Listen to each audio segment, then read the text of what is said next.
Okay guys, last night, finally, some actual big revelations came from the latest dump of Epstein files. So here are the 4 main things that you need to know about, and get locked in, because this one's kind of wild. First key takeaway, holy shit, we actually got emails between FBI personnel mentioning 10 possible co-conspirators of Epstein. And that's actually a huge development, because up until now, the official narrative from the Department of Justice has always been there's no one else. There's Epstein, there's Maxwell. In fact, earlier just this year, Kash Patel testified under oath that there was no credible information that Epstein trafficked young women to anyone else other than himself. In fact, it got to the point where the majority of these 10 co-conspirators were served with subpoenas by the FBI. Frustratingly though, a lot of these names were actually redacted, which also raises a lot of questions because we were told that all of these redactions were supposed to protect victims, not the alleged co-conspirators. Now, why the FBI stopped pursuing these people like they were doing in 2019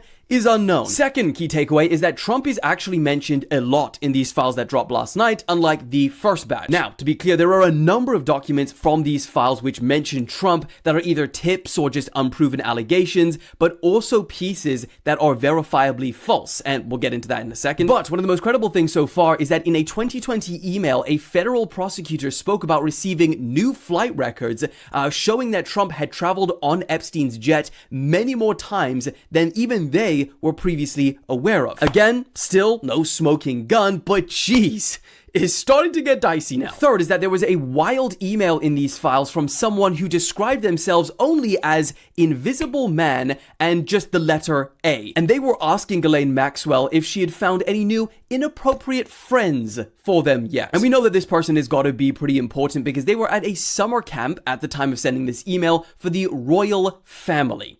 Yeah. And then the fourth and last key takeaway is the pretty strange behavior of how the Department of Justice is actually releasing these files. Firstly, they broke the law by releasing these in multiple batches and not just all at once. Secondly, they heavily redacted a lot of questionable information. They've poorly redacted a lot of these pages, and people are literally getting around the redactions now by simply copying and then pasting the text into their notes and seeing what's underneath those bars. And then, most bizarrely, especially from last night, they're including files that are verifiably fake. For example, there was this letter that was purportedly sent by Epstein to Larry Nassar, and there's a whole thing going into there, as well as a fake video showing Epstein in his prison cell. Both of them, they say, are fake. And so that really starts to raise questions about why or how these were allowed to be included if even they are saying that they are fake. What do you guys think? Are we getting closer, or is it just, again, more fluff? Users on TikTok realizing they can just copy-paste the redacted text to read what it says. Oh, look at this pesky redaction. Let's just get rid of that. No way. Try it? We're going to try it right now. Open in Adobe. All right, now we're going to copy this. We're going to save it. And this is from the government website right here, justice.gov. One of the moment of truth.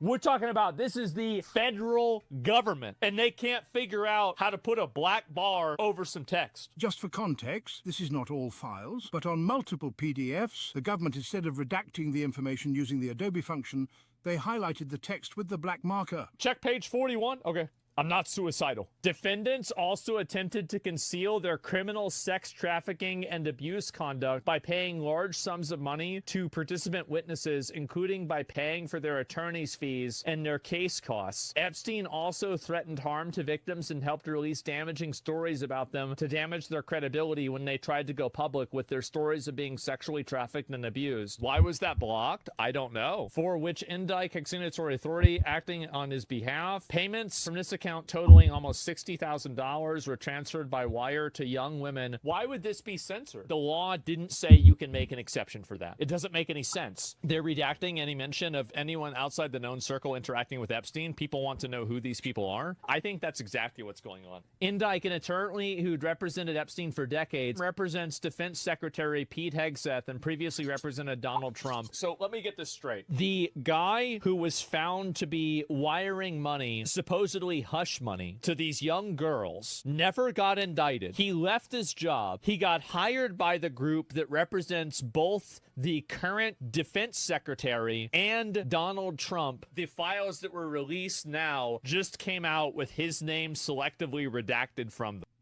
Now, if anything, everyone is now starting to actually go back and look at some of these redacted discoveries, these files that have been released, and not just with the Epstein stuff, you guys, even with the UFO stuff, because now people are realizing how the United States government is supposed to be the smartest, most powerful nation in the world. And they actually don't know how to redact.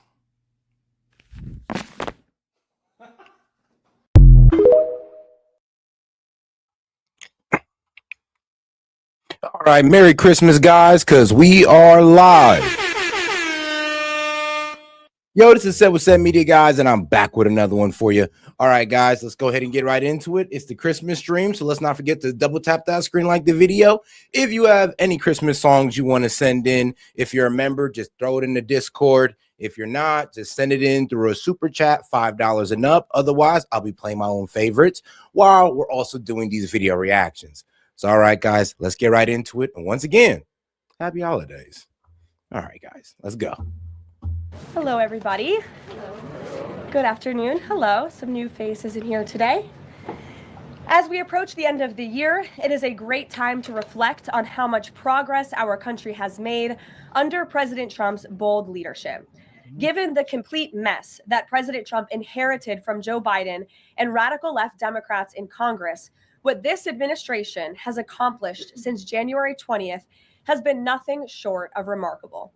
While most politicians promise big on the campaign trail and break those promises once they get into office, President Trump promised big and has delivered even bigger.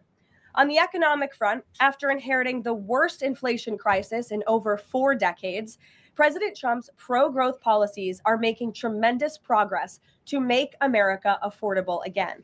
Under the painful Biden years, inflation reached a record high 9% and devoured America. I would say this: Trump definitely beat the expectations that the Democrats set, especially when it came to the tariffs. Like, as soon as the tariffs came in, these guys were talking about a recession. But we've been seeing positive GDP growth. Stock markets have been seeing record high. The only thing that's concerning is the job loss that's been happening throughout the year, and that's mainly due to AI. Purchasing power. In President Trump's term thus far, inflation has dropped to an average of just 2.7%, marking critical progress. The Trump administration is working hard every single day to bring down the cost of living through bigger paychecks and lower prices. Real wages are finally on the rise again and on pace to increase to roughly $1,200 for the average American worker this year. To put that into perspective, real wages declined by almost $3,000 under the Biden administration. That means Americans right now and it's not like we lost, not like you got paid less. The problem is things got more expensive. And due to the fact that you weren't getting paid more, or if you were, it wasn't outpacing inflation. And that's what we need. We need wages to outpace inflation so people can afford things. Like under Biden, the problem is that wages weren't stagnant, but inflation was at 9% and prices was outpacing it. And we were losing buying power by the month. And overall, we lost about $3,000 in buying power. And we've only got back about $1,200 to $1,500, AKA we're still in the hole. Are on track already to make up 1/3 of the $3,000 in lost wages under Joe Biden. There's much work to do, but this has already been significant progress. President Trump has also delivered resoundingly on his promise to end Joe Biden's insane war on American energy and make sure our country has reliable and affordable energy produced right here at home. As a result, the nationwide average for regular gas just fell to its lowest level in nearly 5 years. According to data from Gas Buddy released on Monday, average gas prices have now dipped below $3 per gallon in 37 states, below $2.75 per gallon in 22 states, and below $2.50 per gallon in 5 states. Just a few years ago, we saw record high price gas of nearly $5 per gallon, American families faced constant pain at the pump, and those costs caused the price of everything else to go up as well. In fact, the average cost for a gallon of regular gas in the country was the most expensive price during a presidential term in U.S. history under Biden's disastrous leadership, even with them recklessly draining our strategic reserves to try and artificially decrease prices. But thanks to President Trump, those days are long behind us. In the months ahead, Americans can expect prices to fall even further. We know that when gas gets cheap, Yeah, gas price has been falling. I mean, what was it? Maybe like a couple months ago, the national average was at $3. Now this month, I believe the national average is at 280, which is impressive. You got to give it to Trump when it comes to gas price. That did fall. cheaper, everything else gets cheaper too. And that's what this president is focusing on. Americans can also expect another boost to their bank accounts in the months ahead, as 2026 tax refund season is upon us after the holidays, and it's projected to be the largest ever thanks to President Trump's passage of the One Big Beautiful Bill. According to recent analysis from Piper Sandler, when Americans file their taxes early next year, their refunds could be about 1/3 larger than usual, or roughly an extra $1,000 per filer. That is money straight into the pockets of the American people. It's only because of President Trump and Republicans' leadership that Americans will now pay no tax on tips, overtime, and Social Security. President Trump and Republicans believe hardworking Americans deserve to keep more of their hard-earned money, but Democrats, on the other hand, every single one of them, voted against these massive tax cuts. So remember that the next. Well, let's be real, because the Dems, they love to raise taxes. That's the crazy part about them. I mean, they just love funding that, corrupt mishandling of money government. But the problem is that, yes, Dems like to raise your taxes. Republicans like to cut taxes. And here's the main problem with Dems is like it kind of, if you look at the major Democratic cities, the blue states, all of them have high taxes. So it's just their characteristic to be the places or to be the guys who increase taxes. Actually, if you look at Kamala Harris's tax plan during the election, she was going to raise taxes on everybody across the board, not just the rich. I don't know why. It's just what they do. They raise taxes on you, and then when you complain about affordability, well, they'll blame Trump. But under Biden, I mean, hey, that didn't work out so well. Time Democrats try to talk about affordability. Democrats don't have a single clue about how to make America more affordable. They just spent the last 4 years creating the very affordability crisis that President Trump is fixing right now. And if given the chance of power ever again, the Democrats will implement those same policies and jack inflation right back up to where it was. Finally, at the border, President Trump has restored America's sovereignty and made our country safe again. This is the single greatest and fastest national security victory in modern American history, and it's not even close. The latest preliminary numbers released from the month of November show we have the most secure border in our nation's history. This is a remarkable achievement. November encounters came in even lower than the previous historic low in October, if you can believe it. There were only 30,367 total encounters nationwide. That's lower than the previous record set in October. Yo, I mean, that is, whoa. Now, guys, that's encounter. That's people they met at the border, not people who got in. Under Biden, there was 10 million encounters. 10 million. And these are conservative numbers, but about 4 to 7 million made it in. So just the encounters is going down dramatically from 10 million to 33,000 improvements. And for the 7th consecutive month, U.S. Border Patrol released 0 illegal aliens into the United States. Let me repeat, 7 months of 0 illegal aliens being released into our country.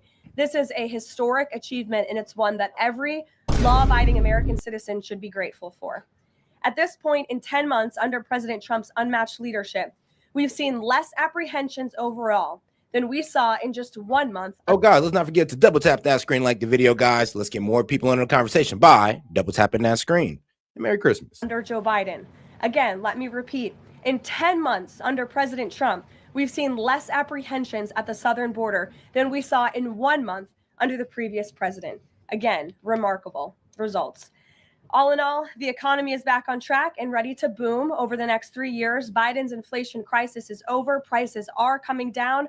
Wages are rising. The border is fully secure, and America's best days are to come. President Trump has kept his word and delivered for the American people over the past year, and he will not stop fighting, as you heard from him directly this week, until our country and every state in this country is better than ever before. So with that, I will take your questions today. I know there's a lot of news. We'll start with So yeah, so far everything Caroline Levitt said is, well, true. The economy's doing good, inflation's down, gas prices are down. I mean, y'all can sit there and try to call it a lie if you want to, but if you look at the numbers, yeah, everything is true. Trump has actually done well in those areas. Now, in terms of affordability, yeah, he could work on that, of course, but all around, he's actually doing pretty good. He may not be doing everything we wanted on our wish list, especially when it comes to the Epstein files. But as far as the economy, things are going well. As far as bringing back manufacturing, that plan went off without a hitch, especially when it came to the tariffs and bringing back car manufacturing, pharmaceutical manufacturing, chip manufacturing. Our new media seat, Mr. Bowling, it's great to see you here. He's of Real America's Voice. He's also the host of Edge, his interview and commentary podcast.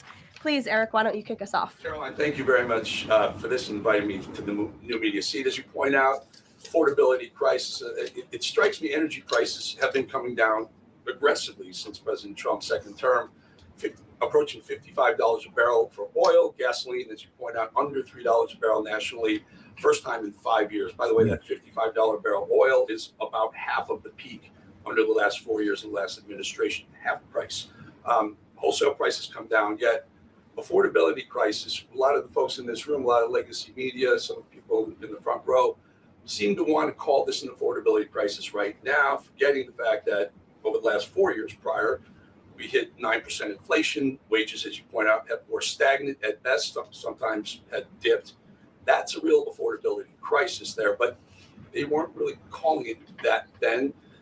You point out how President Trump is changing the affordability in America, but how will he ensure that the legacy media doesn't flip the script and change it so that they're using affordability as their word, their idea, versus what the American people who know much better? That's actually a really good question, because the Dems have been able to spin affordability as if they did not create the unaffordability crisis. Like, yes, under Biden, prices went up across the board 20%. The CPI, Consumer Price Index, went up 20%. Groceries up 20%. Housing up 20% across the board. And then they want to sit here and pretend like, oh, that whole 20% happened under Trump. They'll sit there and lie to you and say, oh, well, no, it's the tariffs. But if you look at the Consumer Price Index, right, shouldn't that reflect that the tariffs are being passed down? But if you look at the increase of the Consumer Price Index month over month or for the past 6 months, it's only went up to 0.3, at highest 0.4%. That's it. So if you're telling me, and this is the baseline tariff is 10%. So if you're telling me we're eating 0.3, 0.4% of a tariff, then honestly, we're not. That's actually inflation still happening. But if you're saying that's what we're eating of a tariff, then okay, I guess Trump was right then. I guess these companies are eating the tariffs, majority of it. And I'm sorry, but just go with the Consumer Price Index and you'll be able to see it. You'll be able to line it up yourself, okay? It's not that hard. Yeah, well, it's a great question, Eric, and it's a point of frustration for the president and for myself. I will say that's part of the reason I just kicked off this briefing today, setting the record straight with facts about the economic mess that the president inherited from his predecessor, Joe Biden. And he's focused on digging our country and our economy out of that hole every day. Things are getting better, and they will continue to. And President Trump understands better than any politician in this city the pain that the American consumer has been feeling for years now because of the last administration's policies. You heard him in the great Commonwealth of Pennsylvania this past week, campaigning and talking to these voters, saying, I was elected to fix this problem and I am fixing it. Don't forget who created it, and that's the Democrats. And I think when you hear the president talk about affordability. I'm sorry, but in Dems, bro, the Dems should be the last people talking about affordability. Guys, let's be honest here. Who runs the most expensive states? The Democrats. Who run the most expensive cities? The Democrats. Who run the most high crime cities? Really doesn't have nothing to do with affordability. I just wanted to throw that in there, be a dick, but the Democrats. So how could they sit there and talk about affordability when New York, New Jersey, and California are all blue states, but they're the most unaffordable place to live in America. Like, how can they even speak on affordability when they run the most unaffordable places? How can they speak on affordability when under their presidency, under Joe Biden, unaffordability got, well, terrible. It got worse. Be quite honest with you guys. So it's really hard I laugh when the Dems talk about affordability, because if you ever notice, they don't really talk about a solution to affordability because they don't have one. But they will sit there and complain about Donald Trump. He's saying the Democrats are the greatest con artists in history because they are now trying to claim ownership of an issue that they created. And every data point and every economic metric does, in fact, show that the economy is improving. And so I do wish more people would report on those facts. I do wish that more people would remind the American public how we got here and why. It does not mean this president is discarding the feelings of the American people. He gets it better than anyone, which is why his entire administration has been focused on the issue of the economy and energy prices since day one. If I may Sure. follow up. It's reported that around 10,000 commercial driver's license operators have been pulled by your transportation secretary department. Will the president apply that same metric? For the reason was the operators weren't speaking or reading English to a level that was people thought they would safely be able to operate trucks on our roadways. It's estimated in California around 40% of Uber and Lyft drivers don't speak English proficiently, and the number's 45% in Minnesota. Will this same rule or metric apply to the gig economy like Uber and Lyft? So I don't have any announcements on further regulations, if you will, from the Department of Transportation with respect to this issue. However, I will just reiterate the Trump administration's position is that truck drivers, particularly those driving big rigs on our nation's road, are taking away really good high-paying jobs from Americans. One, they don't speak English, and they don't even really go through the same rigorous training that our truck drivers have to go through. And I mean, that's why a lot of them end up crashing out literally on the highway. I mean, we all remember the guy with the turban who tried to make a U-turn on the highway and ended up killing a whole family. Bro didn't even know how to speak English. So yeah, that is a bit concerning. And we now, the Dems can't sit here and gaslight us talking about these illegals don't take jobs, these immigrants don't take your jobs. Yeah, they're all through the trucking industry. And guess what? They pay them lower. So what does that mean? They're undermining American citizens to get a profit off labor or to cut on their labor costs. But y'all are okay with that. I thought y'all was against the corporate elites, but I found out a long time ago that the Dems are actually for the corporate elites, and they want to fill their pockets through slave wages and slave labor. I mean, that's why they want illegals to come in. And highways who have a great responsibility to keep the American public and their fellow citizens safe should be speaking English and should have an ability to read English proficiently. I think that's a very common sense policy to have. And we've unfortunately seen, and the Department of Transportation has uncovered and is actively working to fix these state-sponsored commercial trucking driver licenses, which were going to people who are not qualified to be driving these massive trucks on American roads, and they're endangering the lives of our fellow citizens. We've unfortunately seen many vehicle accidents across the country where people have lost their lives because of drivers that were just simply unqualified to be driving these trucks. So I know this is something DOT and Secretary Duffy take very seriously. Peter. Thank you, Caroline. And like I said, they don't even really get the same training as the American drivers do. I mean, bro, it's kind of crazy because it's honestly like that in the tech field as well. Like when we bring over H-1B visas from India, you know, we're actually taking a Indian guy or an Indian person who only went to a two-year school, and we're choosing that guy over our American citizens who are go to school for 4 years. So trust me, it's like that almost across the board. I mean, they don't got to be as smart as you. They don't got to be as like productive as you, but they're going to get that job because they're cheaper than you. Based on the way that things stand right now, is Operation Southern Spear about drugs or is it about oil?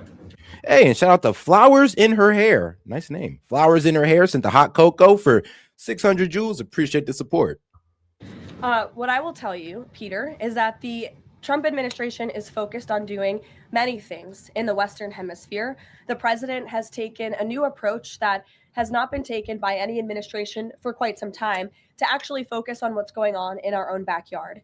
And there are two things that are very important to this administration. Number one, stopping the flow of illegal drugs into the United States of America, which we know has killed hundreds of thousands of Americans. The president promised on the campaign trail that he would demolish the foreign terrorist organizations and drug cartels around the world, Yeah. especially After designating the cartels a terrorist organization, we're pretty much allowed to strike them at will in the Caribbean Ocean. Now, as soon as we try to take it on land, we will need congressional approval.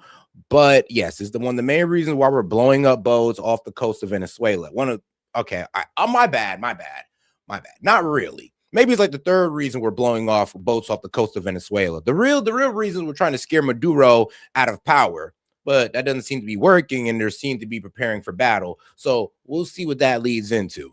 But the third reason, of why we're really into it Venezuela, or we're into it the cartel, is honestly just to, stop the drugs to get into the United States. The first reason is to overthrow any regimes that we don't like, because after Venezuela, we might be coming for Colombia. right here in our own hemisphere, and you have seen that he is delivering on that promise. With respect to the oil and what happened yesterday, the Department of Justice requested and was approved for...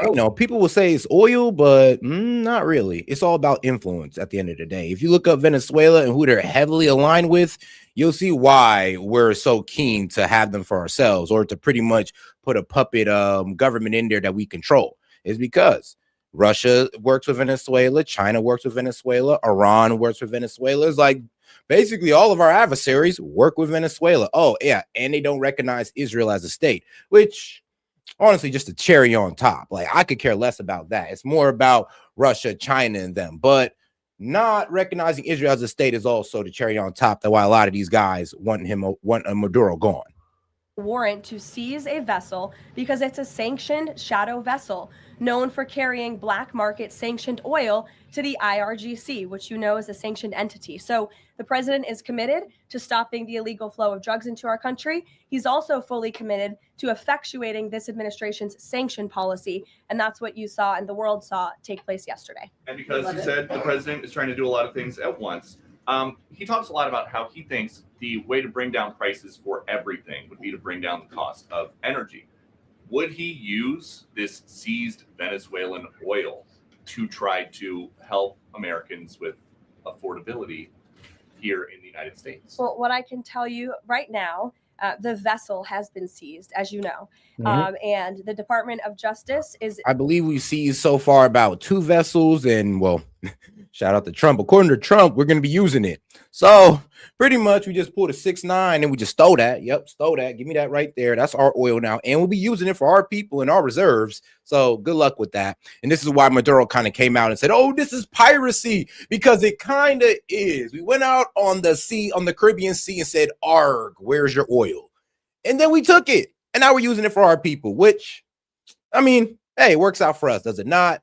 Does it not? I mean, Obama was out there bombing Africans for low oil prices, and we're out there putting pressure on Venezuela for low oil prices. It did that in conjunction with the Coast Guard and the Department of War. The vessel is currently undergoing a forfeiture process right now. The United States currently has a full investigative team on the ground on the vessel, and individuals on board the vessel are being interviewed, and any relevant evidence is being seized. With respect to the oil, that's a different issue. As you know, Peter, the vessel will go to a U.S. port, and the United States does intend to seize the oil. However, there is a legal process for the seizure of that oil, and that legal process will be followed. And just my last one on this. If President Trump launches a bigger military campaign in the Caribbean, is he jeopardizing a possible Nobel Peace Prize?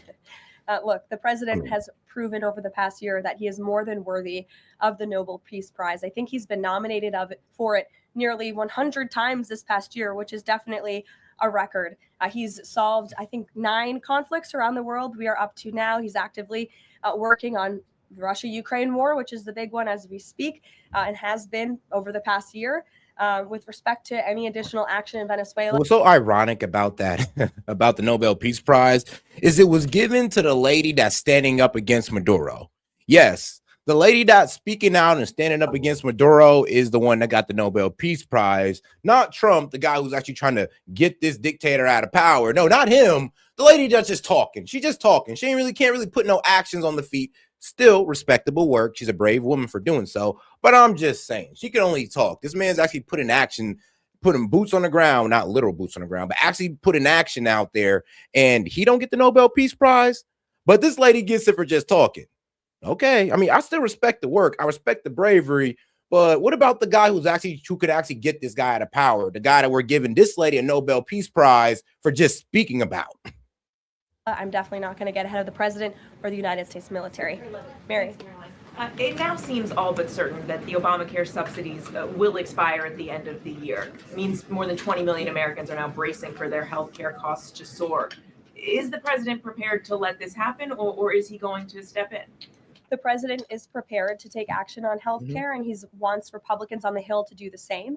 As you have seen, Senate Republicans put forth their own legislation earlier this week.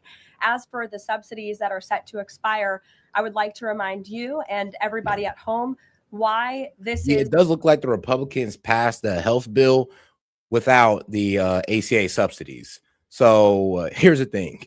Like I said, without these ACA subsidies, the insurance premiums will triple and double.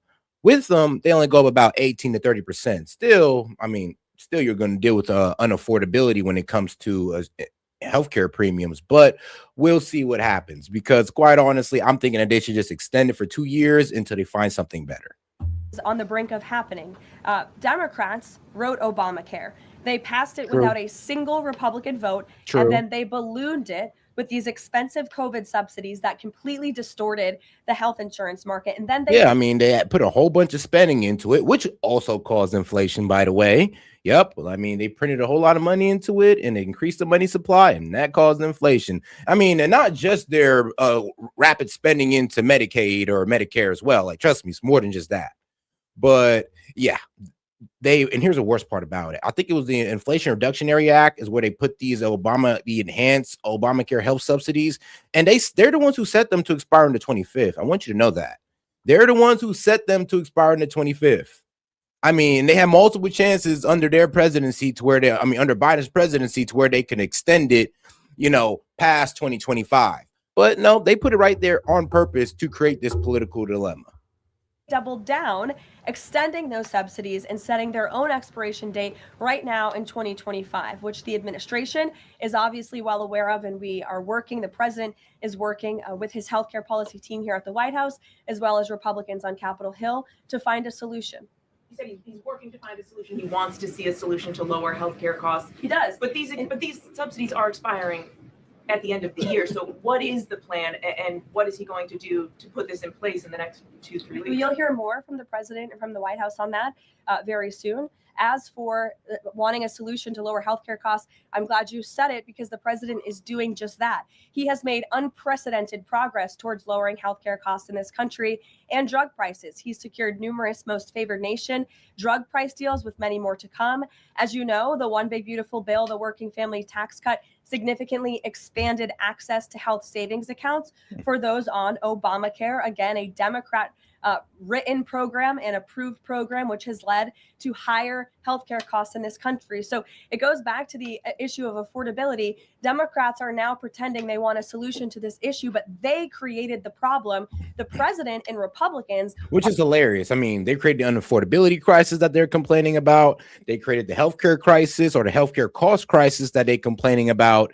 Is absolutely hilarious. I mean, you guys set these subsidies to expire, not the Republicans, but the Dems set these to expire. Unaffordability went up under the Dems. So everything they're complaining about and they're trying to pass off on Trump is their fault.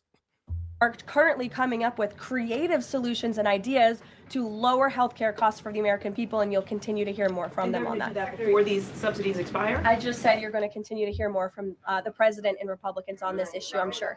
Sure, Bloomberg, go ahead. Thanks, Caroline. The president said he was going to be holding a call with the leaders of Thailand and Cambodia. Have those calls taken place? Is there a readout you can share? The president has not yet engaged in those calls, and when he does, I'm sure you will hear from him directly, as you always do, after foreign leader calls or from somebody here at the White House. I do know, with respect to the conflict in the peace deal in Thailand and Cambodia, and some of the conflicts you've seen arise, reports of that in the press over the past couple of days. The president addressed it in Pennsylvania. The administration is obviously tracking this at the highest levels and is very much engaged. I spoke with Secretary Rubio about it this morning. And will senior U.S. officials be meeting Saturday with European and Ukrainian officials to discuss the peace plan? Look, the United States and the Trump administration continues to be very much engaged in trying to bring the Russia-Ukraine war to an end. President had a call with Europeans yesterday. His special envoy Witkoff and his team continue to talk with both sides literally as we speak. If there is a real chance of signing a peace agreement, if we feel like those meetings are worthy of someone on the United States' time this weekend, then we will send a representative. It's still up in the air whether we believe real peace can be accomplished and we can truly move the ball forward. The president is extremely frustrated with both sides of this war. And he's sick of meetings just for the sake of meeting. He doesn't want any more talk. He wants action. He wants this war to come to an end. And the administration has spent more than 30 hours just in the past couple of weeks meeting with the Russians and the Ukrainians and the Europeans and speaking with them as well. So we'll see about the meetings this weekend and stay tuned. So right now, Zelensky is kind of, they're playing delusional right now because here's the thing. One, Zelensky cannot get back the territory that he lost. Two, they're trying to say, well, instead of just giving it to Russia, how about we just freeze the battling and we make those an economic free zone? So pretty much it's like, well, we lost it, but not really, because it's not de facto Russia, it's an economic free zone. And I'm pretty sure this is going to be dead on arrival because Putin has already stated, if you don't give us these regions, we'll take more. And they're taking more by the week. And it's already came out that about 1.3 million Ukrainians have died to compared to the 640,000 Russians. And trust me, those numbers will be coming out soon because I know a lot of y'all ain't going to believe me, but wait for it. His latest proposal that was sent over yesterday. He's aware of it, yes. Ed. Thanks, Caroline. So the Fed chairman, the president says that he's interviewing candidates. So I just want to be clear. So the pick has not been locked in. And could we get an announcement before Christmas? I know every business outlet in the world is just chomping at the bit for a scoop or something on this Fed chair announcement. I'm not going to get ahead of the president. I know there's been a lot of reports about potential meetings this week with potential candidates. Look, as always, this is a decision the president himself is going to make. And I know there's a lot of reporting out there from well, guys, do me a favor and double tap that screen and like the video. Let's get more people on the conversation by double tapping that screen. If you have any question, comments, jokes, or disagreements, I'll be happy to read it out loud and engage with it. Just $2 and up. Merry Christmas, guys. Let's get right into it. And after this video, we will be playing a Christmas song. After every video or a couple of videos, we will be playing a Christmas song. Why? Because it's Christmas. Come on now. And if you're my members, like I said, you can go ahead and send me some of your suggestions for Christmas songs in the Discord. If you're not, just go ahead and send it in a super chat, $5 and up. Let's go. Anonymous sources who claim to know something. I would wait and see what the president himself does and announces, and I certainly won't be the one to get ahead of him on that. On the economy, can I ask you about it? Michael, go ahead. On the next Fed chair, does the president have an expectation that his pick will lower interest rates next year to his liking? I think the president has been quite clear about what he believes the Fed should be doing, which is lowering interest rates. I know there was a 1/4 point reduction this past week, and the president was pleased to see that, but he thinks more should be done. Philip. Thank you, Caroline. On these advanced NVIDIA H200 chips, why is the president willing to allow China to have access to one of America's chief technological advantages? Look, I will tell you just a couple of things. The president put out his own statement on this, which I do think highlights his exact thinking. What you see from the president on Truth Social is most of the time what you hear from the president behind closed doors privately. He told President Xi that NVIDIA will only be shipping H200 products to approved customers in China under conditions that will allow for continued strong national security. The administration continues to maintain a strict export control regime, and we are ensuring that the Blackwell chip and other advanced technologies stay right here in America. And these H200 chips will only be sent to China after undergoing a security inspection here in the United States. Elizabeth. City Mayor-elect Zoran Mondani put out a video recently telling immigrants in New York City they have the right to stand up to ICE. Are you concerned this will inspire New York City residents to resist ICE operations? And what will the Trump administration do if this happens? The Trump administration is definitely concerned about the rise in violence and attacks and physical threats that we have seen against our brave men and women who wear the ICE uniform. Yeah, I mean, even here in Columbus, Ohio, what was it? I think the Somalians was outside of the what was it? The hotel that the ICE officers were sleeping at, and they was trying to keep them up by making a whole lot of noise and all that wild stuff. Now, I mean, hey, they must have some earplugs because luckily none of them came out. But yeah, people are doing their best to try to sabotage ICE.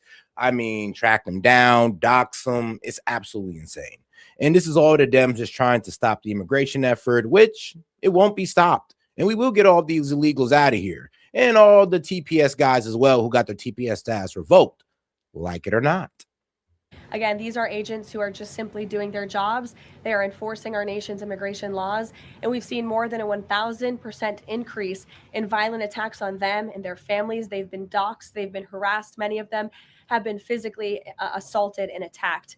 So we condemn that wholeheartedly. I know the administration has done a lot to protect our ICE agents, and the president stands firmly behind them in conducting these enforcement operations. And there's a lot of talk from Democrat politicians in New York, but the Trump administration will continue to do our jobs in every state, and that's to remove illegal aliens and public safety threats from American communities. Sure. Thank you. I'll go to the gentleman who's very eager, and then to you. So much. Obviously, Jasmine Crockett, who the president has openly criticized, just entered Texas's Senate race. I asked Mike Johnson, who said that Texas largely supports the president. Crockett, on the other hand, says that Trump is an example of extremism. She says that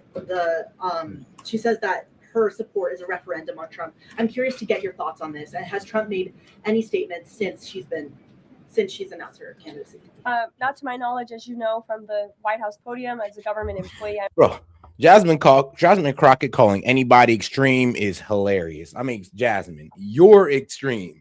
Your hatred for Donald Trump is extreme. The TDS is real. You can't make a point without mentioning Donald Trump. I'm sorry. But if anybody's a radical, it's Jasmine Crockett. But I mean, hey, we kind of wanted Jasmine Crockett to run because we knew it'd be an easy win. I mean, she's already going to lose her district seat because of the redistricting in Texas. So now she's suiting for senator, and she's most likely going to lose that. I'm not privy to comment on future elections, but I do think the president has made his thoughts on Ms. Crockett quite clear, and I do believe he thinks she is wholly unqualified for the office that she is seeking.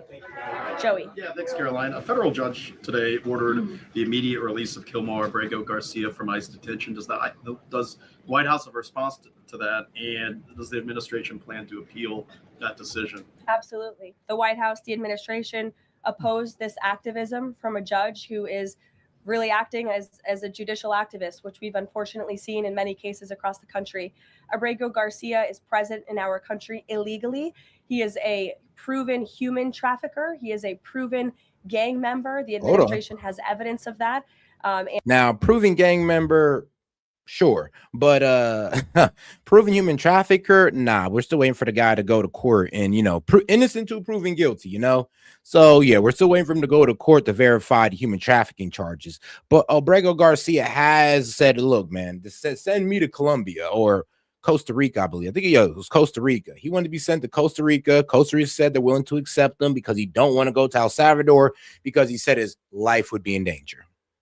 And as you saw from the Department of Homeland Security, they issued a statement saying they'll continue to fight this legal battle in court. Caitlin. Two questions. I have one on Venezuela to follow up, but first on affordability, since we were talking about the economy at the beginning. If the economy is as strong as the president has said it is, then why is he telling parents 2 weeks before Christmas that they should only buy 2 or 3 dolls for their children? Look, what the president is saying is that if we want products made right here in America, if we want them to be like big head nose, bro, what do you think? What do you think I'm going to say? What do you think I'm going to say? Bro, I want the Haitians who are undocumented immigrants to get deported. I want the undocumented blacks, Hispanics, whites included to get deported. Nobody, bro, it's all about you being undocumented. It's not about race. Here's the problem about Dems. You guys make everything about race. We say undocumented immigrants, somehow that translated to Mexicans for you guys because everything's about race. When we say undocumented immigrants, we mean anybody who's in here undocumented without the proper paperwork. You could be any color and be an undocumented immigrant. We want you gone. I mean, y'all just make everything about race. Well, would you care if it's white people? I don't give a damn. If they're undocumented, get them gone. Trust me, and a white person will say the same damn thing. made from American small businesses, which is a large part of the reason the president has effectively implemented tariffs, then we're going to have better quality products right here in the United States. Maybe you'll pay $1 or $2 more, but you will get better quality and you'll be supporting your fellow Americans by buying American. And that's what the president was saying. Again, with respect to affordability, every economic metric, Caitlin, and I wish you would report more on it, does in fact show that the economy is getting better and brighter than where it was under the previous administration. I will repeat, inflation as measured by the overall CPI has slowed to an average 2.5% pace. Real wages are increasing, roughly $1,200 for the average worker. Gas prices are down in almost every single state across the country. Again, in 22 states, it's below 275. You look at the tax cuts, those are going to go into effect next year. So the best is yet to come. The president is digging our country out of the economic hole that the previous administration put us in, and that's what he's talking about. It was a year ago, as you know, and grocery prices have been up. So we've covered the economy, but there's mixed signals in terms of what that looks like. But on inflation is down from where it was. As measured by the overall CPI, it has slowed to an average 2.5% pace. This is down from what the president inherited. The president inherited 2.9% in January. Today, it's at about 2.5%.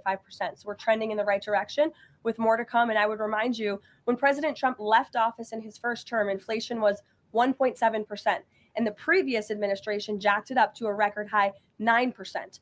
So again, in 10 months, the president has clawed us out of this hole. He's kept it low at 2.5%. And we believe that number is going to continue to decline, especially as energy and oil prices continue to decline as well. Maybe it wasn't high under Biden. They're just saying it's not. Well, nobody reported on it being high under Biden.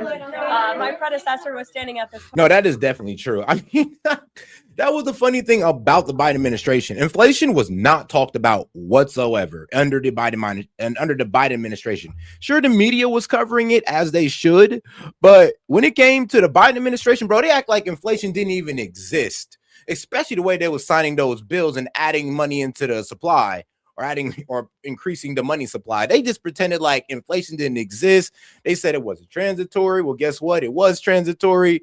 She actually has a really good point. It's like, yeah, under y'all administration, y'all wasn't even trying to talk about it or address it, but you were willing to, exacerbate the problem. Podium, but now you want to ask me a lot of questions about it, which I'm happy to answer.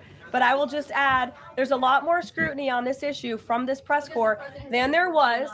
Well, and the previous administration said that too. My predecessor stood up at this podium and she said, inflation doesn't exist. She said the border was secure, and people like you just took her at her word. And those were two utter lies. Everything I'm telling you is the truth, backed by real factual data. And you just don't want to report on it because you want to push untrue narratives about the president. Let's go. Go ahead.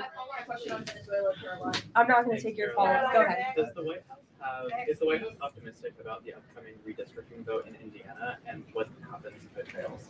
We'll see how the vote plays out. That's a political matter and frankly a legal one, and I won't comment on it here. Brian. Thank you, Caroline. I'm going to go back to the Fed. I have two topics I just want to address with you. The first one on the Fed. The president did say yesterday that he was meeting with Kevin Warsh. This is your favorite story in the world, Brian. It is our favorite story. The president said yesterday he was meeting with Kevin Warsh to talk about the Fed chair, an interview for a Fed chair role. Can you just say how that interview went with him? I won't comment on private meetings without the president's approval to do so. And the second thing is on the Netflix Warner Brothers deal. The president did address this also yesterday. He said that he believes that the sale of CNN should be attached to that deal with Netflix or with Paramount if anything happens down the road with them. Can you just explain what the president's planning to do going forward to continue to make that case similar to what he made yesterday? Well, I think the president's comments yesterday about the sale of CNN and new leadership is evidenced by my exchange with the CNN reporter in this room. Their viewership has gone down, their ratings has declined, and I think the president rightfully believes that network would benefit from new ownership. With respect to this deal, he has great respect for both companies who are bidding against one another, and I won't weigh in any further than that. In the back, go ahead. I wasn't calling on either of you, but I'll take both your questions and then to you. Go ahead. I have two questions. One is South Korea, one on the Japan. First question, the recent U.S.-South Korea trade fact sheet made no mention of agricultural product. Does the United States want to completely open its rice and beef market to South Korea? And second question on Japan. China is using its military power to surround Okinawa, Japan. Is the United States concerned about the military conflict between China and Japan? And what action will the United States take? Okay. To your first question on South Korean beef or beef export to South Korea, I will check with our trade team and we will get you an answer on that. To your second question with respect to Japan and China, the president has a phenomenal relationship with the new prime minister of Japan, as you know.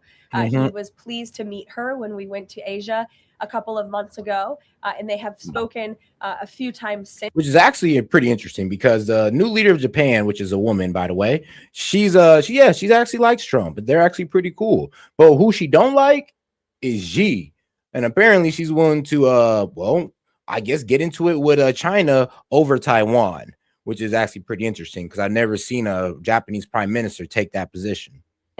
They continue to be engaged with one another, and Japan is a great ally of the United States, as evidenced by their personal relationship and our continued trade relations with Japan. With respect to China, the president also has a good working relationship with President Xi, which he believes is a good thing for our country. And he believes that the United States should be in a position to have a good working relationship with China while maintaining our very strong alliance with Japan. Go ahead. Yesterday, President Trump was speaking about drug production in Colombia. He said that the president of Colombia better wise up or he's going to be next. What was he meaning exactly? And the other thing is that President Petro of Colombia. Well, what Trump meant by that is that, oh, well, if the Colombian president don't wise up, he'll be next. It's like, look, if you want to work with Maduro, I'm sorry, but if you want to work with the cartel as close as Maduro is, then yes. Yeah, Colombia, you guys will be next, according to Trump. And I'm be honest with you, when it comes to the cartel's influence in Colombia, it's a little bit heavier than it is in Venezuela. So pretty much Trump is saying any world leader or any government leader that's willing to work with the cartel, yeah, we're trying to get you out of power. I'm gonna be quite honest with you. The Mexican president should be out of power by now. That's what they're having protests against her because they found out, like, oh, the only reason why you're here is because you're shilling for the cartel. Because every politician that don't shill for the cartel, well, they end up dead, shot in public in front of everybody. But not her for some reason, and it makes sense why. Responded to that statement by issuing a formal invitation to President Trump to go to Colombia and to see firsthand how the authorities in Colombia are fighting against drugs. Do you think that President Trump would consider that? Well, that's very interesting. I hadn't heard the news about that invitation. I will let the president speak directly to it on whether or not that's something he would entertain. But as for his comments yesterday towards President Petro, he has been saying some very alarming and frankly insulting things towards the United States of America, and the president doesn't like it. Yes, in the blue. Caroline? Yes, go ahead. Thank you. The president's been spotted out and about a number of times with bandages on his hands. Could you please explain what that is about? Secondly, he noted on Truth Social the other day that he had aced 3 cognitive tests. Could you please clarify when those tests took place? I can do that at a later date. I obviously don't have that in front of me. The president has spoken about that quite extensively throughout the years. As for the bandages on the hand, we've also given you an explanation for that in the past. The president is literally constantly shaking hands. The Oval Office is like Grand Central Terminal. He is meeting with more people than any of you even know about on a daily basis. He's also on a daily aspirin regimen, which is something his physical examinations has said in the past as well. Oh, shoot. Shout out to my man Anonymous. Hey, appreciate the support for starting us off on the super chat. Shout out to what? I think it was something about her hair. Something about in her hair who sent 600 jewels. Appreciate you too, sis. But shout out to my man Anonymous. He says, Merry Christmas to all. Hope it was a great one. Yeah, it was a great one. Trust me. I got to have the time of my life. Well, and got to get some really good sleep as well. What can I say? Family, friends, and good sleep. But shout out to my man Anonymous. And I got you. You know, every time y'all guys send that Merry Christmas, I'll go ahead and change that background. Doesn't that look nice? Which can contribute to that bruising that you see. Thank you, Caroline. Back to the oil tanker. Just want to know, was this a one-off, or is it safe to say the administration is taking a more active look at the oil industry in Venezuela, whether targeting other oil shifts or perhaps Venezuelan oil production facilities in Venezuela? Well, I won't broadcast any future actions from the administration, but I will just reiterate that the Trump administration is executing on the president's sanction policies and the sanction policies of the United States. And we're not going to stand by and watch sanctioned vessels sail the seas with black market oil, the proceeds of which will fuel narco-terrorism of rogue and illegitimate regimes around the world. Andrew? Thank you, Caroline. Two for you. First, when the president announced the farm relief program the other day, Secretary Rollins afterwards, right out there, told us that the program would be paid for by the Commodity Credit Corporation, an existing program. The president keeps saying that it's being paid for by tariff revenue. Why does he keep saying that if the secretary who's running the program says that's not the case? And also about his doll comments from the other night. The president's a billionaire. He's probably the wealthiest person to ever serve as president.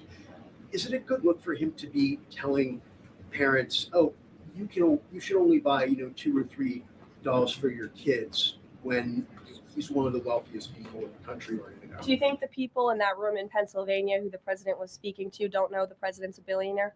I think that's a very well-established fact. And actually, I think it's one of the many reasons they reelected him back to this office, because he's a businessman who understands the economy and knows how to fix it. And he's doing it right now, just like he did in his first term. Sure, go ahead. To the gentleman behind you, Andrew, yes, go ahead. Go ahead. Thank you, Caroline.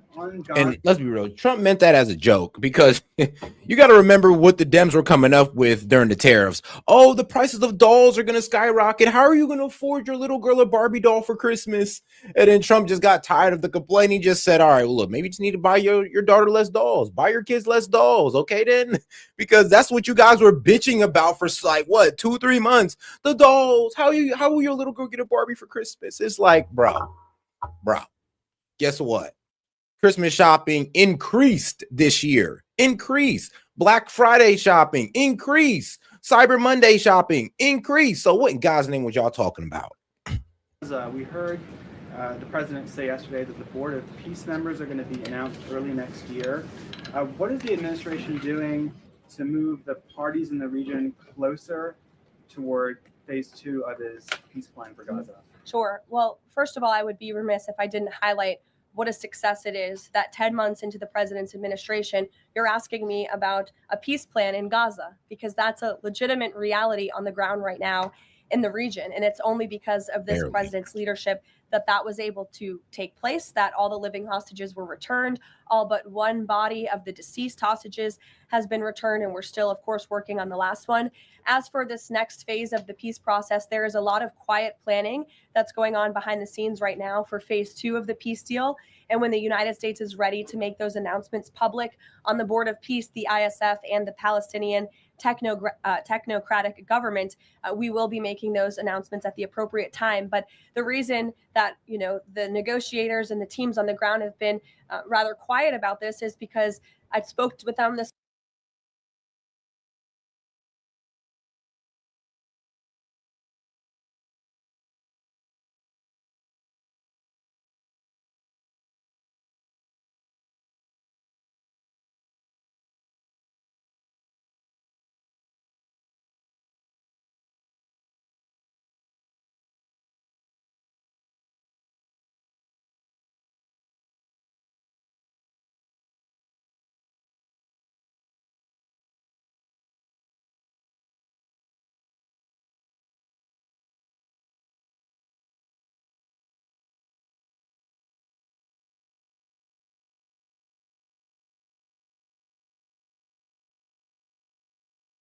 morning, they are trying to be deliberate and thoughtful about this.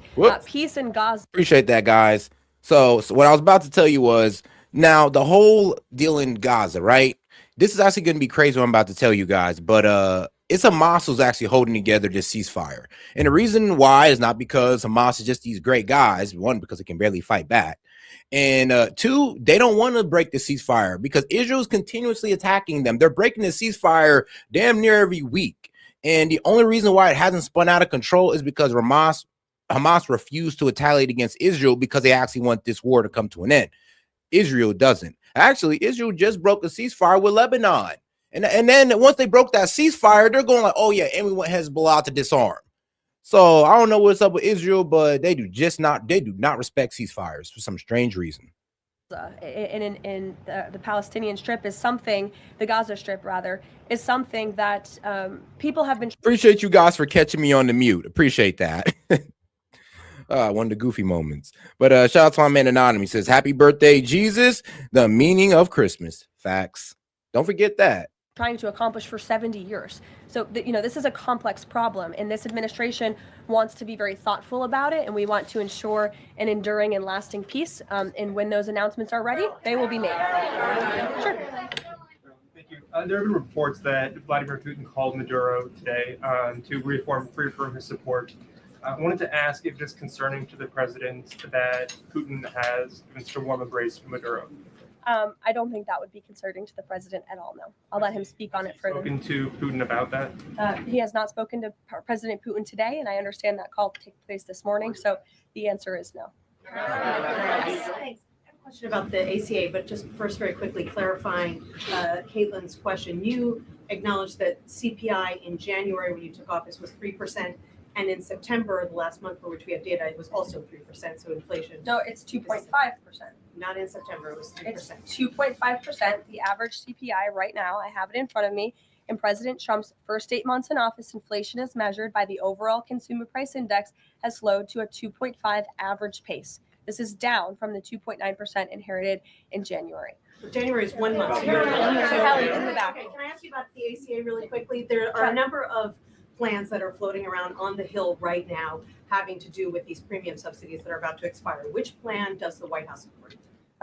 Again, I have told you now a few times that the president and the Republicans will continue to unveil creative ideas and solutions to the healthcare crisis that was created by Democrats. And I know Chuck Schumer is putting up a vote today. This is a political show vote.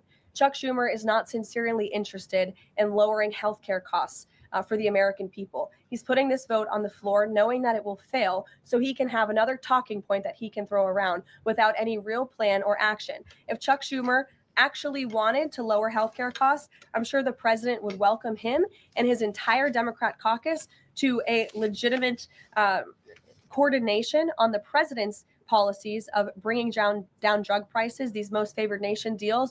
Why hasn't Chuck Schumer ever come out in support of those? Those are going to legitimately, they already are, lower drug prices for the American people. And not a word from Chuck Schumer on it. So Actually, not a word from no Democrat, because they can't argue against it. There is no Democrat is willing to argue against, or willing to give Trump props for bringing pharmaceuticals down to most favored nation price. Like, they have not give Trump no credit on it, and they don't speak on it because it'd be stupid of them, because that's something that they failed to do. They failed to negotiate with these pharmaceutical companies and get them to bring back manufacturing here and get them to give us most favored nation pricing. They actually just sat there and let these pharmaceutical companies make 75% of their profit off us. And because they're doing that, they're able to charge other countries less. And this is what the Dems allowed. Actually, instead of tackling that problem, they wanted to send $1 billion of taxpayer money that you put into to insurance companies. Like, for real? So instead of lowering prices, you're sending money to insurance companies that's raising prices. But the Republicans are the problem, though, when it comes to healthcare. Really? Okay. I think that just proves this is completely political. Questions on Venezuela. Does the president consider the seizure of the oil tanker an escalation or a step towards war with Venezuela? I think the president considers the seizure of the oil tanker as effectuating the administration's sanction policies, which I've already discussed previously. Potential invasion or potential land strikes in Venezuela aligned with the president's supporters, the MAGA base, does it risk the potential for a prolonged war and U.S. troops involved in that? Prolonged war is definitely not something this president is interested in. He's been very clear about that. He wants peace. He also wants to see the end of illegal drugs being trafficked into the United States and taking the lives of hundreds of thousands of Americans across our country. And he's thinking about that every day here at the White House. With every drug boat that is taken out by this administration, we are saving thousands of lives by deterring those drugs and stopping those drugs from flowing into our country. You will all, excuse me, you'll all hear, Excuse me. You will all see the president tonight. He'll be making remarks at the Congressional Christmas Ball, which will be taking place here at the White House. And later this afternoon, he will be signing some congressional bills and executive orders that we, as always, will keep you apprised of. Thanks, guys. And all righty, let's go ahead and move on to our first song of the night with Frank Sinatra, Let It Snow. And all right, and after that, we'll be moving on to Ukraine. And let's talk about what's going on in Ukraine for a little bit right after this video. All right, guys, appreciate the support. And like I said, if you have any suggestions and you are not a member, $5 and up. And if you are a member, just go ahead and send it in the Discord. All right, let's go. Oh, what? Oh, don't tell me somebody's being gay. Hey, who did that? I think somebody tried to report the stream for playing music. Really? Probably was that big head dude. People be my dog, Frank Sinatra, the legend, the GOAT. But all right, let's go. Let's get into Ukraine, guys. Ukrainian President Volodymyr Zelensky appears to be offering some concessions in the negotiations to end the war in Ukraine. Speaking to reporters on Tuesday, he laid out what would be acceptable terms to withdraw forces from parts of the Donetsk region that are not currently occupied by Russian forces. The area has been a key sticking point in the talks. So yeah, this is what the Donetsk region. Yeah, he wants Ukraine to completely withdraw from this region right here. Gone. Out, be gone, and he just wants to take it all for himself, and he wants that with all 4 of the regions over here. Nada Bashir is live in London. So what more are we hearing from the president, Nada? Well, look, Bianca, this is certainly a significant development, and although we haven't been given all of the details around the discussions that were held between a Ukrainian delegation and US officials, we know that there has been, according to President Volodymyr Zelensky, some progress when it comes to potential concessions that Ukraine is willing to make as part of this 20 points peace plan. Now, as we know, over the course of negotiations and discussions, Russian President Vladimir Putin has long insisted that Ukraine must effectively cede most, if not all, of the Donetsk region. And now, of course, this has been something that has been characterized as unacceptable for some time now by Ukrainian officials, including the Ukrainian president.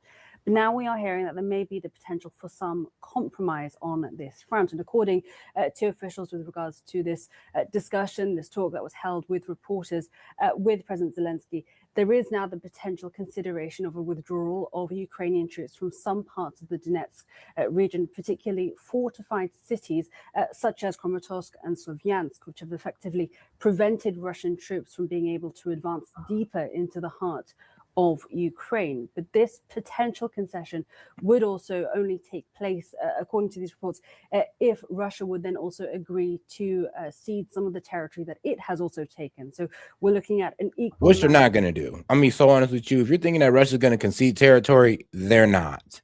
If anything, they'll just keep taking territory until they have something to give away to get what they always wanted. The territory being withdrawn from on both sides, and effectively this is said to potentially create a demilitarized zone. Now, of course, we do not have the finer details of what this would essentially look like. These details are still being ironed out and discussed, and of course this is a wide-ranging peace plan. So in addition to those territorial disputes, there are several other areas where Ukrainian officials are seeking guarantees not only from Russia, but also from its international partners and allies, including security guarantees from the United States, European nations, and NATO nations as well. They are looking obviously for further post-war development commitments when it comes to the economic development of Ukraine following any sort of ceasefire agreement, and of course guarantees of Ukraine's sovereignty and a non-aggression agreement between Ukraine and Russia.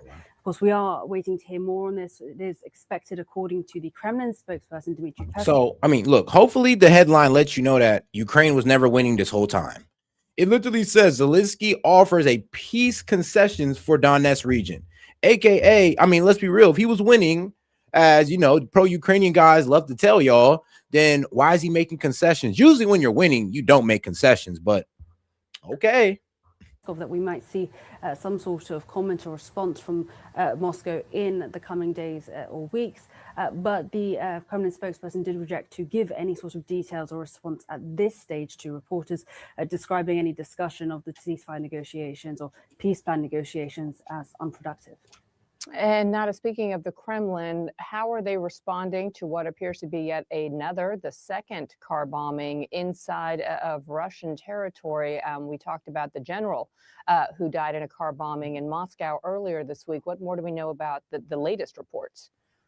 Well, at this stage, both incidences are not being formally connected, but there has been some allegations from Russian officials accusing Ukraine of carrying out this latest attack. 2 police officers and a third individual are said to have been killed in this car blast. The last attack being a car bomb attack. According to officials and investigators, the 2 police officers approached a suspicious individual when that bomb was detonated, a device they've described near a police car. Now, we do have a statement from police officials and investigators saying investigators and forensic experts are continuing to examine the scene of the incident. Police are also looking at CCTV and interviewing witnesses who were in the area at the time to try to get more details on the alleged perpetrator of this attack. And of course, this has raised concern. At this stage, Ukraine hasn't claimed responsibility. But of course, as we have seen over the course of the war between Russia and Ukraine, since Russia's invasion of Ukraine, a number of these attacks and assassinations have taken place, and Russia has long accused Ukraine of being behind this. But again, which is true. A general just died in a car bombing maybe like a week ago, less than that. So yeah, a general in Russia died of a car bombing, and this hasn't been the first time high military officials are dying in car bombing. Now we're not sure if it's just Putin being disgruntled or if actually Ukraine is actually assassinating military leaders. We don't know. No formal claim of responsibility or formal identification of. But it is real convenient for Putin to take out a military leader who might have been trying to turn against him and just say, "Oh no, it was the Ukrainians. We're at war." The connection between this particular attack and the killing of the Russian general. All right, Nada Bashir reporting live from London for us. Thank you so much. Good to see you, Nada. And all right, now let's go ahead and go over to First Post News and let's see what they're saying. What will it take to end the Ukraine war? It's one of the big questions we are carrying into 2026. Through this year, we've had many moments of hope, only to be followed by more fighting. Today, there is fresh hope. Ukraine has floated a new deal. Their president, Volodymyr Zelensky, has proposed it. It's a new 20-point plan. It talks about, and I'm quoting, it talks about freezing the front lines. Those are the words they've used, freezing the front lines. It suggests that Ukrainian troops could pull back from the Donbass, which is a region largely controlled by Russia. The plan also proposes demilitarized zones. And this is a significant shift because these are ideas that Ukraine had refused to consider in the past. I mean, honestly, yeah, she's kind of right because first off, in the first deal, we was going to say they're de facto Russia. Like pretty much it's Russia now, the Donetsk region and all the other regions that he took. But now, instead of saying or kind of making it look like they just took a total L, they're saying, oh, no, we didn't take an L because it's not Russia. It's an economic free zone that Russia just happens to control. That's how they're going to try to spin it to you. But now Zelensky has agreed to them. He says both Kiev and Washington support the new plan, and the ball is in Moscow's court.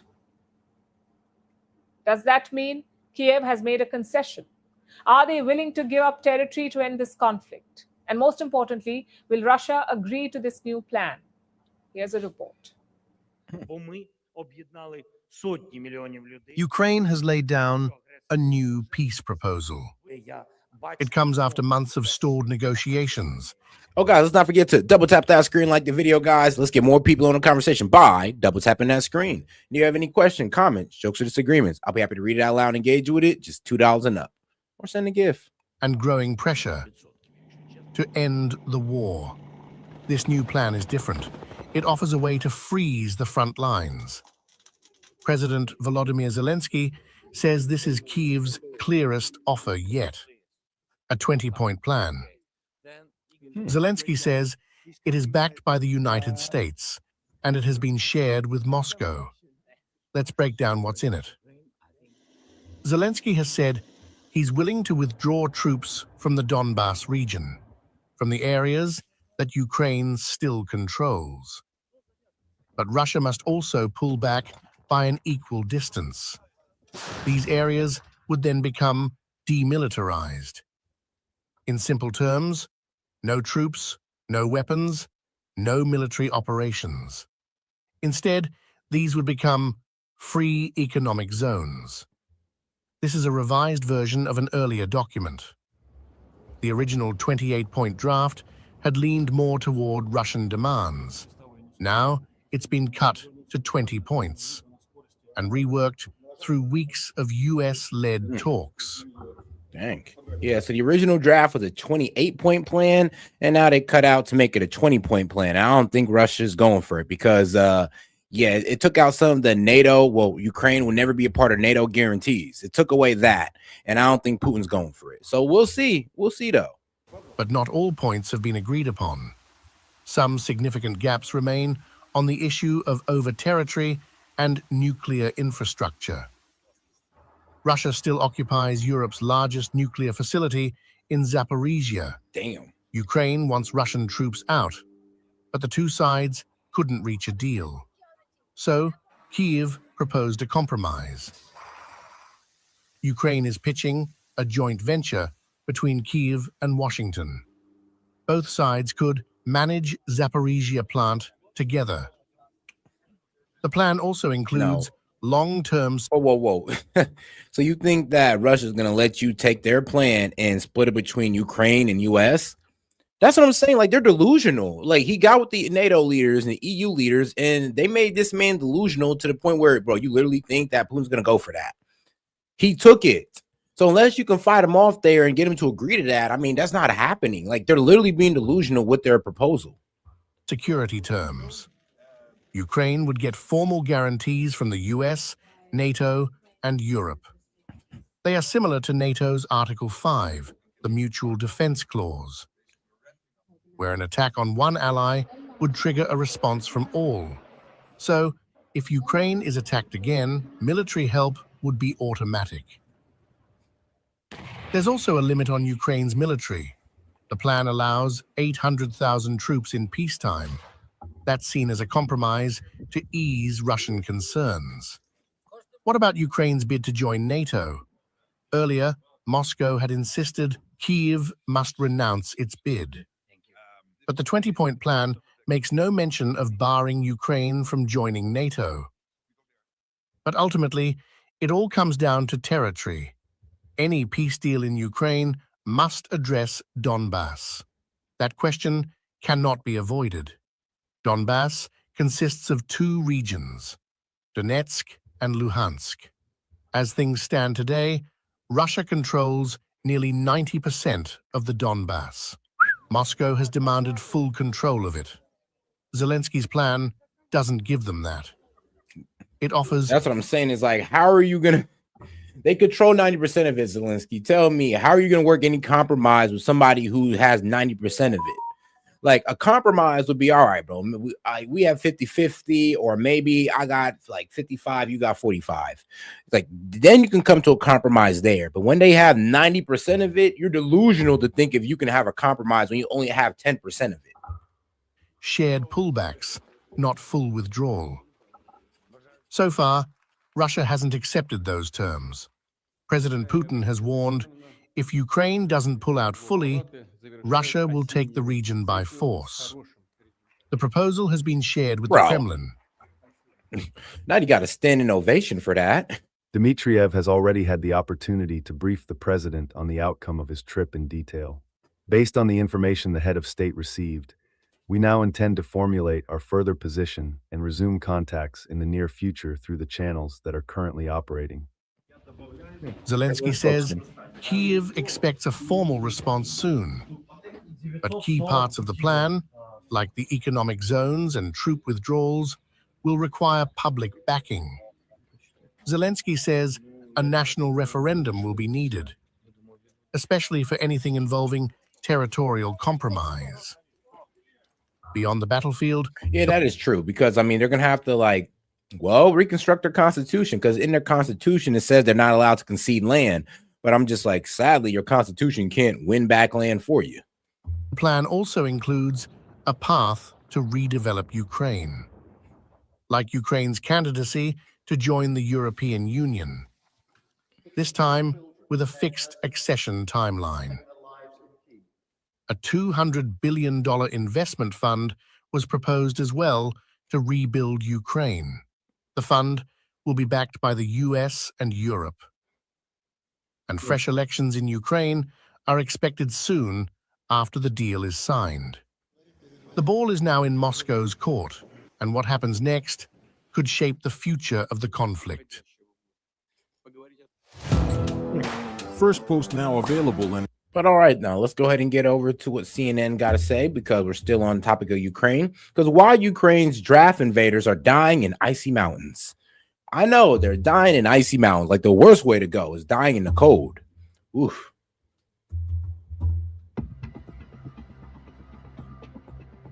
So what you see on the right-hand side is Ukraine. Dan Benga knows how dangerous these mountains can be. He and his team have rescued hundreds of Ukrainians who tried to cross them. They don't have knowledge, they don't have experience, and they don't have professional equipment, because on these mountains you need professional equipment to be alive, to survive. The Carpathian Mountains that cut along Romania's 400-mile border with Ukraine have become a deadly magnet for Ukrainian men fleeing conscription at home and seeking freedom in the EU. I told you guys, when I tell you they literally pulling these Ukrainians off the street, they are, to the point where they're evading the draft or they're evading the Ukrainian army, because they're like, bro, I'm not trying to fight in a war where we're dying and we're losing. And everybody in Ukraine know that, yes, people are dying and we are losing. But for some reason, people in America don't get that. I mean, especially when all the clues are like right in front of their face. You can see how...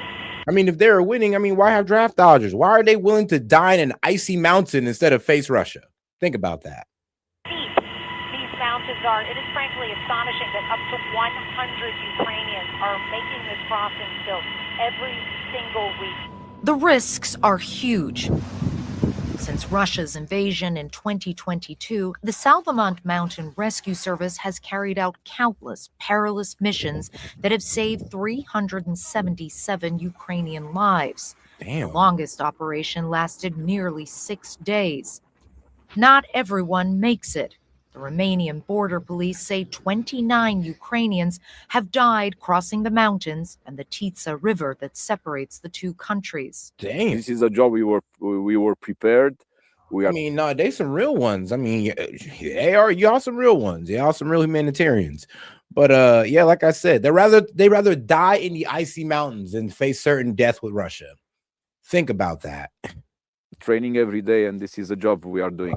It's not about being Ukrainian or Russian or American. It's about being human. A human being. Yeah. So if you could deliver a message to the men of Ukraine, would you tell them, stop trying to cross through these mountains? It's too dangerous. I really can't say don't cross the mountains. I can say take care of you. I mean, that's exactly what they're doing by crossing the mountains. They don't want to get pulled into this losing war with Russia. They understand that there's literally people out there trying to pull them off the street and put them on the front line. And they're like, yo, fuck that shit. I'd rather die and take my own chances in the icy mountains. Like, you really got to think, if Ukraine is winning, why do they have people literally running to the mountains? The icy mountains to die an icy death, possibly on the very slim chance that these guys are out there in a helicopter to save their ass. Lesson that Dima, who asked us not to reveal his identity, learned the hard way. He made the crossing shortly after receiving his draft papers early on in the war.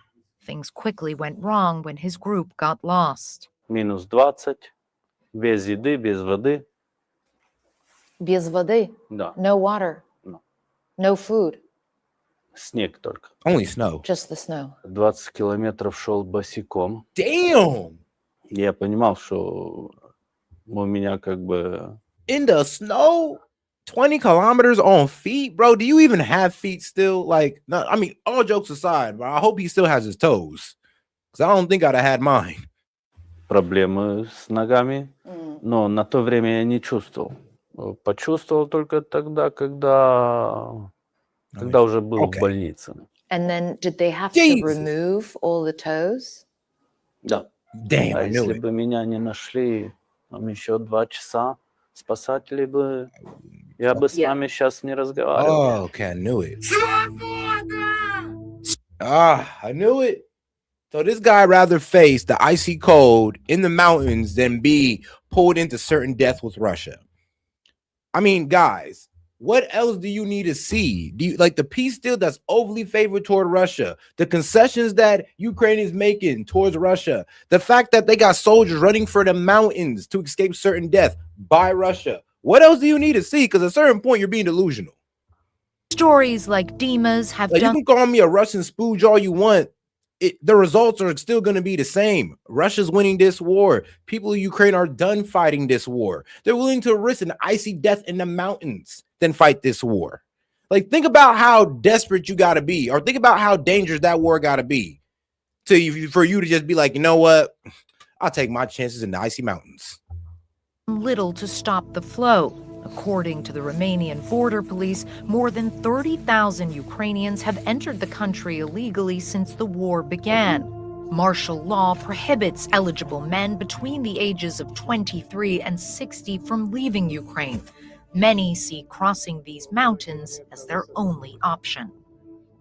Numbers are down from their peak in 2024 when the mobilization age was lowered to 25. But even now, as winter sets in, the crossings can. Actually, you know what's so crazy? I'm gonna speak on this. You know what's so crazy about that whole bone spurs thing? If you ask a Dem, all right, you're criticizing him about that, but do you have any proof that he faked bone spurs? Oh, you don't. You don't have no proof. Can you go to the doctor and get the doctor to admit that he faked it for Donald Trump? Oh, you can't. The doctor actually said he had it. Okay, so why are you getting mad about Trump having bone spurs when it was out of his control? And if it was up to him, he'd have went to the army. And I don't know, but as a veteran, why would you want somebody who has bone spurs on the field, which can endanger your life? Are you sure you're actually a combat veteran? I'm sorry if I'm disrespecting you by asking, but are you sure? Because that didn't make too much sense. That don't sound like something a responsible veteran or a responsible soldier would say. I mean, there's a reason why they didn't let him in, because it would hinder you guys on the battlefield, right? And you can't prove that Donald Trump lied about it whatsoever. Y'all just say it just for the hell of it. Continue. Саме тут перевірений, безпечний, надійний, швидкий вихід за кордон чоловікам. Саме з нами. For those who can afford it, some smugglers openly sell their services on TikTok and Telegram. 9,000. Because unlike Donald Trump's bone spurs, guess what? There's proof that Ukraine's losing. Yeah, unlike Donald Trump's faking the bone spurs allegation. Yeah, there's no proof of that, but there is sure a whole lot of proof that Ukraine is losing this war. Euros to get to Moldova, 12,000 euros or around $14,000 to Romania. Artem, as he calls himself, says he helps facilitate these escapes. Oh, we rescued, I think, more than 600 people. I find it really interesting that you use the word rescue. Of course, because I see this situation like that, and I think we rescue people. Because people in Romania even know that they're losing. They're like, yeah, you're losing this fight with Russia. You don't want to go out there and die for nothing, so you're trying to run away and seek refuge in one of the EU or NATO countries. Like, even bro, when the other countries around them know that they're losing to the point where they gotta save the stragglers. I mean, what else do you need to hear? I mean, if you're winning, why would you have this many people running for the hills? If you're winning, why do you need to drag citizen off the street? If you're winning, why are you conceding land to Russia? Anybody want to take that on? Oh, of course not. Yeah, of course not. Who just want to leave to build their future. And what do you say to people who view you and who view those who are trying to leave as traitors? I don't take care about them, to be honest. I help people, I save people. Ukrainian authorities see it differently, faced with a manpower crisis as the war heads towards its 5th year. Men caught trying to leave the country. Faced with a manpower crisis. So it's basically CNN is kind of snitching on them in a way. They're not going to say it outright, but they're saying it right to your face. Like, yeah, there's a man problem situation. We don't got enough soldiers to fight Russia, so we're pulling citizens off the street. And the citizens know this to the point where they're trying to leave Ukraine because they don't want to be taken into a war that they're losing. The war heads towards its 5th year. Men caught trying to leave the country illegally are rounded up. Some have reported being mobilized shortly afterwards. Hi, Victor. Like, Adam, don't be a dumbass. Like, you haven't been able to refute anything I'm saying. You haven't been able to give me no different information because it's all right in front of you. Look, bro, I know you've been lied to for about 2 years that Ukraine is winning, but bro, wake up. Wake the F up. Nobody's believing that but the delusional at this point. Like, only the crazies are believing this at this point, bro. I'm kind of feeling bad for you, to be quite honest. I mean, you're over here saying that I'm lying, but can you give me any other information? Because you can see the Russians winning on world news, American news. I mean, shit, you might even be able to see it on Ukrainian news at this point. So I'm wondering, like, bro, how delusional are you to still think that Ukraine has a chance? Or to still think that I'm a Russian stooge for telling the truth of what's going on in that part of the world? Please tell me. How are you? 34-year-old Kiev taxi driver Viktor Pinchasov has just crossed into Romania. I'm glad you're okay. You Yeah, survived. How long did it take you? 5 days, 4 nights. 5 days, 4 nights, walking through the mountains. Yeah, 3 big mountains. Man, did you leave house shoes? Like, because the last guy didn't. He made it with no toes now. He says the journey was tough, but the decision to leave was easy. Damn. His 5-month-old daughter, Ava, is in Switzerland, and he has little faith in ongoing negotiations to end the war. Do you believe that there is... I mean, yeah, if they were winning the war, then let's be real, bro wouldn't be making this move. That's the reality of it. If they were winning this war, think about it. They wouldn't be bro left literally because he says, we don't see a sight. We don't see an end right now, and we're losing. If they were like, well, we don't see a sight end to the war and we're winning, then they would be staying right exactly where they're at because they're winning, they're gaining more land, and they're barely being touched. Just like how you don't see no Russians leaving. You don't hear stories about Russians deserting, but you hear all about that. You hear everything about Ukraine. So once again, Ukraine has been losing this war the entire time. And now the world is starting to wake up to it. Now they're starting to reach its conclusion. It's going to be peace? No. Letting No. Russia win. See, like delusional people like this, you're letting Russia win. Who's letting Russia win? Like who? Not us. Are we out there or is it Ukraine? All right, it's Ukraine. Don't be a retard, bro. It's almost stupid. You're letting Russia win. Who? Well, they're not invading us. They're not taking our land. They're taking Ukraine. That's their responsibility. And they're not in NATO. We have no obligation, but yet we're still sending money out there. We're not letting Russia win. Russia's just winning. That's it. That's all. Boy. I want to believe, but I see nobody wants peace. What's the most important reason you left? My daughter had freedom. I want to live and understand that I'm free. I can go, I can live in prison. I'm free man. It is a bleak outlook shared by many Ukrainian men, willing to leave their homeland behind to take their futures into their own hands. Clarissa Ward, CNN. Yeah, instead of just dying useless, I mean, being a useless death on the battlefield for nothing. They rather, well, bro, he's a father. He's like, bro, I'd rather go be a father in my daughter's life than go out there and die for Zelensky in a losing war. I respect it. Y'all may not respect it, but y'all ain't out there fighting that war. Actually, a lot of people who's like pro-Ukrainian, I mean, bro, I would ask you guys to go out there and fight that war then. If you feeling so bad about it, go out there and fight that war. And guess what? Your ass will be running for the hills just like the Ukrainians. All right. All right. Boy. But all right, now let's get over to the right side of news with Fox News. Wait, since we are done with the Ukraine segment, all right, let's get over to a musical interlude.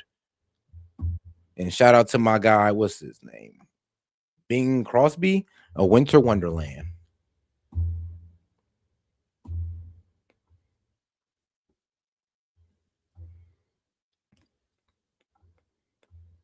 Whoops, that one. All right, now on to the next one. All right, let's see where we're at. Since we're done with Ukraine, all right, let's go to the Fox News. See what they talking about. All right, barely let me get away with that, huh? All right, let's bring in Deputy Chief of Staff for Policy and Homeland Security Advisor Stephen Miller. Great to see you this evening, Stephen. Nigga, what? Happy Hold on, February. Jesus, bro. You got to be retarded. No, bro. Did this man just say we gave more money to Argentina than Ukraine when we gave these scholars over $100 billion in cash and then about $250 billion in weapons?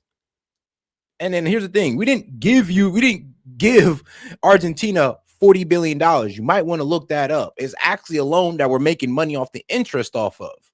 Like, y'all need to get y'all facts straight. You're obviously feeling pretty good about things right now. You all have delivered more in the past 11 months than any president I've ever seen in my decades of covering Washington.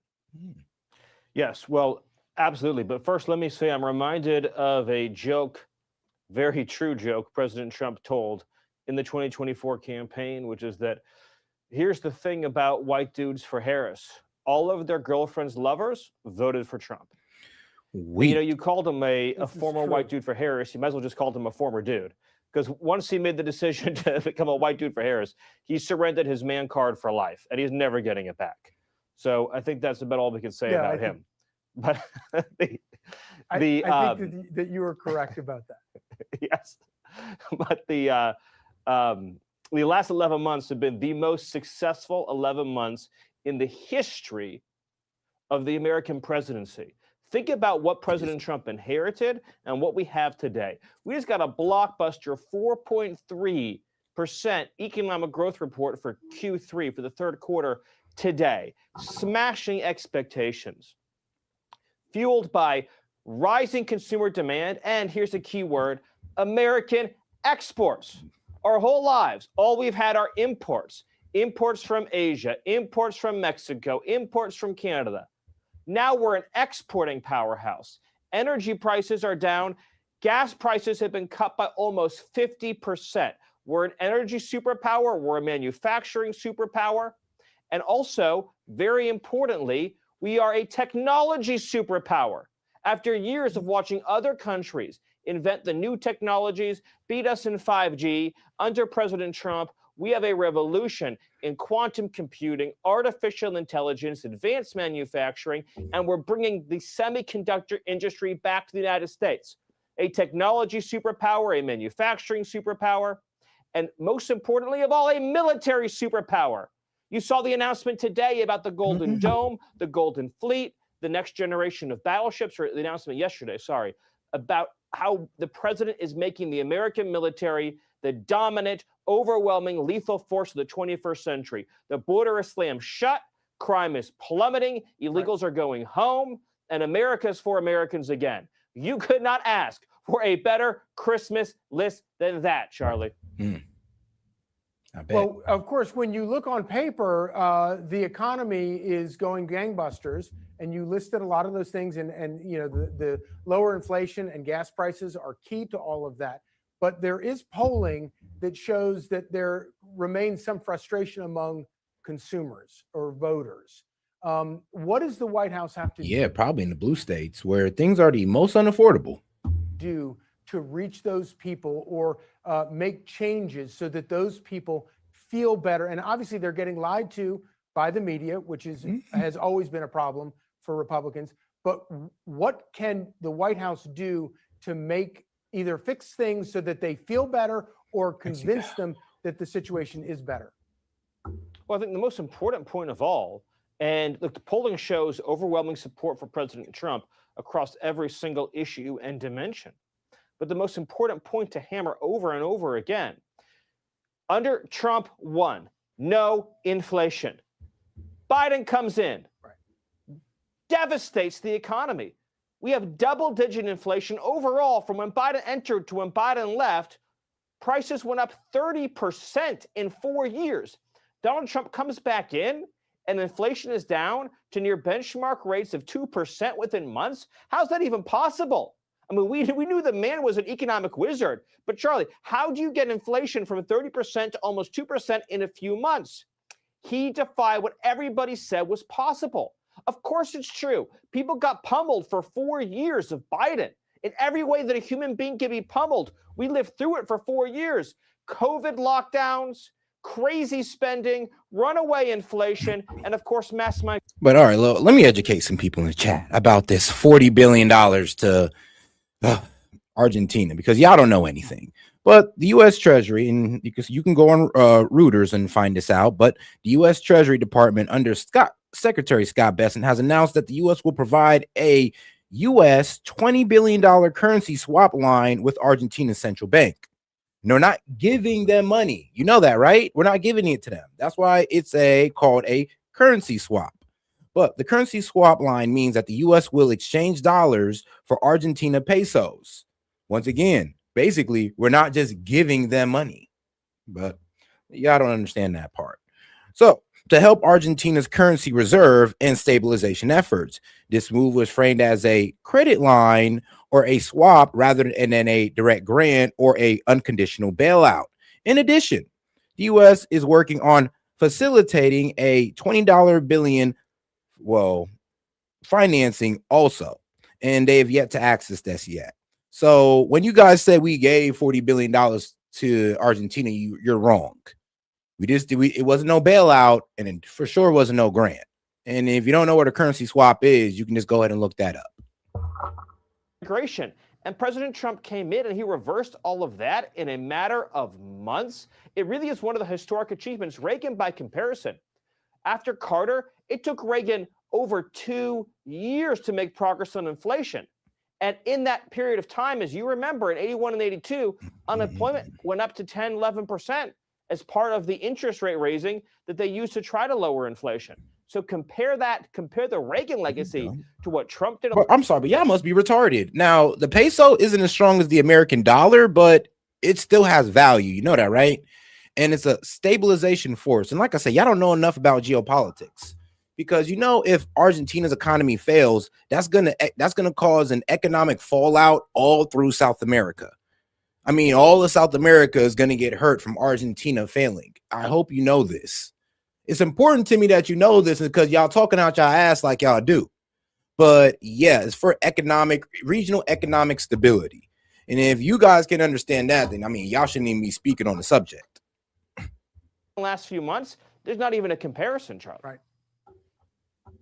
All right, so I got to ask you about this, because I know that you've been really enjoying watching this whole kerfuffle over at 60 Minutes over their package on the S.E.T prisons. And you actually have somebody from the outside, new, who's trying to actually act like an adult over at 60 Minutes and say, hey, Jesus, I'm sorry, I'm gonna have to get you. You're too retarded. You're too retarded for the chat, bro. Saudi Arabia invested trillions of dollars into us. What do you mean? Selling out to Saudi Arabia is a new American, bro. They're investing billions of dollars. How are we selling out to them? They're giving money to us, and that only benefits us. Like, bro, I'm sorry, you're just too retarded for the chat. I mean, I thought Leslie was pretty bad, but you're probably the worst. Sorry, brother. You need to sit back and actually learn something. You sit on your fingers for a little bit. Wait a minute. You failed to talk to the administration. You failed to put in any sort of context whatsoever for the story.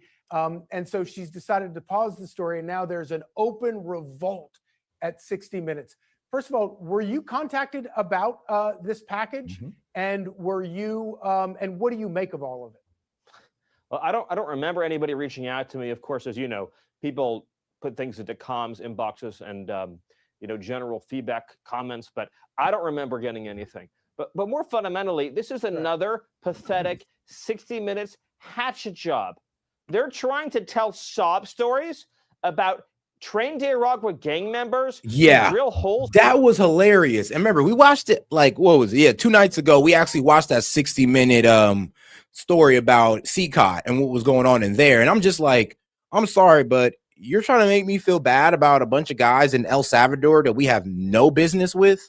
You're trying to make us feel bad about a guy who got an asylum interview and was rejected and now got sent back to El Salvador. We're supposed to feel bad about that? It's like, bro, it was pathetic. But hey, Dems, they'll try it. They'll try anything to try to pull at your heartstrings. Some people's hands who rape and murder little girls. This is the gang that kidnapped, sexually assaulted, and murdered Jocelyn Ungary. Remember her, that precious 12-year-old girl from Texas who was taken from her mom and went through horrors none of us can even imagine. And you have these 60-minute producers who are living in. Check your facts, homie. Qatar gives money to terrorists. Yeah, through Israel. Israel sends the money to Qatar, and Qatar sends it to Hamas. I mean, actually, Qatar got Bibi Netanyahu's hand on writing, in writing, my friend. So, like I said, y'all need to check y'all facts because you'd be surprised at what you don't know. Be quite honest with you. I was like, Qatar's a better ally than Israel. Tell you that right now. Comfort and security in their West End condos, trying to make us feel sympathetic for these monsters. Have you seen the tattoos? Yeah, who funded Hamas? Bibi. If you did not realize, Bibi sent money to Qatar telling them to fund Hamas. It is recorded. Even Israeli media exposed this. If you watch the Bibi files, which is an expose on Bibi's corruption case, they admitted this. You guys don't know nothing. Like I said, don't know nothing, but speak like they do. The face tattoos, the body tattoos on these killers? Would one 60 Minutes producer or writer agree to spend 30 minutes? I'll make a deal. We will pick someone at random that we sent to S.E.T, just a random lottery drawing, and they will spend one day overnight in your apartment. Who was taking that deal at 60 Minutes? Nobody. Nah, Steve Miller's hilarious. He said, all right, you think they so innocent? Cool. Let's take one of these guys out of S.E.T, and you can go ahead and sleep with this guy in your apartment for just one night. One night. Go ahead, do it since you want to paint them as harmless. Please. Because they know that these are monsters who got exactly what they deserved. Because under President Trump, we are not going to let little girls get raped and murdered anymore. And every one of those producers at 60 Minutes engaged in this revolt, fire them. Clean house, fire them. That's what I say, Charlie. Okay. And yet somehow they're the compassionate ones and you're the mean ones. But we're glad you're the mean ones and getting the job done. Very much appreciated. Stephen Miller, Merry Christmas and Happy New Year. Merry Christmas. All right, now Trump took an L in the Supreme Court with bringing the National Guard to Chicago. Even though the people of Chicago is begging for it, it is up to their governor to go ahead and bring in the National Guard. Now, the only time Trump could bring in the National Guard if there's a situation like what happened in LA where the police was getting attacked, ICE officers were getting attacked, and it got violent. Chicago is not like that, and hopefully don't turn into that. But what the problem is, though, that if Chicago was to try to invoke, like what Brandon Johnson was talking about, the mayor of Chicago, if he was trying to invoke a ICE-free zone, then yeah, the president could bring the National Guard under that. But as you see, they're not trying to play with the president like that. The Supreme Court has dealt a significant blow to the Trump administration, blocking the president from deploying the National Guard to Chicago. In the 6-3 ruling, the court's 3 liberal justices were joined by Chief Justice John Roberts, Justice Amy Coney Barrett, and Justice Brett Kavanaugh. In today's Vinny, look at how dumb you sound. So when you side with the enemy, you're now the enemy. Hold on. So Qatar's been the one that been doing all these helping us out with almost every adversarial nation in the Middle East. This is how we even get to these peace deals, these ceasefires, is through Qatar, while Israel is the one who's starting them. So I'm sorry if I'm on the side of the guys who want to have peace and not on the side of the guys who want to start war. And then the guys who start war always bring us into it.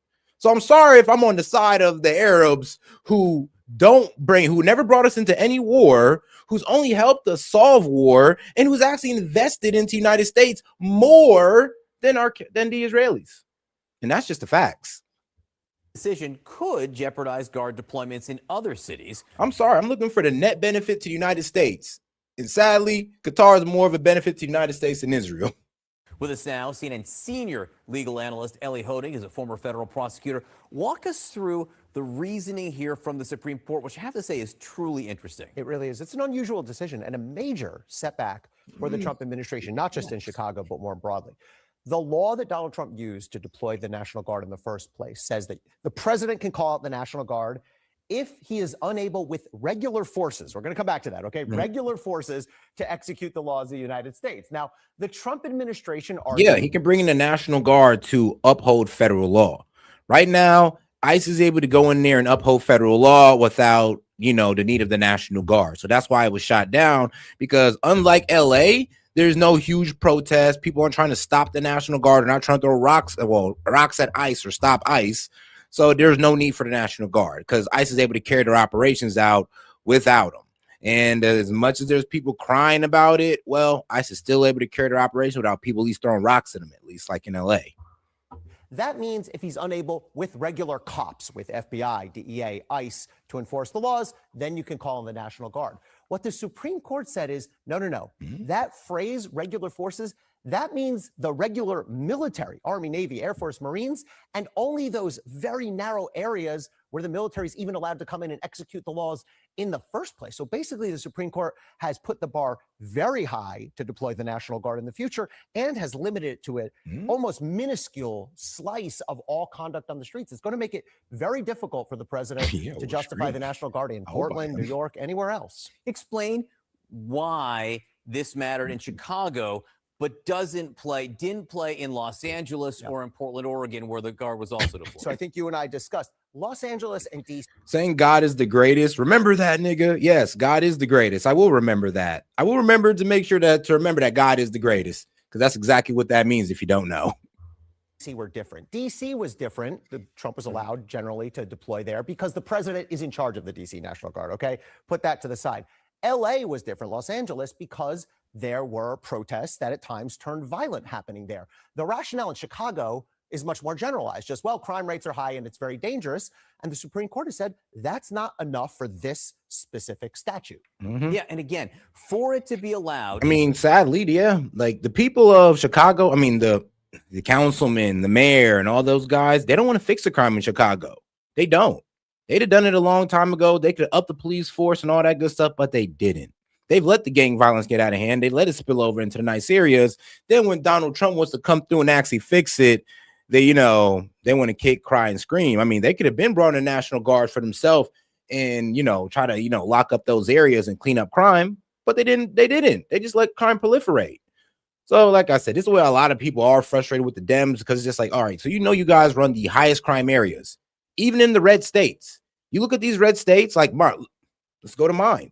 Now I'm in Ohio. My state don't have high crime, but you want to know what the highest crime areas in my state are? Cleveland, Columbus, Cincinnati, all blue cities, all of them. I mean, you can go to Tennessee, Memphis, highest crime area. It's a blue city. I mean, you can go across the board with all red states, all blue states, always high crime areas. Cities like Chicago and these. And yeah, like I said, we want to bring up the red states. Look at the blue cities in those red states, and they make up majority of the crime in that red state. Circumstances. I mean, Louisiana, New Orleans, Shreveport. I mean, those two cities ran by Dems, except for Shreveport. That's actually got its first Republican in years, but throughout history, it's been ran by Dems. Have to get past posse comitatus, right? Right. Which means what? You with your Latin phrases, which means that the military traditionally cannot conduct regular law enforcement activities. They can't make traffic stops. They can't do searches. They can really only provide a very basic security function. So it's very, very narrow. So this decision really leaves very limited room for Trump to deploy the National Guard elsewhere. They can try to argue circumstances are different, but if the argument's just going to be, well, it's dangerous, that's not going to cut it.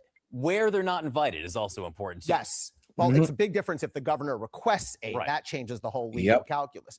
Interesting coalition here, right? We're so used to these 6-3 decisions, 6 conservatives versus 3 liberals. Here you had Chief Justice Roberts, Amy Coney Barrett, and Brett Kavanaugh joining with the liberals, leaving the 3 conservatives complaining about this. This was an emergency docket case, meaning there was not full briefing. There was no oral argument.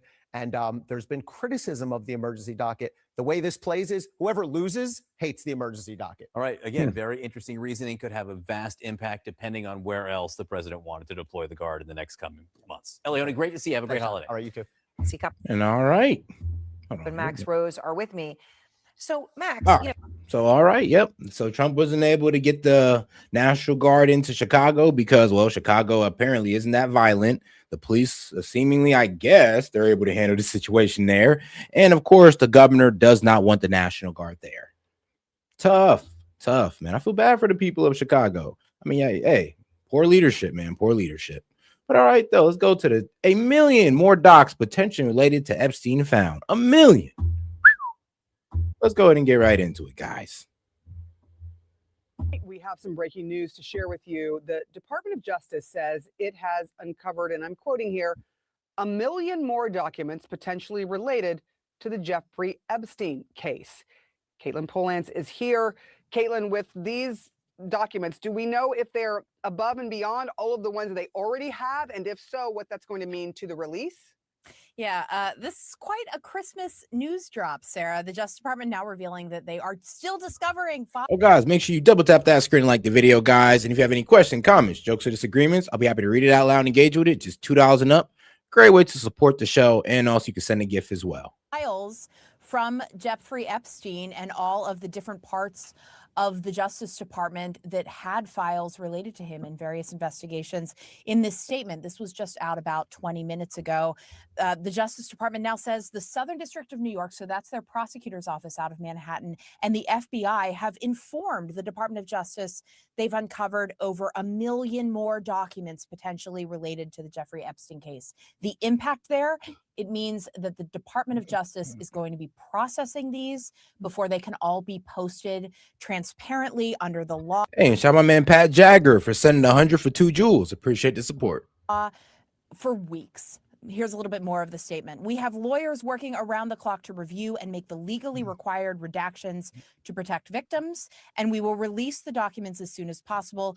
Due to the mass volume of material, this process may take a few more weeks. This comes on the heels as well of yesterday, prosecutors in the Southern District of Florida, so in and around Miami, being asked to volunteer their time and jump on board the group that is already looking at these Epstein files. This email from leadership in the department said they needed volunteers. It was an emergency. They understood it was the holidays, but there are more documents than they have enough people to reviewing right now. They need more hands on deck. Sarah? This is going to fuel all sorts of questions about how the DOJ has handled this, both the left and the right, both going after the DOJ. How does this all fit in with the law that has been put in place that the president signed, the Transparency Act as well? It requires that they had put these out way earlier altogether, and now here we are. Well, I'm gonna be real with you. Maybe they were transparent with us, just secretly, you know. According to this video, hey, they might have been being transparent the whole time. Check this out. Users on TikTok realizing they can just copy paste the redacted text to read what it says. Oh, look at this pesky redaction. Let's just get rid of that. No way. Try it? We're going to try it right now. Open in Adobe. All right, now we're going to copy this. We're going to save it. And this is from the government website right here, justice.gov. One of the moment of truth. We're talking about this is the federal government, and they can't figure out how to put a black bar over some text. Just for context, this is not all files, but on multiple PDFs, the government, instead of redacting the information using the Adobe function, they highlighted the text with the black marker. Check page 41. Okay. I'm not suicidal. Defendants also attempted to conceal their criminal sex trafficking and abuse conduct by paying large sums of money to participant witnesses, including by paying for their attorney's fees and their case costs. Epstein also threatened harm to victims and helped release damaging stories about them to damage their credibility when they tried to go public with their stories of being sexually trafficked and abused. Why was that blocked? I don't know. For which Indike Executory Authority acting on his behalf, payments from this account totaling almost $60,000 were transferred by wire to young women. Why would this be censored? The law didn't say you can make an exception for that. It doesn't make any sense. They're redacting any mention of anyone outside the known circle interacting with Epstein. People want to know who these people are. I think that's exactly what's going on. Indike, an attorney who'd represented Epstein for decades, represents Defense Secretary Pete Hegseth and previously represented Donald Trump. So let me get this straight. The guy who was found to be wiring money, supposedly hush money, to these young girls never got indicted. He left his job. He got hired by the group that represents both the current defense secretary and Donald Trump. The files that were released now just came out with his name selectively redacted from them. Now, if anything, everyone is now starting to actually go back and look at some of these redacted discoveries, these files that have been released, and not just with the Epstein stuff, you guys, even with the UFO stuff, because now people are realizing how the United States government is supposed to be the smartest, most powerful nation in the world. And they actually don't know how to redact.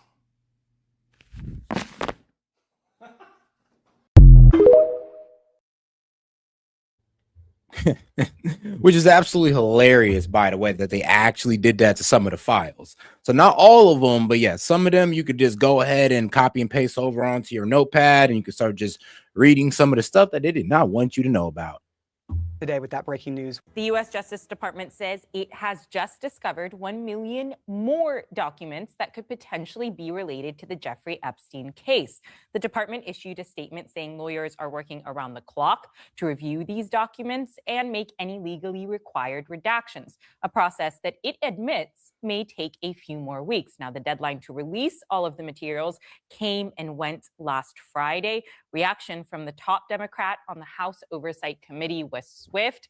Congressman Robert Garcia released a statement that says the White House is openly engaged in a cover-up protecting Epstein's co-conspirators and the powerful men who abused women and girls. It's outrageous that the DOJ has illegally withheld over 1 million documents from the public.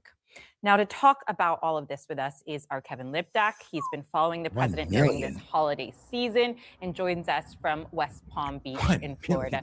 I mean, Kevin, I just have to start with... At that point, I mean, what don't we know? I mean, man, all we just need is all 1 million files unredacted, and man. But then again, like I said, people are saying, oh my God, you won't, like, it's going to be too much. People are going to crash out. Well, we need to crash out over the truth. Sometimes we need a crash out moment, especially when it comes to receiving the truth. But all right, guys, go ahead and check out this video. Okay guys, last night, finally, some actual big revelations came from the latest dump of Epstein files. So here are the 4 main things that you need to know about, and get locked in, because this one's kind of wild. First key takeaway, holy shit, we actually got emails between FBI personnel mentioning 10 possible co-conspirators of Epstein. And that's actually a huge development, because up until now, the official narrative from the Department of Justice has always been there's no one else. There's Epstein, there's Maxwell. In fact, earlier just this year, Kash Patel testified under oath that there was no credible information that Epstein trafficked young women to anyone else other than himself. In fact, it got to the point where the majority of these 10 co-conspirators were served with subpoenas by the FBI. Frustratingly though, a lot of these names were actually redacted, which also raises a lot of questions, because we were told that all of these redactions were supposed to protect victims, not the alleged co-conspirators. Now, why the FBI stopped pursuing these people like they were doing in 2019 is unknown. Second key takeaway is that Trump is actually mentioned a lot in these files that dropped last night, unlike the first batch. Now, to be clear, there are a number of documents from these files which mention Trump that are either tips or just unproven allegations, but also pieces that are verifiably false, and we'll get into that in a second. But one of the most credible things so far is that in a 2020 email, a federal prosecutor spoke about receiving new flight records showing that Trump had traveled on Epstein's jet many more times than even they were previously aware of. Again, still no smoking gun, but geez, it's starting to get dicey now. Third is that there was a wild email in these files from someone who described themselves only as Invisible Man and just the letter A. And they were asking Ghislaine Maxwell if she had found any new inappropriate friends for them yet. And we know that this person has got to be pretty important, because they were at a summer camp at the time of sending this email for the royal family. Yeah. And then the fourth and last key takeaway is the pretty strange behavior of how the Department of Justice is actually releasing these files. Firstly, they broke the law by releasing these in multiple batches and not just all at once. Secondly, they heavily redacted a lot of questionable information. They've poorly redacted a lot of these pages, and people are literally getting around the redactions now by simply copying and then pasting the text into their notes and seeing what's underneath those bars. And then, most bizarrely, especially from last night, they're including files that are verifiably fake. For example, there was this letter that was purportedly sent by Epstein to Larry Nassar, and there's a whole thing going into there, as well as a fake video showing Epstein in his prison cell. Both of them, they say, are fake. And so that really starts to raise questions about why or how these were allowed to be included if even they are saying that they are fake. What do you guys think? Are we getting closer, or is it just, again, more fluff? All righty. And all right. Now, I want to get into something. And I guess I might just close it out on this one, seeing that I still got a lot to do. But all right. Now, I want to talk about something. So, what happened with Nicki Minaj, right? You seen the bullshit? You see that how she came out speaking for Christians and all of a sudden she gets completely ostracized out the black community. We got Cardi B, Meg Thee Stallion, Billie English calling her out, blocking her and all that wild stuff. And I came to the conclusion that as a member of the black community, it's like, bro, it's like I'm in a cult in a way. It's like you cannot think outside of liberalism without being ostracized, without being demonized by your own community. And where else do they do that at? Oh, yeah, a cult. So, yeah, I mean, the black community is a cult. They don't allow any conservative values. And if you speak on just the smallest of conservative values, then, yeah, you'll be ostracized. Uncle Tom, you're a white. Oh, you're speaking on white supremacy. You love white supremacy. It's like, no, I'm just speaking out on my values. But apparently, if you're not speaking for the liberal values, yeah, you're going to get ostracized. And that shows that's a cult. Yeah, the black community is literally in a cult. Sucks, but it is what it is. So, and think about it now, and I'm going to show you, we're going to break this down. Like, tell me if I'm tripping, guys, because I had a very deep reflection on this. I'm just like, damn, I really do think we're in a cult. We're not allowed to have no ideas outside the Democratic Party without being kicked out of it, without being ostracized, demonized, name called. Where did they do that at but cults? Like, think about the Scientology guys. Anybody who speaks out outside of that group, they call you what? A specialized person, or I don't know, somebody you should stay away from. So as soon as we speak out against liberalism and try to speak conservative values into the black community, we get ostracized, and they tell us that we are now somebody that we shouldn't be listened to, we shouldn't be spoken to. What else do they do that but cults? But I don't know. I don't think the black community is ready to have that reflection moment. But we're going to get into it, though. Check this out, guys, because this is what Nicki Minaj literally got in trouble for. We won't be silenced ever again. We will speak up for Christians wherever they are in this world. That's it. Amen. That's it. Amen. Like, are you serious? So she's getting pretty much, bro, and she lost 10 million followers on Instagram, deleted her account, I heard, because I looked it up. I couldn't find it, so I'm assuming that is true. And it's amazing because it's just like, okay, so yeah, Nicki Minaj, congratulations. You are finally out the cult. You were in a cult the entire time. You were meant to walk this liberal line the entire time. And the day you step out of it, that's when it all goes away. That's when all the black support goes away. All the support you did for the community, all the women you uplifted through your career, it don't matter no more as soon as you turn to conservatism. That's a cult. That is literally a cult. I don't know if you can see this at home, but she's getting a ton of standing ovations. I love you guys. We won't be silenced. Literally. Now, let's take another look. We won't be silenced ever again. So you're telling me she can, like, Meg Thee Stallion can go up on stage and shake ass for Kamala Harris, completely destroy the image of black women, and that's all fucking good. It's like, it's all good, bro. Who gives a damn, right? That's what you're telling us. But Nicki Minaj comes out here and speaks up for Christians, and she's the one who gets the boot out the black community? Not the one that's shaking ass, destroying the image of black women, but the one that's speaking up for Christians. She's the one that gets kicked out. She's the one that gets cut. Really? That we've been a cult for the liberal community this whole fucking time. Bro, we've been a cult for the white liberals this whole fucking time. And then it's these black liberals that will sit here and talk about, oh, you're a white supremacist for being a conservative. Motherfucker, you literally bend the knee to the white liberal women. You literally bend the knee to the white liberal man. What are you talking about? I mean, like, bro, we can point y'all out too. We will speak up for Christians wherever they are in this world. I just want to point out that's two different examples. We have a black rapper on the left performing for Kamala Harris. That's Meg Thee Stallion. And we've got Nicki Minaj on the right speaking at a TP USA event.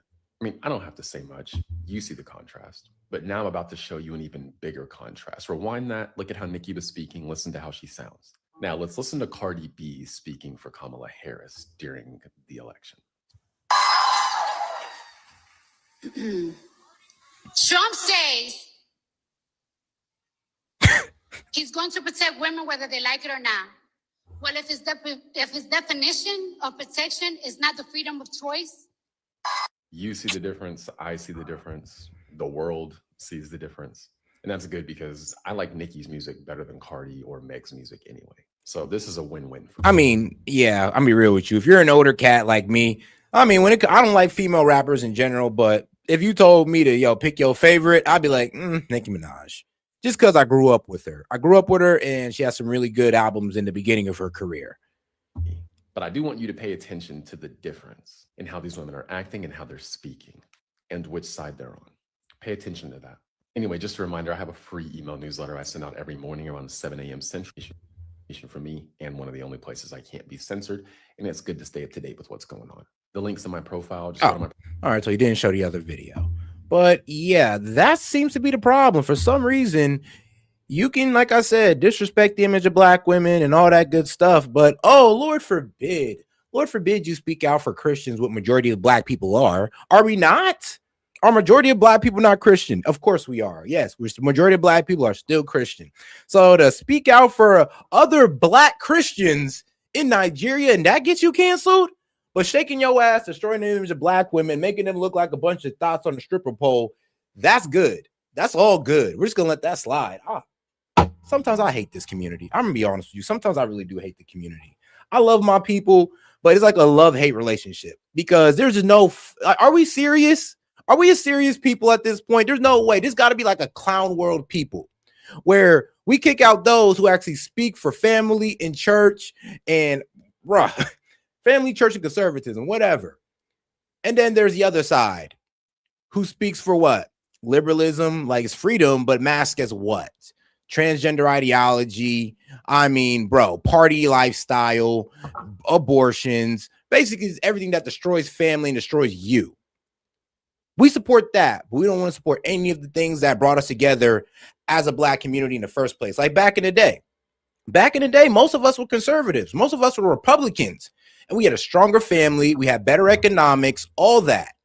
As soon as we turn to liberalism, everything falls apart. And this is why I say we're in a cult. Because no matter how bad the results of the cult is, cultists still stay in it. And those who speak out about it and try to bring some common sense to it, they get pushed out. If you're in the black community, congratulations, my brother. We got to make it out the cult. Because that's the problem with our community. It is literally a cult. And that's just the facts about it. And I hate to admit this. I'm be so honest with you, but when you got guys like this, man, we're going to get to our guy, Dr. Umar.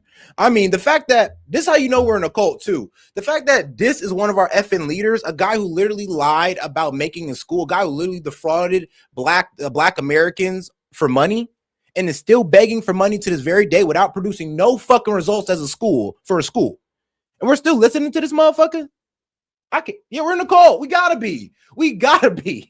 There's no effing way for this stupidity to go down unless in a cult. There's no way you let this bullshit pass unless you're in a cult. Son of a bitch.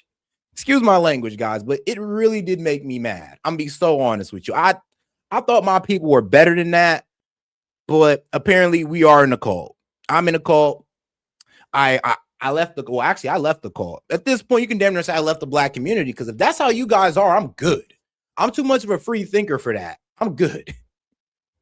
But shout out Asher Rose. Appreciate the support, sis. We've all seen the awful things said to you, Set, throughout the time of you. Yeah, that's true. Throughout the time of watching your podcast, people coming in here and calling you a traitor and a lot worse. That's true. Just for being a conservative. Like, it don't make no sense how I can't have a different political opinion without being called a name, without being ostracized, without being called a traitor. And this is just politics.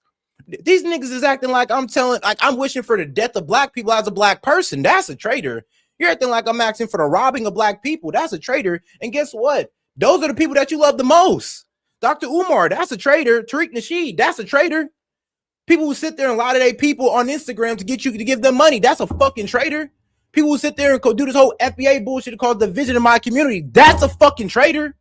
Excuse my language. All right, let me calm down. Let me calm down. Sorry, I am a bit passionate when it comes to my people, but they are disappointing me right now. But all right, would you play one or both songs I put in general chat? It'd be fun. All right, of course, I got you, Tove. Just to calm myself down so I can prepare to react to this video, we need to play something else. All right. Oh, you know what? F it. We're going with this, Tove. We're going with this. I'm feeling this energy right now. Let's get into it. All righty. Well, that was acting up a bit. But all right, now let's go ahead and get into the next couple of videos.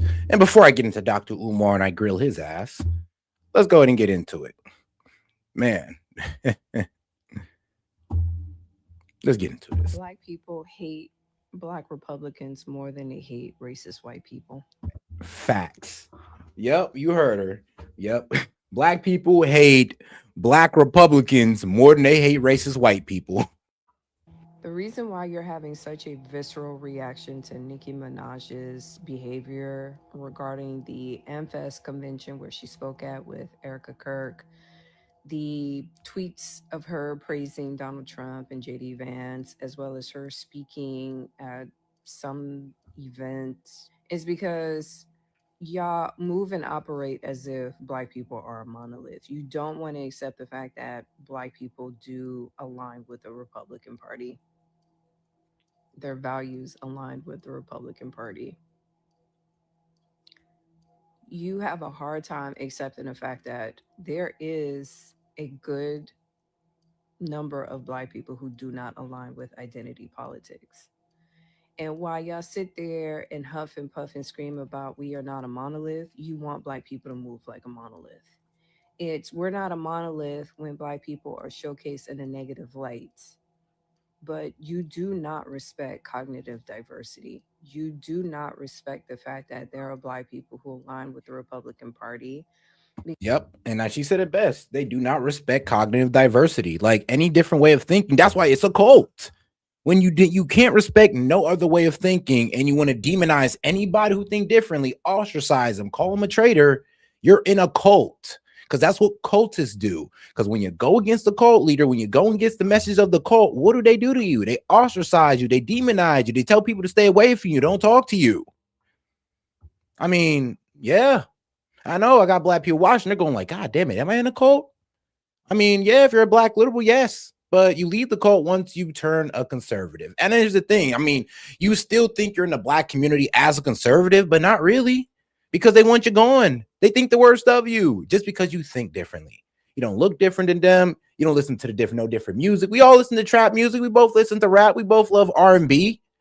I mean, we both watched the Black shows when we were kids and all that good stuff. Grew up the same effing way, just think differently. But some reason now we're oh so different. Don't make no sense. Because they share the same conservative. Oh, hold on. I got to shout out some of the gifters. Shout out Silent 52 for the mystery box for 650 jewels. And shout out Sue for the Sunday for 100 jewels. Appreciate the support, guys. Values. Because Lord forbids if more Black women were to run for office as a Republican, you would drag their asses for filth. Because it's the one and only time where you're cool with Black female Republicans being on the receiving end of a lot of racism. I saw that in my home state. Y'all were cool. Yep. Now you're a coon. Now you're a nigga. Yes. Now what? You're a house nigga. Like, oh, now I'm all this because of what? I think differently than you?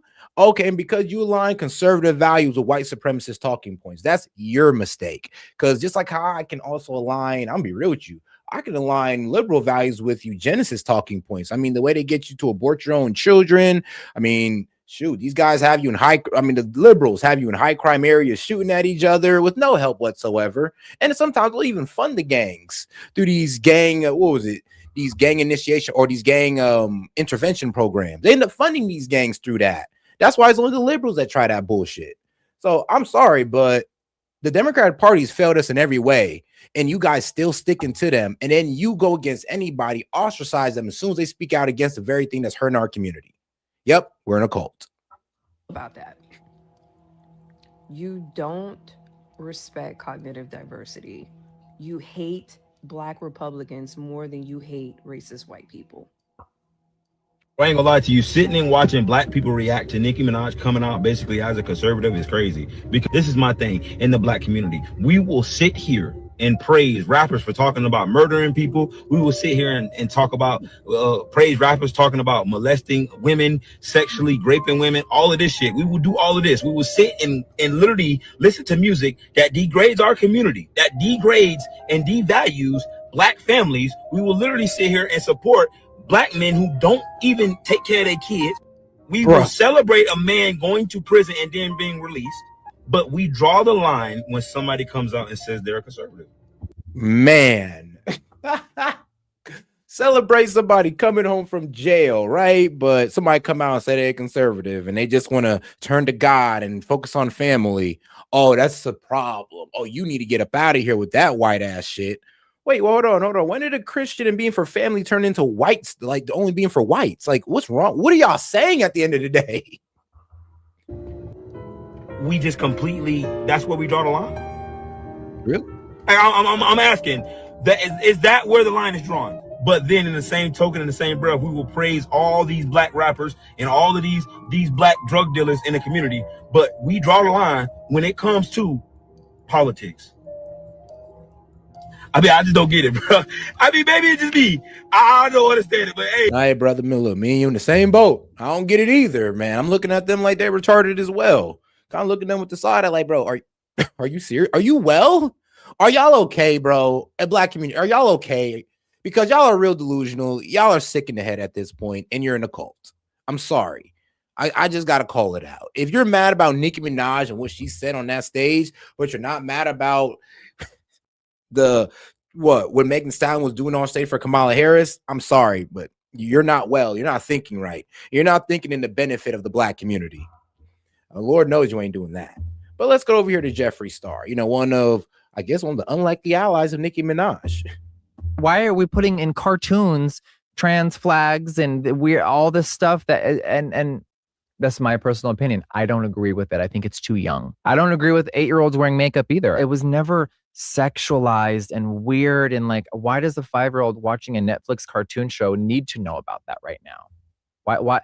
And then let's just really take it there. Let's take it there. Why are we encouraging our kids to be a different gender and feed them false information when they're so young? So this is what I said recently that people really understood.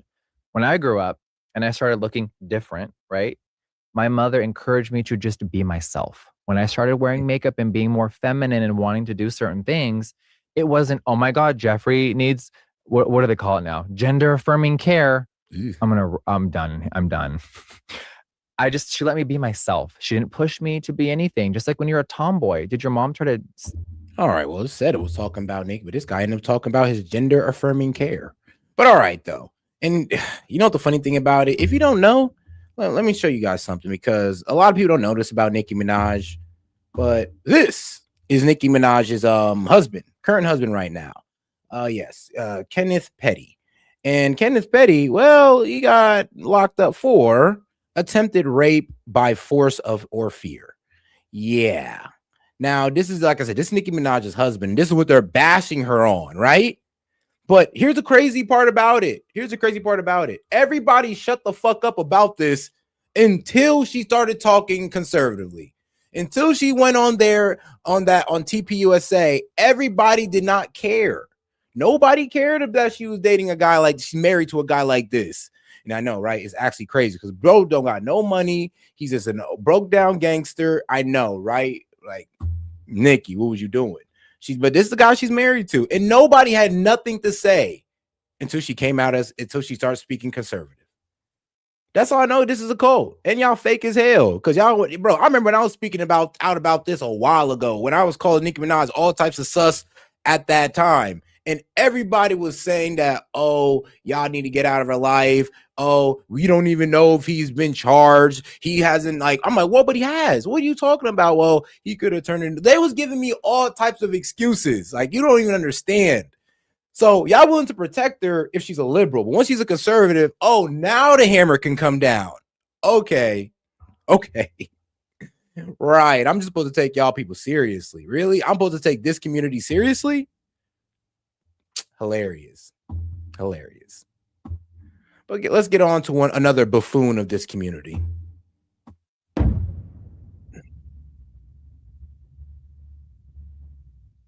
Dr. Umar, man, happy to have you back. It's been a while, man. I mean, I haven't had you on here in a while, man. Yes, sir. Peace and Pan-Africanism. It's been 6 months. Christmas Day would make 6 months. Yeah, man. It's been forever, man, since me and you did an interview. But, you know, we here now. It's a lot I want to ask you and get your take on. Nicki Minaj, how you feel about the backlash she getting right now?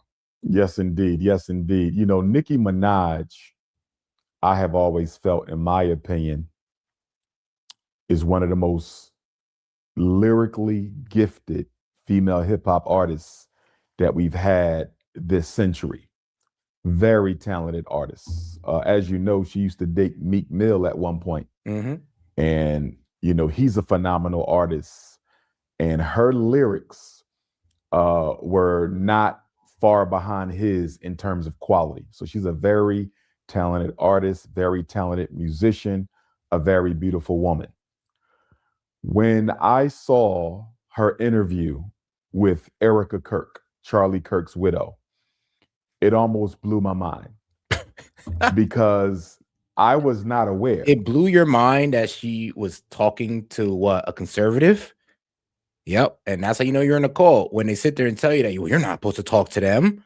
First off, I didn't, like I said, I don't think some people know they're in a cult until you talk to conservative people. You start bringing up conservative talking points, and then you start realizing, well, not just pushback, but how much hatred you get from your own kind out of it. You're like, oh, whole time. This is how y'all really felt. That she had joined the Donald Trump bandwagon. So this past Sunday, December the 21st, she was in Phoenix, Arizona. It was Turning Point's USA Amerifest conference. So this is the conservative think tank, foundation, organization, and movement that Charlie Kirk helped to co-found. So she was interviewed by his widow, Erica Kirk, for about 30 minutes. And some of the stuff that Nicki Minaj said out of her mouth left me flabbergasted. She said things like Donald Trump and JD Vance were heroes, that they were role models for our children. I mean, yeah, bro shut down the border and stopped the invasion that, let's be real, was hurting the black community, because they think about it. These illegals are going into black communities, raising the housing price, rents, and then also taking black jobs, as Trump was saying, in those communities. But, oh, he's racist for calling out the truth. And that's the problem. And that's why I low-key looked at my community sideways. I'm like, hold on, are we really going to throw a blanket over the entire hood, over the ghetto, over the projects, and pretend like immigration isn't a problem for us just to say fuck Donald Trump? So we're going to ignore our own problems just to say F Donald Trump. This is why I say we're in a cult, and we're not even working for ourselves. They're working for the liberal white man at that point. She said that when they speak, she can tell that they're speaking for. And I'm be honest with you. I mean, bro, Dr. Umar Johnson. Now, is it wrong to see a multi-billionaire, real estate guy as a role model? If you ever want to get into real estate, is it wrong to see an Ivy League venture capitalist as a role model? Is that wrong? Is it? No, it's not wrong. You fucking dumbass. Are you serious? Like, but you guys want us to follow these athletes and these musicians and all that good stuff. Okay. Us, that they make us feel proud to be American. She said that they have given us a chance to beat the bad guys and win. She also said something to the effect that really bothered me. Nicki Minaj said, it's not just that, and I'm paraphrasing, I want to try to get it correct, but she said something to the effect that it's not just that we tell Black children to feel proud of themselves, but it's like we're doing that, and at the same time, we're telling other children not to feel proud of themselves. Which is true. I told you there's like a black supremacist problem going on where we gotta up ourselves, but we feel like to do that we gotta put down other people. I mean, as the black community, we feel like we gotta up ourselves and put down white people in the process. And let's go deeper into it. The FBA community, they feel like in order to up themselves, they gotta talk shit about other black communities. This is why I hate people like Tariq Nasheed, who calls divisiveness in the black community. And this is why I say the FBA community is just a bunch of insecure blacks. I know if they call themselves an FBA, they're in a cult and they're an insecure black. Because in order to make themselves feel big, make themselves feel good, they got to talk shit about other black communities, other groups of people. And let's be real, as a black community as a whole, for some reason, in order to make ourselves feel good, we feel like we got to put down white people. That's true. That's not a lie. And he's disappointed in her for calling it out. So basically in the black community, we just can't speak the truth. We just got to sit there and pretend like the bullshit ain't happening. And so I guess she was alluding to this false narrative that the conservatives are putting out there, that teaching black children black history and teaching white children the true history of America is somehow going to make white children feel bad about themselves. That bothered me because no, the problem is so all right, let's not play fucking stupid, bro. Let's not play stupid. When you was talking about slavery, Dr. Umar Johnson, they made it seem like it was the white man's curse. They made it seem like, oh, only white people did it. Yeah, because that's all we ever focused on. We never had that real intellectual conversation about slavery until now, where we're like, well, we weren't special. Like there were other races held in captivity, held in slavery. So we're not special. And that's the problem. We frame slavery as if we're just this special group of people and we are the only ones that went through it and nobody can understand our pain. But that's not true. She's a black woman, or at least I thought she was. She clearly has black children. So are you saying you don't mind your children growing up in a society where they cannot be taught black history? Bro, and see, that's like the most egregious argument that they have. Oh, they're trying to take away black history. No, they're not. They're not. They're still going to teach you about black history. They're still going to teach you about slavery, but they're going to teach you about all of slavery. They're going to teach you about, you know how because remember, the way it was framed to us in school, you thought almost every white person had a slave, but that's not true. It was about 8% of them that had slaves, AKA over 90% of white people weren't involved in slavery in America. That's the fact of it. But y'all didn't teach us that. We have to figure that out for ourselves. So Dr. Umar, don't sit there and pretend like we weren't brainwashed into what slavery is, into what slavery was, or I'm sorry, but wasn't. Like, let's be honest. We were brainwashed to think that slavery was a white man thing and we were just a special case in the world. But that wasn't true. So to sit there and say that, oh, it's a shame that our black children won't get brainwashed the same way, you're a fucking idiot. Let's teach them how slavery really was. And not lie about it and not make it seem like black people are just this singled out people. Or the true history of America, because some people feel it offends the self-esteem of white children. And this is so hypocritical, Art, because we've been in America 400 years at least under British North American control. And look at how the self-esteem and self-worth and self-value of black children has been and continues to be compromised for the benefit of the white child.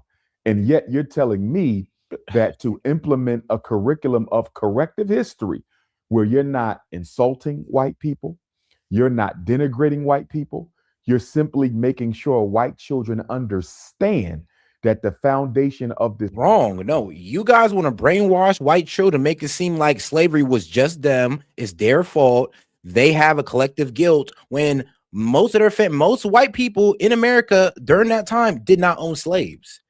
That's the problem with you, black. That's the problem with you, Dr. Umar. That's the problem with the black community. It's like we literally want the brainwashing of white children to make it seem like slavery was worse than it really was. Because like I said, the way it was framed to us back then is almost if every white person had a slave and all of them are collectively guilty, when that's not true.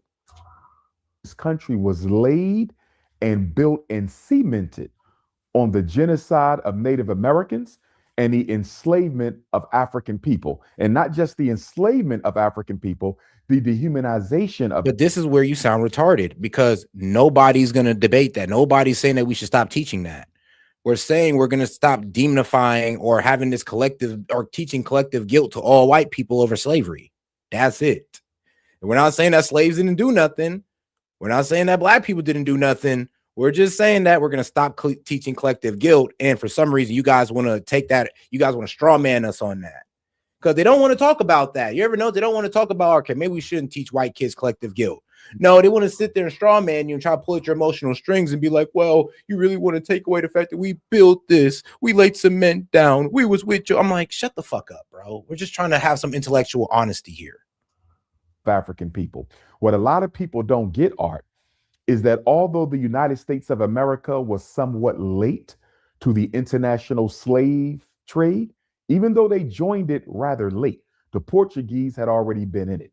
The Swedes had already been in it. The British had already been in it. The Roman Catholic Church had already been in it. America was kind of late to the party. Bro, and this is where it's disrespect when I can see why white people get mad, because more white people fought to end slavery than white people who participated in slavery. And that's a fact. You could actually look that shit up and take it to the bank.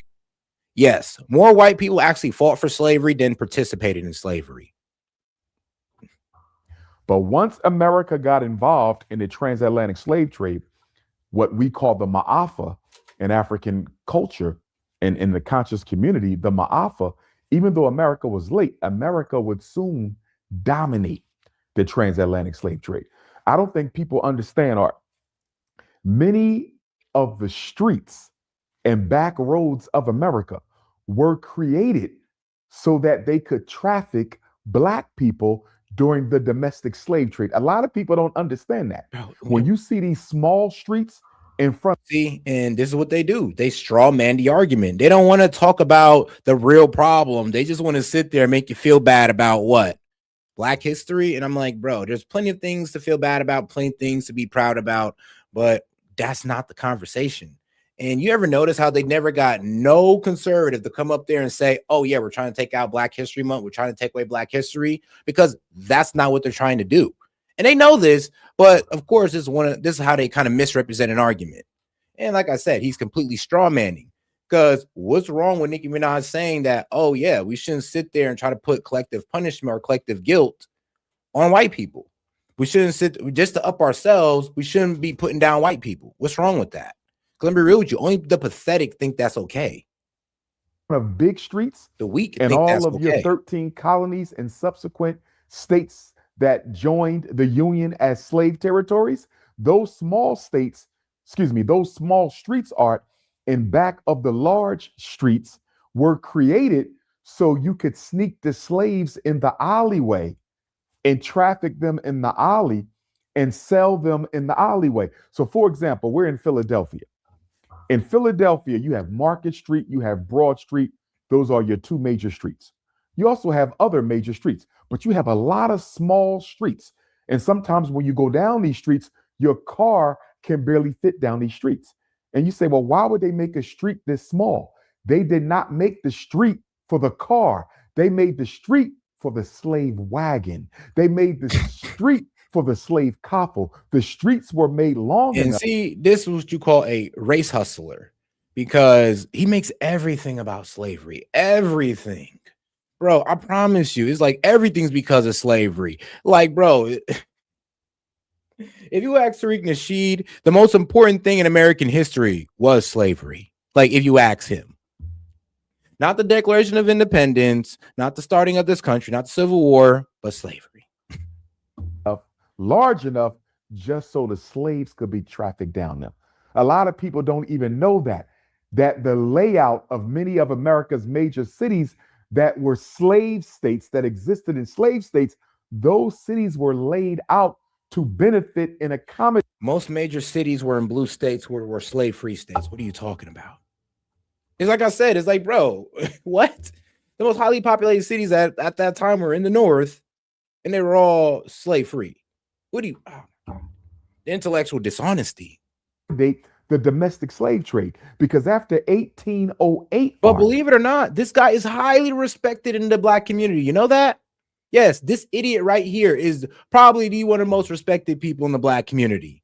Can you believe this bullshit? This is what I got to deal with, guys. Welcome to my life. Welcome to my life, where guys like these are well respected and listened to people in your community. We're in a cult, guys. We are officially in a cult. It's over. Like, I'm sorry, it just is what it is at this point. But let's get over to some Christmas music to calm it down and all that good stuff. School banger. That's a banger right there. And like I said, guys, you got any Christmas songs you want me to play? Go ahead and, if you remember, send it in the Discord. And if not, hey, you can just send $2 to $5, and I'll go ahead and I'll play that song for you. But in the meantime, let's go ahead and get back to this clown for a little bit, and then we'll get back into it. But I guess I can respond to some of the comments in here. I was seeing some stuff. Like my man Matthew, he's like, black dude siding with neo-Nazis, Confederates, neo-Nazis. I mean, bro, who's a neo-Nazi? And if we were being ruled by neo-Nazis, can we use some common sense? This is why I talk about intellectual dishonesty of the black community. Like, can we make sense, please? Like, bro, are you in a concentration camp anywhere? And if we were run by neo-Nazis, how are you able to speak out against the president? How am I able to speak out against the president when I disagree with him? If we're a neo-Nazi, if they're all nuts and neo-Nazis, ain't I supposed to be in the gulags by now? Ain't you supposed to be in the gulags by now? Why aren't you? Like, come on now, bro. Make it make sense.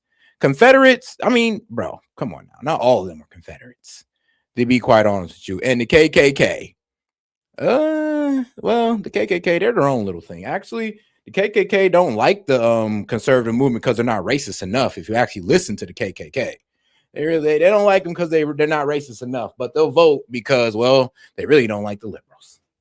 But it is what it is. He's like, bro, siding with Nazis. So hold on. I'm siding with Nazis just because I don't agree with the liberal bullshit or I'm be real with you, the catastrophe that is the black community.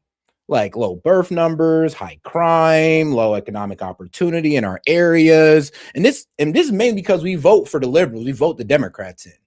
So I'm sorry, but the neo-Nazis and the Confederate and the KKK aren't our problem. It's our own people. 1808 is when America outlawed the international slave trade.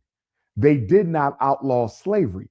They just outlawed the importation of Africans. So from 1804 until 1865, how did they get more slaves in America if you couldn't ship them in? Hey, they moved to. And shout out to Tove because she's speaking the truth. Said, yeah, Lyndon B. Johnson, #2, promised that he would make all N-words vote Democrats for the next 200 years after JFK died. President Johnson, #1, tried to reinstate, the South Union and slavery after Lincoln died. Both were Dems, which is true. But they don't know that. They don't know that. They literally don't know how they're on the side of the people that hate them the most without playing their face like they love them. I mean, if they love y'all so much, then why aren't y'all communities better? I mean, if they love y'all so much, like I said, no, look up all the black community, look up the most highly populated one, the most high crime ones, and they're all ran by liberals, black liberals at that. So we're basically our own worst enemy. Like, how can we sit there and blame the white man when the people who run our areas are black? They share our complexion, and they're the ones that failing us. But blame Whitey. It's so easy to blame Whitey instead of holding ourselves accountable, I guess. With domestic slave trade, which means what? It means that they had to birth and create. And he said, dumbass. He's like, dumbass, the Confederates and the KKK were from Dems. Dems were the South, and that's also true. The original KKK were Democrats. But they don't know that. They don't know, bro. They just don't know. They don't know history like that. Trust me. And think you what? You think the Democrat Party is going to tell them their history of, hey, black people, you know, we used to be the KKK, but hey, hop on our side now. We'll give you this. We'll give you social welfare, which destroyed your community, by the way. But we'll keep giving it to you, and we'll smile in your face and tell you that we're helping your community while continuously destroying it. And what you black people do? Smile in y'all face, smile in their face, and take it. Their own domestic slave system. And this is where you get the breeding farms. This is where you get the breeding farms where they would get a dozen black women, one black man, and his job was to keep those black women impregnated constantly. They were called the bitches, and he was called the buck. And unfortunately, we still refer to each other in those same pejoratives. All right. I'm done with this guy. All right, I'm done. All right, let's move on to something else. Tim Dillon takes down Erica Kirk and TPUSA. This is actually pretty interesting. Let's get right into it. She walks out to a pyrotechnic display, and then she goes, we're going to elect J.D. Vance. It's weird that that's where her head is at. But you know what? How about this? I'll open up the caller line if somebody want to debate me on this. The Black community is a cult, and so is the FBA. The foundational Black American movement is a cult. The Black community, the way they did Nicki Minaj, has now been confirmed. It is a cult. It's difficult for many people to relate to. It's not relatable for people that talked about how Hollywood isn't relatable and Hollywood is out of touch. This looks a lot like Hollywood to most people. Okay, I'm here, everybody. I'm joined by Ryan Matta right now from Ryan Matta Films, and we're going to talk about TPUSA. And Tim Dillon had a great take on it. Now, if you know, this is I don't know exactly what stage of grieving this is. And you could, you know what? Maybe we should kill that music, right? So kill that music. I don't know what stage of grieving this is, but this is the WWE stage. I think it comes right before it comes. First, it goes, yeah. Look at this. So this is supposed to be a Christian organization of conservatives, and that's what they do now. So they got to go more spectacle. And Tim Dillon actually had a pretty good commentary on. So if you've been watching our coverage or anybody's coverage of TPUSA's America Fest, it was pardon my French, it was a shit show from start to finish. Completely the opposite of what Charlie Kirk had made it out to be. Charlie Kirk had built that up from the grassroots, and Ben Shapiro hated him, tried to undermine him. And Charlie Kirk, not a fan of Ben Shapiro, yet the first person they have speaking there is Ben Shapiro under Erica Kirk. She's the one who runs the whole show now. So she took like $1 million from Ben Shapiro to have him speak, and he insulted all the other speakers who were going to come after him because they were not adhering to the Zionist propaganda enough. And now they're taking Charlie Kirk's TPUSA and turning it into a Israel First Zionist organization, and everybody sees it happening. And Erica Kirk is an agent of the Zionists' agenda.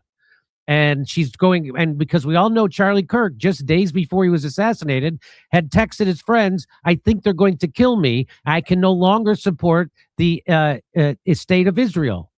He said that. The Jewish donors are bullying me. I won't be bullied. They play into the worst stereotypes. The Jewish donors play into the worst stereotypes, and I can no longer support the state of Israel. A couple days later, he gets killed, and then Erica Kirk's supposed to be grieving, but you see how it looks when she's grieving, and she's turning and she's running around saying Shabbat Shalom. She's pitching a book all about the Sabbath, and they're all talking about Israel first. So it's obvious what's happening here, and so they have no real good. The heart of the organization has been taken away, and they're rudderless. They have no leadership except their Zionist Jewish donor handlers, and that's what this is looking like. So pretty soon you will see my prediction is you will see TPUSA go the wayside. They will be just another think tank that nobody pays attention to. And they're not going to have the power they had to get Donald Trump elected. But here's what Tim Dillon has to say. And I think he nails it. Let's listen. This turning point kind of abomination that the right wing of this country has turned into like a bad reality show. And it's all of the fault of everyone, by the way. It's the fault of everyone speaking and everyone attending. And there's nobody that gets everything about this is weird and uncomfortable for everyone. And I'm not saying she killed her husband or knew about it or whatever. I'm saying the guy got shot 3 months ago, and she walks out to a pyrotechnic display, and then she goes, we're going to elect J.D. Vance. It's weird that that's where her head is at. it's difficult for many people to relate to. It's not relatable for people that talked about how Hollywood isn't relatable and Hollywood is out of touch. This looks a lot like Hollywood to most people. And to go out through a stream of fireworks and sparklers and stand there in a glittering pantsuit and talk about electing J.D. Vance 3 months after your husband was killed, many people feel that there is something off about that.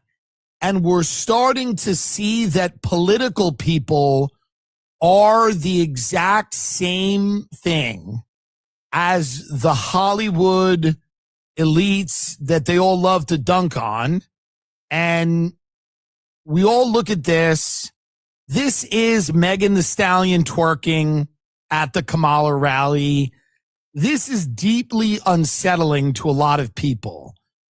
It feels like you're being played. You feel it. It seems off. You feel like this is a coordinated and choreographed spectacle so that you are played. They want your money. Whoa. Well, Tim, different people mourn in different ways. That's what I say. You know, when I've lost someone close to me, I become reserved and I find a quiet place to meditate and on the good memories that we had. But other people, they choose to mourn by proving to America that they have talent and that they can dance. Maybe that's what she's doing. Well, any comment, Ryan? Let me bring in Ryan Mata. Any comment on what Tim Dillon had to say about that? I mean, I'm sure you've seen most of the clips from TPUSA's event, AmFest. Yeah, I couldn't agree with Tim more, man. All of this seems so coordinated. It seems so scripted. Nothing seems organic. Nothing seems natural about this. You know, from the time that I saw the video of Erica Kirk talking about and I'm sorry, hold on. Matt, you're a liar, bro. You're a liar. I could pull multiple videos of how black Democrats are treated. No, you can't. No, you can't. You could pull up black videos of how terrible black conservatives, but you cannot pull up videos of how black Democrats. And I challenge you to do so. Please give me the name of the video, give me the channel, and I'll be happy to look it up because I know you're lying. Like, bro, black Democrats are celebrated. What are you talking about? I mean, bro, that's why the black community is a cult. Because if you're a black Democrat, you're accepted. And as soon as you're not a black Democrat, you're pushed outside the black community just for being a black conservative. That's why I made the point that we're in a cult, that you're in a cult. But apparently that's going over your head. And sadly, a lot of points have been going over your head because you're not that intelligent. Interviewing her, and they were going back and forth about their wedding dates. And anybody that knows any woman, she never forgets a date. Dates are so important to women. They remember it. It's like engraved in their brain. You know, you'll date a girl and she'll tell you what her high school boyfriend's sweetheart's birthday was. He'll tell you what her mother's birthday was. And then when you hear Erica stumbling over birth dates and then trying to act like she has 2 children, so it's too many birthdays to remember, and she gets them confused, and then watching this spectacle play out and the way that they've responded, and then watching everybody relentlessly attacking Candace Owens, I think puts the biggest spotlight on this.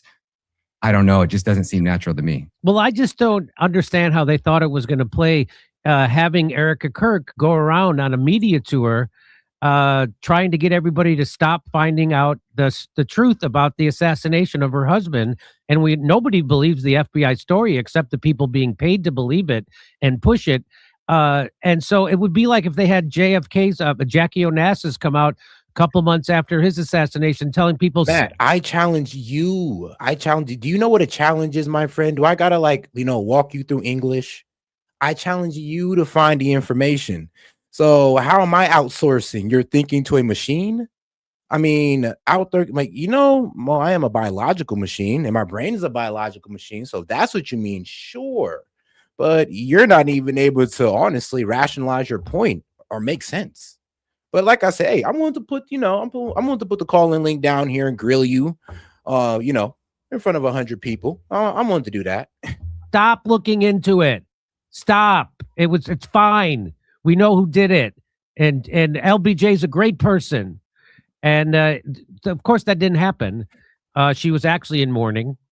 and she was actually scared for her life, and which is why she went out to marry Onassis, because she felt he could protect her with his billions of dollars. And but anyway, so that's why it's, well, here's what Candace Owens says. Candace Owens says everyone was thinking it. Tim Dillon said it. It was out of touch and elite. It's not and will never be relatable for blue collar workers to endure lectures from wealthy people telling them who is and is not evil. Recreating the tent Charlie died under for selfies. Seriously? Okay, so that literally did happen. So the tent that Charlie Kirk was under when he got assassinated certainly wasn't from a 30-06 bullet that came from Tyler Robinson. That was not that killed him. He was killed in some other way. They literally had that tent. It wasn't a recreation. They brought that tent to Amfest, and people were taking selfies in it. And I'm like, well, did you guys make it really authentic and then pave over that tent 2 days later? Because that would make it more authentic. Anyway, yeah, there. I don't know. Just I gotta make this guy Matthew look stupid because he is somewhat retarded. But bro, just in case you didn't know, the relationship between the Ku Klux Klan and the Democratic Party has evolved significantly from the 19th century to the present. Historically, the KKK served as a paramilitary wing for Southern Democrats during the Reconstruction. Do you not know history, my friend?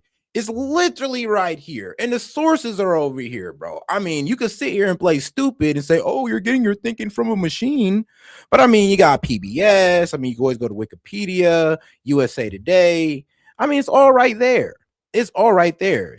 The Democratic Party used to be the what? Paramilitary wing for Southern Democrats.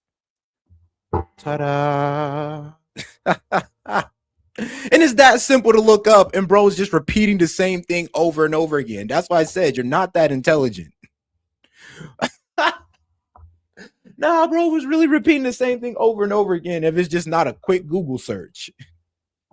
Oh man. Okay, I'm sorry, bro. I'm probably embarrassing you. I'll stop. It's Christmas time. I shouldn't be doing this to people. There it is. And then they had T-shirts next to it, Jimmy. They had a big, like, right off to the left of the tent were the white Freedom Charlie Kirk T-shirts that they were selling. So I can only imagine the amount of people that bought that shirt and then went and took a selfie under the tent that Charlie Kirk was assassinated in. That's just creepy. Disgusting. That's just creepy. By the way, if you look, talking about merch, right here underneath their video, it always says, check out our official TPUSA merch, text merch to 7. No, you dumbass. That means that the South, where all the slavery was going, were Democrat states at the time. You freaking idiot. Bro, all right, you're done, bro. You're too slow. At this point, bro, look, you can hop in on the call in and I'll embarrass you, but at this point, bro, you are really slow. Even after reading that, when it said they're a paramilitary group for the Southern Democrats, what does that tell you about back in the day? That most of those slave states were Democrat states. You fucking idiot. It's like pattern recognition, bro. It's part of IQ points. You know that? Is being able to recognize a pattern, which apparently you cannot do. Oh, my Lord. Sit on your fingers, dog. Sit on your fingers. So, and they also have a page at their website. It's called Charlie Kirk Memorial Merch. And they have the gall to say someone else is covering this assassination for money. And they're doing it for clicks and views and popular. Like, oh my, what do you call this? What is that?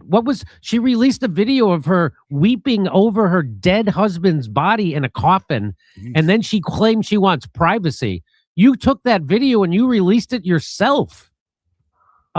It's the most unbelievable miscalculation of public relations I've seen since I don't know. They thought somebody wanted to watch Barry Weiss on TV.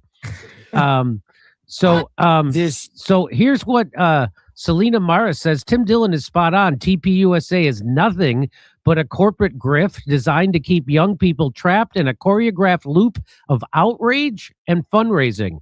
It's a staged spectacle that prioritizes billionaire donor interests over actual change. If you think these people are fighting for you while they rake in millions from a bad reality show, you're the mark. That's exactly right. You are the mark. And they think we're stupid.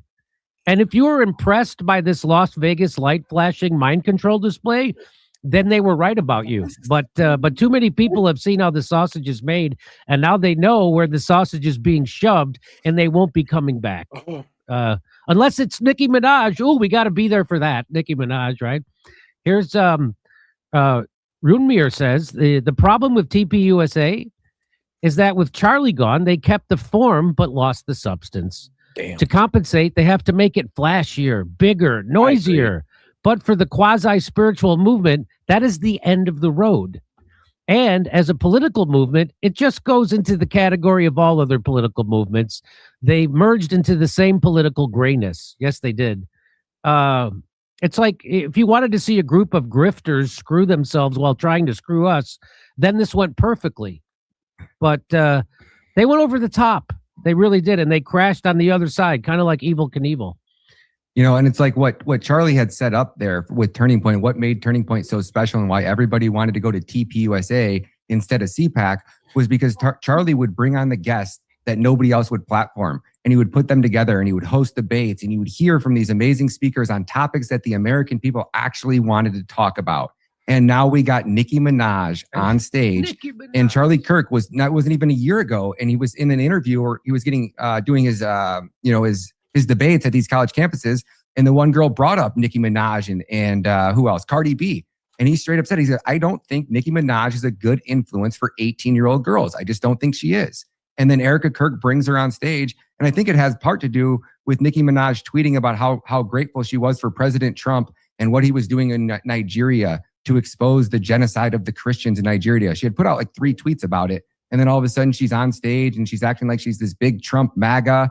It reminds me, Jimmy, you know what it reminds me of? That our intelligence agencies and a group over in the Middle East control our music industry.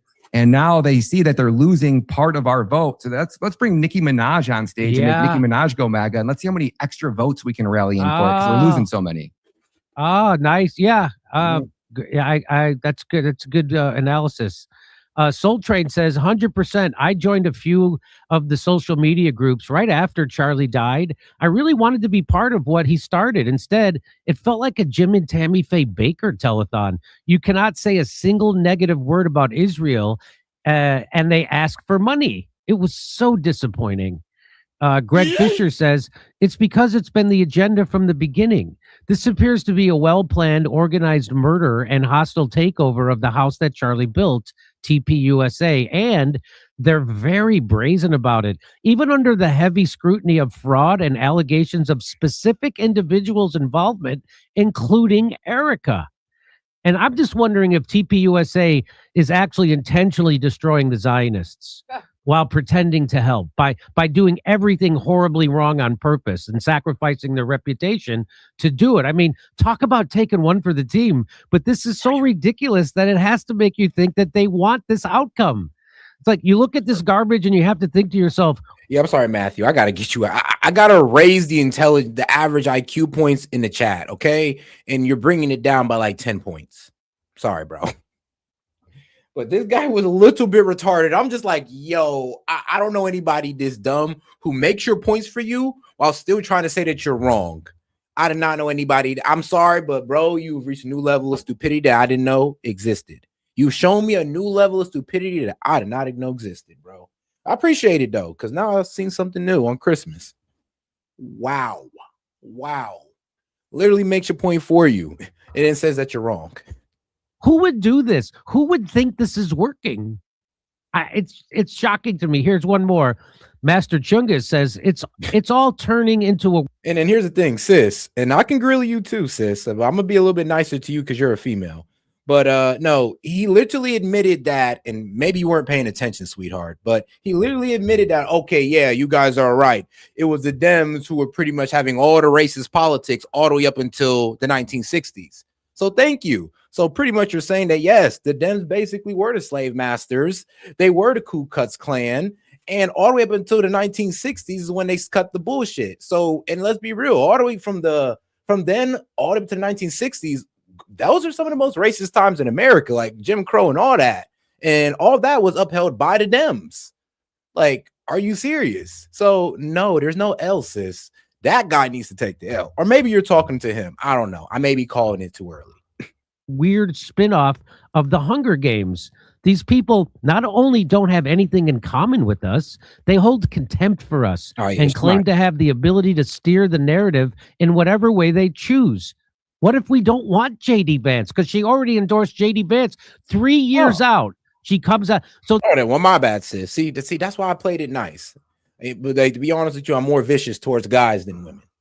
The whole point of Turning Point USA was to have that kind of political power so you can get politicians that they had to come to you and then you had sway with them. They needed your votes from your organization. They needed your backing and your support, or they couldn't get elected. So now you can extract things from those politicians. The fact that Erica Kirk already endorsed J.D. Vance 3 years ahead of time, that means she has no power over J.D. Vance. None of the other people are going to try to come to them to get their endorsement. Nobody is going to come to them and try to give them something. To be quite honest, after that performance, TPUSA just might be cooked. They might have lost it. Since Charlie gone, it did turn into like a complete shit show, a drama fest. I mean, did you see how everybody was coming at each other? Ben Shapiro starts it off, goes after everybody, and then of course Tucker Carlson follows up, goes after Ben Shapiro. Steve Bannon goes after Ben Shapiro. I mean, it was a shit show, and I'm gonna be quite honest with you. It makes sense. It makes sense because ever since Charlie Kirk died, it has gotten heavily pro-Israel. Heavily. Yo, Damon, what's going on? What's up? I'm waiting for Matt to join the live because he's talking like he knows something, and I'm gonna just go ahead and preface this first. I've actually went to the Library of Congress and read like 8 different books covering the Civil War, so I would love to hear what points he got that's not in the 1st, 2nd, 3rd, or 4th edition Civil War in the Library of Congress. Please inform me what information you got. Don't be scary. Don't text it in the comments. Set open the live just for you. Not literally. I don't know anybody who disagree because I'm just like, there is no way. There's no, like, look, bro was just making your points and my points for us. And I'm just like, all right, dog. At a certain point, it's just like, it's not even fun engaging with you. And I'm just going to be making fun of you the whole time. And that's not fun. Like, we can't have an intellectual conversation. But yeah, for some reason he was sold. Oh, it's the Republicans. It's the Republicans that were the slave masters and all that. I'm like, those were all Democrat ran states back in the day. But hey, we don't know nothing, bro. Apparently, we don't know nothing. Only the black community, or only the cult of the black community can be right. You got to remember that. Wait, let me make sure Gaming's still in here. All right, I'm still waiting on this man. Like, I'm dead serious about this. He was talking wild spicy a little bit ago. Oh, no, he was talking crazy. You're right. He was talking a little too crazy. I can't hear you, by the way. Oh, you can't? Yo. Okay, now I can hear you. Okay. I was saying the same thing. I was like, bro, you were like talking hella crazy for being this wrong. Like, can you at least say I think? Because he talking about some sit down. He said, sit down, David. The adults are talking. Okay, motherfucker. Okay. I'm up here now. Come on. The adults are talking. Get in on the conversation. Now, you know what I'll admit, bro? Dems, they know how to say the most, and this is how you know that they're just disrespectful altogether sometimes. They can say the most disrespectful stuff while you don't even come with that energy, and that's how they set people off. I seen Dean Withers do it. I seen Get a Job. I've seen some people come so respectfully to them, and they just talk complete shit to them, talk down on them, and then they want to act surprised when these guys are low-key like coming back at them. Say, what do you? Oh, you're crashing out. You're crashing out. I'm like, dog. You was a complete condescending dick to this man since the beginning. And that's how Dems enter an argument. Do condescendingness so they can play victim when you snap back at them. It's pathetic. It's like, that's why I don't know. It's just so pathetic how some of them debate. I'm actually happy that a lot of liberal guys I can debate. I mean, Sid, he don't do that. Parabolic don't do that. A lot of guys don't do that. Yeah. I'm glad that they don't be doing it too. So Anyway, because dude's obviously scary, we're gonna go ahead and drop some knowledge. So, oh, is that him? No, it's Tove. Hey, Tove. Or is that Toad? Hey guys, Okay. I just he was trying to do that. I'm gonna talk all calm and nicely so that when you guys crash out, I can be the victim. So here's the thing, Matt. I'm calling you out specifically because you was the loudest in the comments. And first of all, you're a Democrat, right? You shouldn't be debating two black men on what their views are on black people. Because according to y'all logic, y'all aren't experts. We are. Hey, that's the first contradiction right there. I ain't seen Let's him. He hasn't. I think he might have because left because I didn't see him. he got real scared when Seth actually opened up the live and had to hold his feet to the fire. So, and there's like one other dude that was, I don't know what his views were. So I'm gonna just say this. So, according to the Library of Congress, there was actually no party switch. Yep. There was no party switch. And if you're gonna say there was, I'm gonna tell you this right now. Don't nobody in this freaking comment section that I know of has more information than the Library of Congress or any state national archives, because there's free 99. You can go there and you can request to read so many books. The part of the reason why the slave trade happened has a lot to do with the division. Has some of what to do, not a lot, but some of what happened with the Mason-Dixon line. Those of you who don't know, basically, the North was like, we want slavery to stop here. We want our way of life to end here. And the South was like, yeah, go fuck yourself. And so after a little skirmish, they were like, okay, this line north of Arkansas, this line north of Arkansas, but south of Missouri is the Mason-Dixon line running from the boot heel of Missouri all the way east. Then some slave owners was like, well, that's fucked because that means we have to give up our whole economy. And we're north of the Mason-Dixon line. So there are two special cases. There was actually a show on History Channel called How the States Got Their Shapes. And the reason why Missouri and Illinois look the way they do is because of that skirmish over the Mason-Dixon line. So Missouri is actually, from all intents and purposes, actually south. We're southern. We're not northern. Even though our geographic location is northern, technically we are southern. Man, we consider y'all Southern, to be quite honest with you. So no argument And there. actually, well, I've never been to the Library of Congress. This is all stuff that when my grandpa was alive, this was stuff that he was teaching me back in the 90s when we were learning about this. So, like I said, that whole great switch has been debunked for ages. Then, not only that, the Democratic Party actually was losing voters because slavery was becoming more and more unpopular. A lot of slave owners, there were actually, I'm going to be careful how I phrase this because then you got Democrats that's going to be like, oh, see, I was right. A lot of slave owners that were rich enough to afford slaves, keyword, rich enough to afford slaves, they actually did not like treating their slaves in the manner that they were being instructed by their fellow slave owners, by their friends, by their preachers, and by the science at the time. So what a lot of slave owners did was they would buy slaves in bulk, and then they would basically treat them like they were human beings.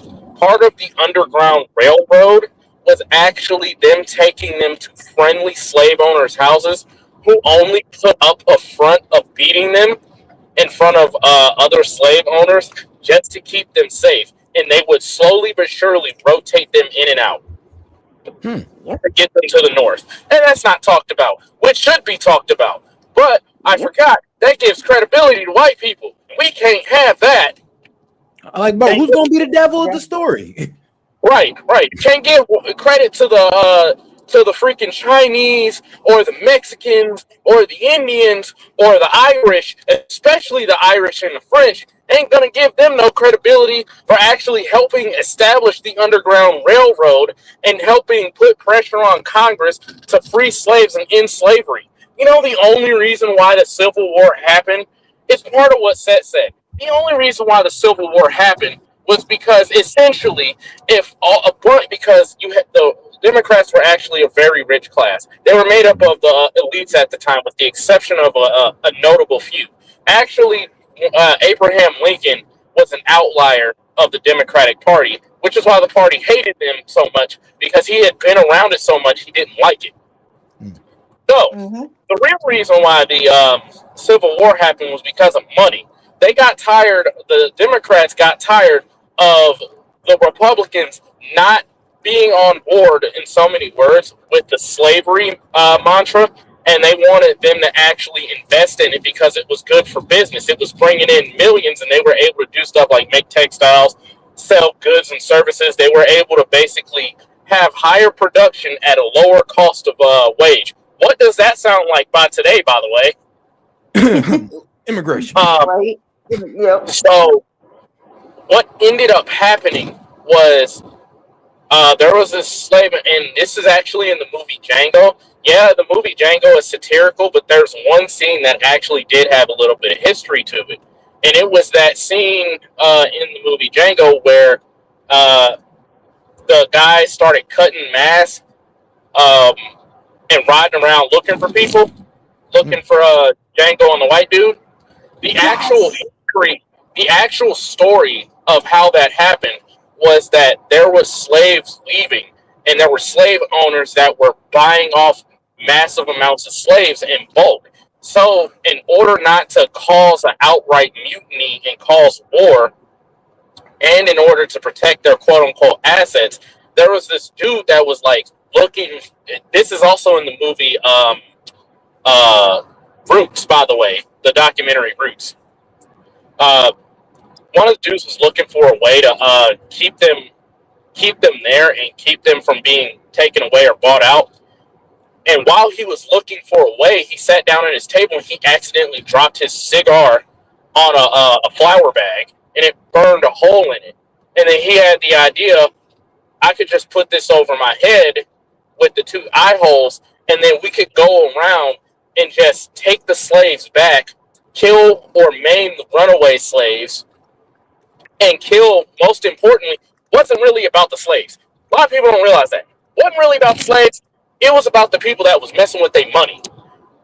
Yep. Part of the hood thing, part of the white hood thing was actually so that the other white people couldn't identify them for stealing their stock. Because if you stole a slave back then, it was treated like cattle. If you steal cattle, you are to be hanged from the neck until you're dead. That is still on the law for all 50 states till this day. You steal somebody's cow and you get killed for it, there's nothing they can do for you. Well, dang. So the KKK actually adopted the mantra of the hoods. They had weapons, they had political power, they just didn't have means. But the idea of the hoods gave them the means. So they started trading off slaves, certain slaves that were good at doing certain things, in exchange for things like bullets or weapons or even finances. And that's why the Civil War started, was because eventually the KKK got so good at what they were doing, it wasn't about killing the slaves or anything. It was about harming your opponent's infrastructure and their money-making process. And they got so good at doing this that the North literally snapped. Yeah, and let's not forget. By the way, that's a Cliff Notes version. Yeah, and let's not forget that during the Civil War, how many slaves actually volunteered? There were some that were forced, but there was also quite a few that volunteered to fight for the Confederate Party. Not only that, but as a matter of fact, from the military perspective, because every branch you go to, whenever you go through AI, from Army they call it AIT school, for Navy we call it A school. Any branch you go through, they teach you military history once you're out of boot camp, and part of it is knowing, the origins of your job. And a lot of the military's history is slaves who under the ruling of a judge basically said like, hey, if you go serve and fight in the Civil War, we'll give you your freedom back. And like a good 67% of them got their freedom, and they ended up working for a lot of the white people that they fought because they paid them well. But let's not talk about that either. Mm-hmm. There was also some that fought there was a few that fought on the Confederate side to keep slavery as well. Because if I remember correctly, and I just was talking about this with someone else, but the first legal, legitimate slave owner was a black man that was brought over from, oh my God. I know what you're talking about. He wasn't the first. He wasn't? Slavery. Nope. So the actual origin of slavery started at it started off as indentured servitude. So after Christopher Columbus landed, a lot of these people that were too broke and too poor actually would offer themselves and their families as slaves for the rich person that would come over. And as a result, these people would work off however long the trip was. So if it was 6 months, they would serve them 6 years. And a lot of people like to say, well, see, the Bible, codifies slavery. Actually, no, it doesn't. It actually holds slave masters accountable, and it even goes as far as saying, however you treat them is how I'm going to treat you on Judgment Day. Just a little side note I need to throw in there. And it also talks about how to use servitude to handle theft. 6 years of servitude if you can't pay back what you stole. Yep. So then, what typically happened, indentured servitude was a worldwide practice. Need some other people to get that through their head. Matt. Indentured servitude was widely practiced. It is an international phenomenon. If you look at modern countries like India, and you'll see indentured servitude all over the place. Yeah. So it was a common practice for people to get the means that they wouldn't. It was a way for them to get things that they wouldn't have otherwise gotten. Now you enter into there was like this family or whatever in Pennsylvania that got sick of being under this slave master because he was abusing them a lot. So it was the black dude, the white dude, and the Indian. It was 3 of them. I'm not making this up. This actually happened. So, and it was like so what ended up happening was they got sick of being abused and mistreated by him, so they decided to run away. They ended up getting caught, and the judge ruled that for the Indian, that he needs to be sent back by his tribe, and he ultimately got killed because his tribe wanted him dead. And so serving as the dude's slave was a form of protection, because if you killed somebody's slave, they were coming after you with the military. So he ended up getting sent back to the Indian tribe, and they killed him for treason, basically. The white dude ended up having his sentence doubled, his servitude doubled, which is actually the origin of getting a double sentence. That's where that comes from. When judges be like, oh, you have to serve 2 life sentences, that's where that comes from. Dang. And then the last guy, the black dude, because he orchestrated it, and I'm saying some key words here. He orchestrated it, he facilitated it, he convinced people to uprise, and a whole bunch of other stuff. So because he was the mastermind behind it, he was made to serve the dude for the rest of his natural born life. And his family, after their time was up, they had the option to leave. But that's what I was trying to get. Oh, yo, Gaming, you good? Yeah, I'm good. I thought somebody else was getting ready to say something. Oh no, no. Sorry, We was letting you. We were Loki was letting you cook, but yeah. I did want to. Let me see here. I was just saying that's where I was. That's the same thing I was trying to say, but I had a few facts missing from it. Yeah, and then Dr. Umar, bro, he's an idiot. Like, if you listen to over half the stuff he says, you're just kind of like, bro, did you smoke crack before or after the interview, dude? No, bro. Here's the thing: the fact that anybody even takes him serious anymore after the whole school scam is hilarious. Nah, bro, he talking about how the white man is the devil and don't know black man. Any black man that dates a white woman is like a coon and he's confused, this, that, and the other. Oh yeah. And his niece is married to a white man. Actually, no, it's crazy, bro. This man is married to 2 light-skinned women. Right. I mean, bro, here's the thing. The pro-black guys like Dr. Umar and Tariq Nasheed, like, they speak all black is beautiful, get with a melanin girl, but they get with melanin deficient black women. I mean, light-skinned women, basically. I just look at them like, bro, you guys are hypocrites. Because, like, I'm sorry, but you sit there getting mad about black dudes who date white girls, but I'm sorry, but you're dating basically, I'm gonna be real with you, half white girls. So who are you to judge these guys? Right. If you love African American women so much, why aren't you dating dark skinned ones?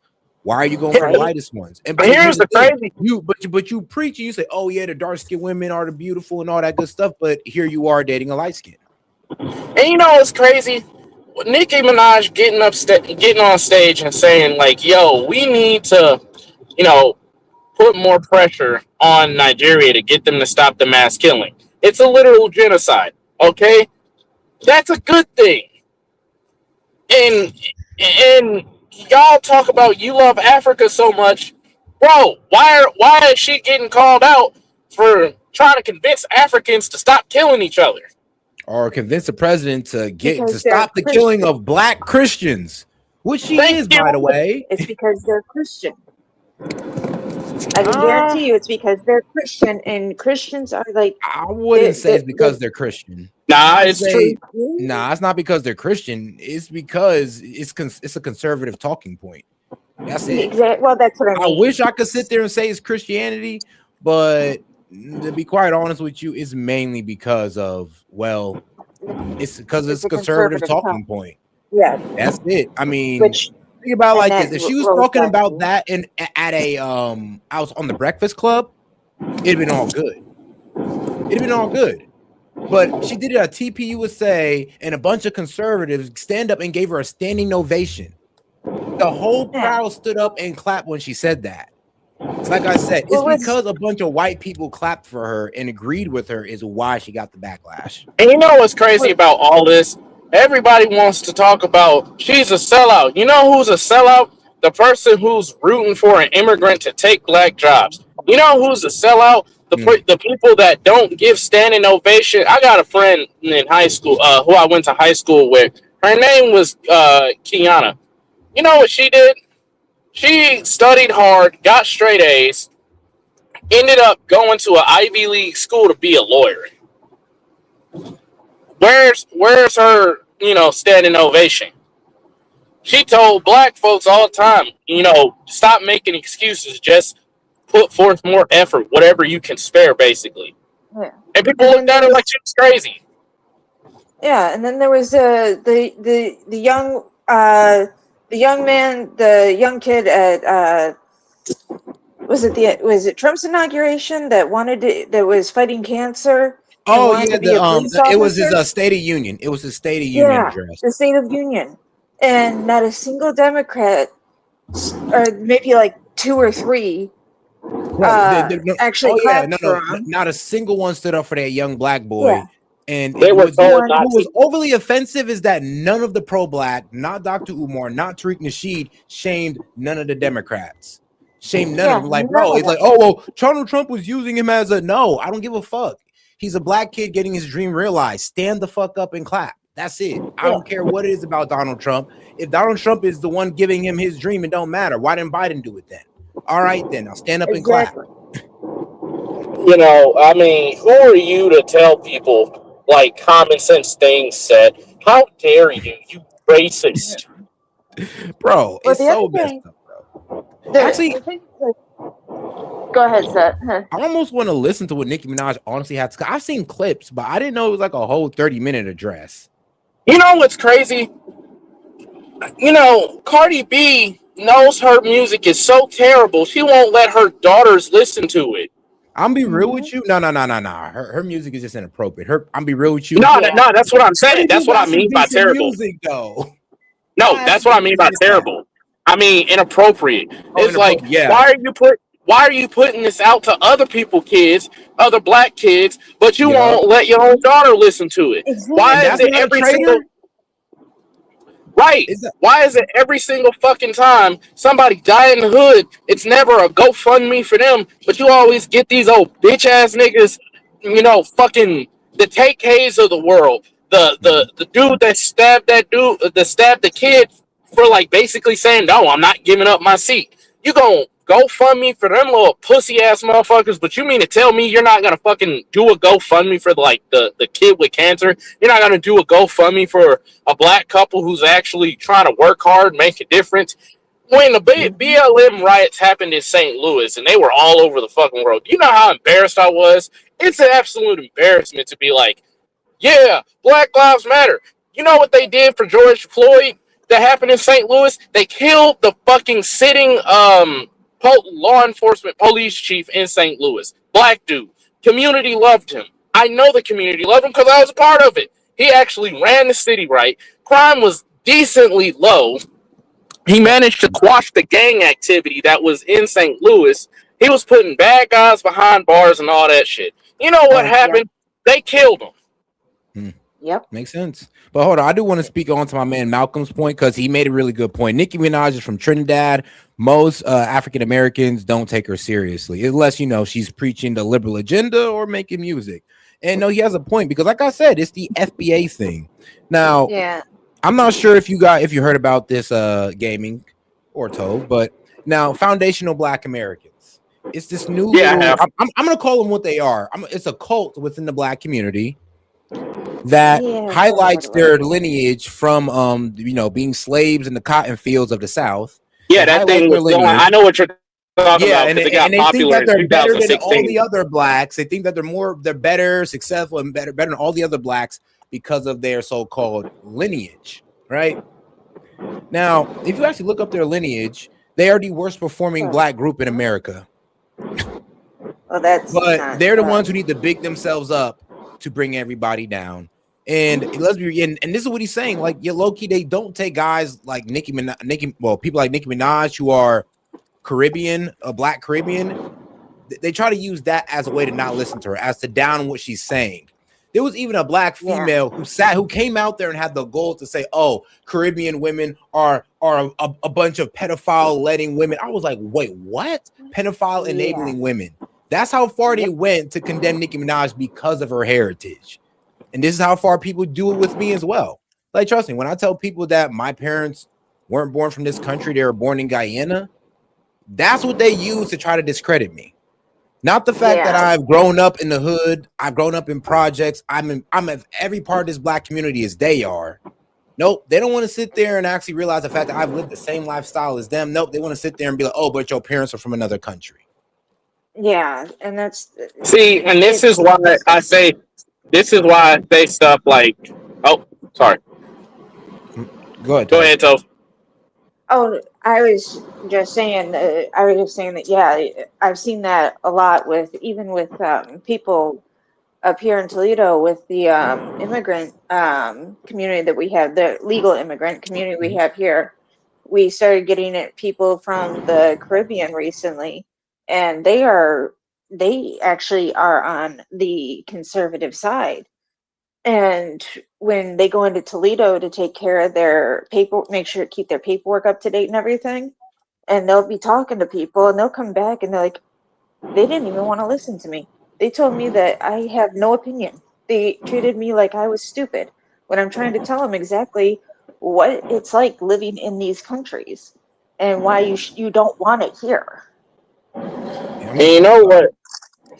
Yeah, go you ahead. know what I don't like about the it's like you got to stay in the same crab in a bucket mentality, bro. That's how they want you to be. And I'm sorry to sound like I'm demonizing the Black community, but it's true. Y'all are some of the most crab in a bucket MFers that I have ever met, dude. I mean, bro, you're good. I just spent the whole time calling the whole Black community a cult, so you're good.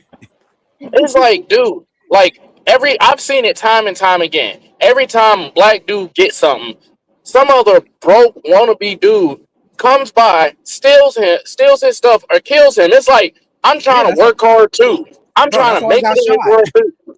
That's how I got shot. You got shot? That crab in the bucket mentality. Somebody shot me because I had something that they didn't, and they knew I had it, Oh, and I they did not set me know up that. for it. The Wow. crab, and now was it a white man who shot me? No. Asian man? No. No. It was my own kind. My own kind. That saying, "It be your own people," was meant for black people. It's a black saying for a reason. It really Literally. do be your own people. I mean, shoot, my own kind that shot me. It was my own kind that left me out there to bleed on the street. But guess who ended up calling the cops and saving my life? A white man. Oh, that's right. That's right. Yep. Now I remember. I'm sorry. You I remember? forgot You about know the what's other night. crazy? I mean, let's take it a step further, Seth. I know you've experienced this because we talked about it the other night. When it comes to dating, who's the hardest people to date like from the black man perspective? Who is the hardest ones to date? Yeah, black women. It's Even like I can you answer that want one. I will admit it. I you love them to death, but it is what it is.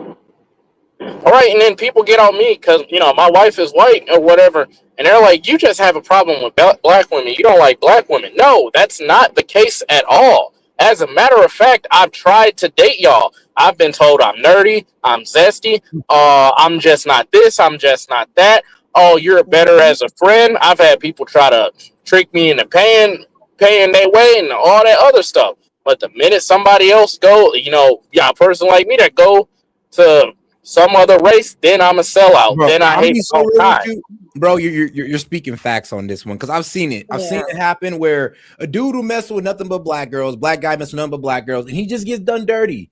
The second he messes with a white girl, is like everything's perfect. Now I've never did it myself, but I get it though. I get it because, and I don't blame those guys, and I don't know why we get such criticism, or they get such criticism because y'all tried.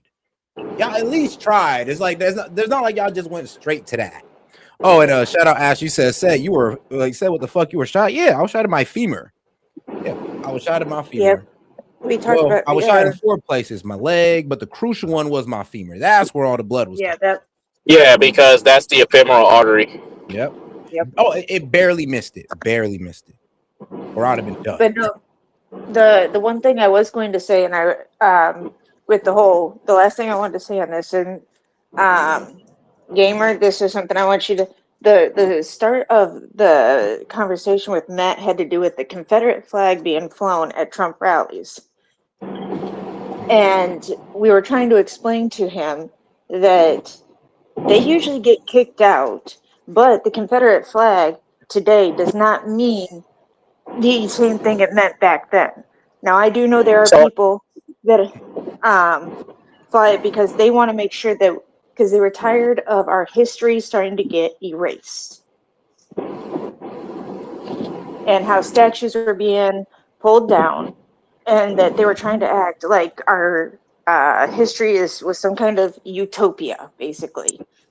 But I have actively I'm seen sorry, people. Hold on. I gotta grill this guy, bro. First off, you don't know me, so shut the fuck up. Second off, actually, I got shot because I was probably one of the best guys doing what I was doing in that area, and I was making a decent amount of money at the time. So it's not because I was fucking up. So first off, watch your mouth. You don't know who the fuck you talking to. All right, go ahead, Toph. So, anyways, I have seen multiple people. No, you're fine. I've seen multiple people who take the Confederate flag, they fly KKK, white supremacists and everything. They have been kicked out of Republican, Trump, conservative rallies. They are actively kicked out. There was a boat parade a few years ago where a bunch of people came out. They had the Confederate flag hanging. They had a whole thing about pro KKK and how the KKK was for Trump. And I tell you what, at least 7 other Trump supporters surrounded that person and killed their engine. Like, they flooded their engine and made it so they could no longer continue on with the parade. So if you're seeing that stuff on TV, with the news showing that these people are there, they aren't showing the whole damn thing. Because anyone who is promoting the KKK or any kind of racist rhetoric at these rallies, they're getting kicked out real quick and in a hurry. So you But want to like I know said, what? go ahead, gamer. I was getting ready to say, you want to know when I officially became a Republican? When? Because before I was an independent, like a legitimate independent. I could hear arguments from both sides.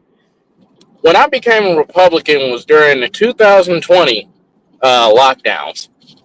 When they started rioting, my official beginning travel down the rabbit hole, if you will, of conservatism is I like I said, St. Louis. So I already know what BLM did with my city. I thought they was gonna get it right this time. When Chauvin had his his knee on the neck of George Floyd, whether he was overdosing on drugs or not, that was wrong. Shit. I went to the military afterward. They even said nowhere in our doctrine does it ever say we're not even allowed in police training and in military training and in mixed martial arts. You're not supposed to put your knee on somebody's neck for prolonged periods of time unless you're trying to knock them out. So yeah, I was with them. The whole world was with them, my boy. Okay, and what they do with it fucked everything up. Quite literally, I watched the news say this is a mostly peaceful protest as a building is burning down. And then in my city, when that black cop got shot, it was during the George Floyd riots. And then there's this, okay, it's okay to protest now, but COVID's not spreading amongst you guys now. But like, if you want to go to church or to school or to have a job, it's not safe to do that. It's like, that's not how virology works. It's like y'all allow and then black folks is the main ones to be victimized. There was even like black people straight up turning on me about my opinions, and I ain't doing nothing but spreading facts. I'm presenting PDFs. I'm presenting Pew Research stuff off the FDA's own websites and the CDC. And you mean to tell me you rather listen to some person who's playing you like a fool, then go out there and do the knowledge yourself? But yeah, stay woke, my brother, as you fucking down some cocaine. Spend $300-$400 on a damn t-shirt because it's a designer, mixed dope smoke. That's kind of the reason why I don't like smoking weed, is because it became a fad because everybody wanted to do it. Everybody's screaming like, oh yeah, I know about this research, I know about that research, but when you start asking them about at what point should you stop, how do you know your body has developed a resistance to tetrahydrocannabinol, which is what THC stands for? What are the long-lasting effects if you did all this research? Yeah. You start So, talking, real quick. you start talking to black people about, all this stuff in depth, and then they got a problem with it. It's like, dude, no, I'm not trying to be racist, but like, you're not that intelligent. Now, real quick, there is, and I know this is gonna there is another song by Tom McDonald called "Welcome to the System." It literally talks about everything he just said. If you want to or have a chance to play it, that would be a good one to play. That one and Me Versus You about all this. All right. It literally talks about all that. All right, no problem. I'm trying to do Christmas songs only, but all right now. I know. There's a Christmas song in Gen Chat for you from last year. Was it really? Actually, you know what? There was one song I wanted to play, but I wonder if Daniel Castro, if he's listening. It was this one song that you played. What was it called? It was like this one dude singing to this one girl outside of a window, playing the piano, something about Santa Claus. Son of a, I cannot remember. I know Daniel Castro knows it because he's the one who suggested it. Can y'all hear me? Yeah, we can hear you. All right. Can you play the song I recommended in Discord? I didn't provide the YouTube link, but I provided the song name and author. All right, sure. What's the song name? Second, go in my Discord. Gotcha. But I agree with y'all on that. Now, I know somebody's like, damn, bro, it's Christmas. Chill out. I'm sorry, but I was thinking about this We all Christmas would. Eve, basically. And I'm just like, God damn it, man. My community We low-key disappointed me. I mean, the fact that you can't even speak out about Christians dying in Africa, of all places, Africa, without getting called a white supremacist is absolutely insane. yeah. And we tried to chill out. You were trying to have a nice kind of a nice live tonight. No one wanted to have a crash out or get pissed off or have to deal with stupidity. Yeah, that's true. But what can I say, man? People will come in here and plug their stupidity all day. hmm Let's see here. And then when they get called out for it, they move their freaking goalpost even further away. Mm-hmm. Man, or they try to switch to a topic where they're right. It's like, okay, bro. And they're still wrong. Every time. Every time.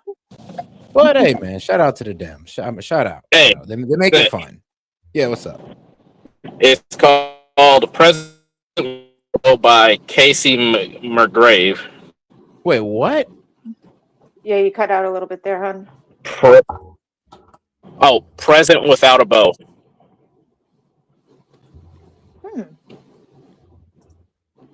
By Casey McGrave. All righty. Let's see if I can put it up. Oh, Casey. And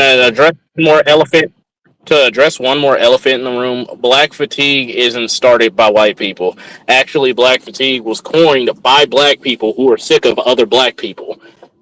Facts. A lot of people don't understand that though. It's like the white people are trying to pretend like it's the black fatigue came from us. No, actually, it was us. No, it's us being tired of our reckless behavior in our own community. Yep. And then check this out. Kevin Gates said it the best. He said, you know what's the worst thing in the world that'll fuck up everything for you? And the interviewer he was interviewing was like, what? He goes, niggas. He said, you know what's worse than a nigga? 2 of them. Now, my grandpa did teach me. Yeah, my grandpa did teach me there was a difference between black people and Enners. Yeah. Come on, say it. No. I'm giving you the card. I'm giving you the card. So no, whoa. Let's not take it down that route tonight. But yeah, I would say this. Come on, Toto. Like, trust me, my uncle said the same thing. It's like there's black people and then there's niggas. It's like, and technically, I kind of already have the card because my dad's half brother, my uncle, is and my grandmother was half Nigerian, half European, and her first husband, my uncle's dad, was Nigerian Egyptian, and he is my dad's half brother. So I have an entire side of the family that is they're married here in America, obviously at this point, but they are black. And I have some African heritage myself through my paternal grandmother with the Nigerian. But you know what's crazy about all this race stuff is like there are more white people in this nation with a lot of black background than most people lead on. And like I just found out a couple days ago, I forgot the richest black woman in like the 50s or 60s. That's my wife's dad's great grandmother. Wait, Madam C.J. Walker or different? Madam Susan Walker. Oh shit, the hot cone. I didn't know that. I was like, wait, are you serious? She was like, yeah. And they showed me a picture. That's where they come from. It's like, damn, you can say the N-word then already. Well, that's what people don't realize is there was a lot of our grandparents interracial during the times of slavery and stuff. There were a lot of white people having obviously we know there was forced relations, but there was also consensual in love relationships between slaves and slave owners or slaves and other white people in the community. Well, shoot. And those I'm not even babies were gonna- given to the white partner after they were born so that they could at least have some kind of freedom. normal life. Yeah, freedom. And So all we're right, not guys. even. Hold Okay. on. We're gonna go ahead and switch to a musical interlude. Then we'll be right back. And I will be right back because I gotta let the dogs out real quick. All right, guys. Shout out to my man Gaming. All right, Presidents Without a Bow. All righty. All right, now that was a President Without a Bow, Casey Musgrave. Musgrave? Yeah, Musgrave. All righty. That was a nice song. I ain't never heard that one before. All right, let's go ahead and get into this. Let's see what's going. Let's see what all the hoopla is about. Imagine being the guy running on wanting to see trans kids. Haha, not even a trans adult would run on that. Normal adults wake up and think they want to see healthy, safe, happy kids. Not Gav, the Gav nots. Gav, not in, Gav out. Send in the next guy, I'm bored.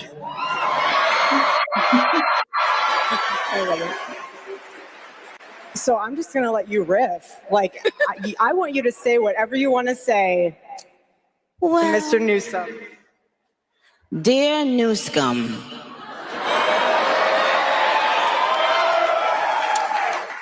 we don't have a problem cleaning up the scum if we have to. Please tread lightly. That's what I would say to Gavi Poo. So, with regard to the current administration, what has been maybe the biggest surprise for you, or something that you just really has been put on your heart that you've learned about our president and our vice president? Well, I have the utmost respect and admiration for our president. And that is where she fucked up. I know, how dare a black woman have respect for a white president who's actually trying to help? Yep, the only president you're allowed to respect is Obama. I'm like, wow. Or And Biden. he caused the 2008 financial crisis and gave the government more power than they ever had in world history. Oh, did I say that? I'm weak. I would say this, man. Look, first off, it's okay to celebrate Biden, that white man who made life more unaffordable for black people, but it's not okay to praise the guy who's brought down pricing or brought down gas, brought down inflation. It's not okay to, respect that guy, but it's okay to respect the guy who caused the who caused an unaffordability crisis, who caused an immigration crisis. We can respect that guy, but we can't respect the guy who closed the border.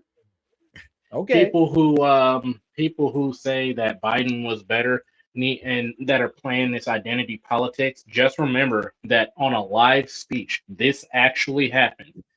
During the campaign, Biden said, and I quote, rich students are just as smart as black students are just as smart as rich students. Which was hilarious. It's like, what you mean by that? Like, why even say that? But didn't he also say, if you don't vote for me, you ain't black? True. That also happened, which was crazy because I didn't know he had the right to revoke my melanin. Right. Hey, I'll say this. At least Nicki Minaj wasn't no damn fence sitter. She chose a side. I gotta respect that. Some people, and hey, look, and shout out to this little clip, because this is what happens to fence sitters. There's this hard that says the fence belongs to me.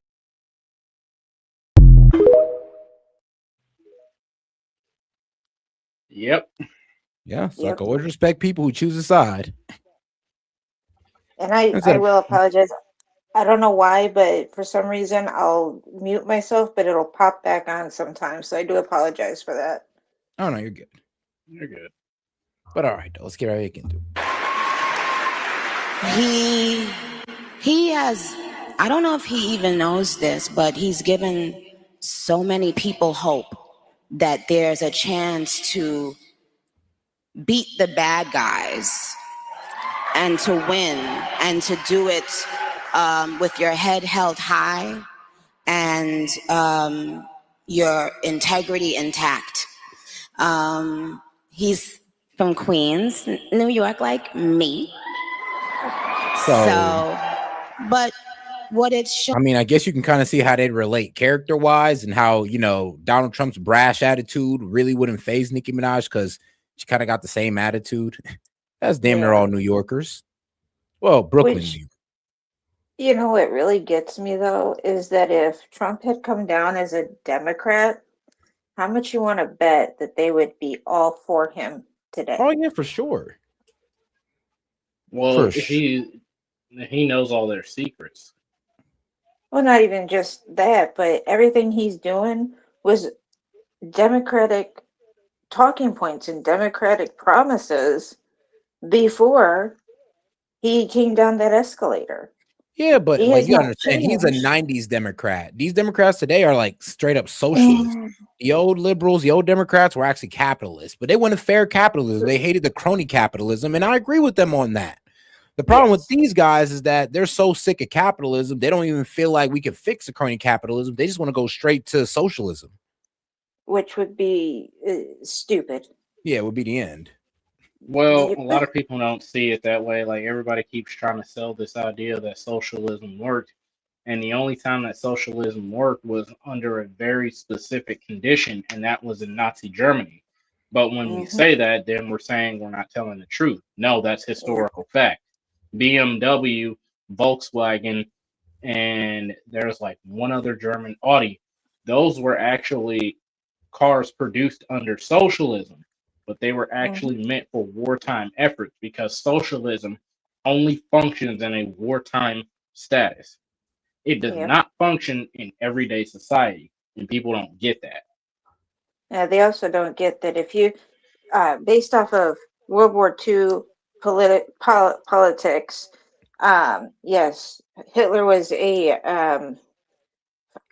I can't remember, but if you look at what he wanted to do, what he planned on doing, the way he ran his government, that is all today's liberalism. Social, free healthcare. Oh my God, my brain just kind of stopped working for a second there. The women's, the feminism and everything. What the lady that started the feminist movement, I can't think of her name. That a lot of, I think so. The one that a lot of the liberal feminists look up to for women's health care and all that. That was fighting for abortion and all that. Margaret Sanger. Thank you, Margaret Sanger. Hitler was a fan of hers. He gave her Hitler was also a white German eagle. supremacist. Yeah, he gave her a German spread eagle. Yep, because she was also a white supremacist as well. Yeah, like her grandfather, I think her grandfather was a grand wizard of a clan. Yep. Yeah, everything that he wanted to do and was implementing is the same thing, is the same stuff that they want to implement today. So by today's politics, he would have been a liberal. I'll have to go and double check, and because it's late and my brain just kind of, but I do 5 kids today, Christmas, not fun for me. Yeah. But all right, so we're gonna go ahead and get back into it. All right. Yeah, sorry. You're good. Me personally is sometimes, you know, even in the worst feeling times in your life, you think that you're never going to come back from it, but you do. And our president shows that. He's been through every single thing a person could be through publicly. Having to constantly be lied on. It's not really that funny. Until you are in that person's shoes that's being lied on, you'll never understand what it feels like. That person is a human being. They have a family who has to read those lies. And that's not, and it's just not fair.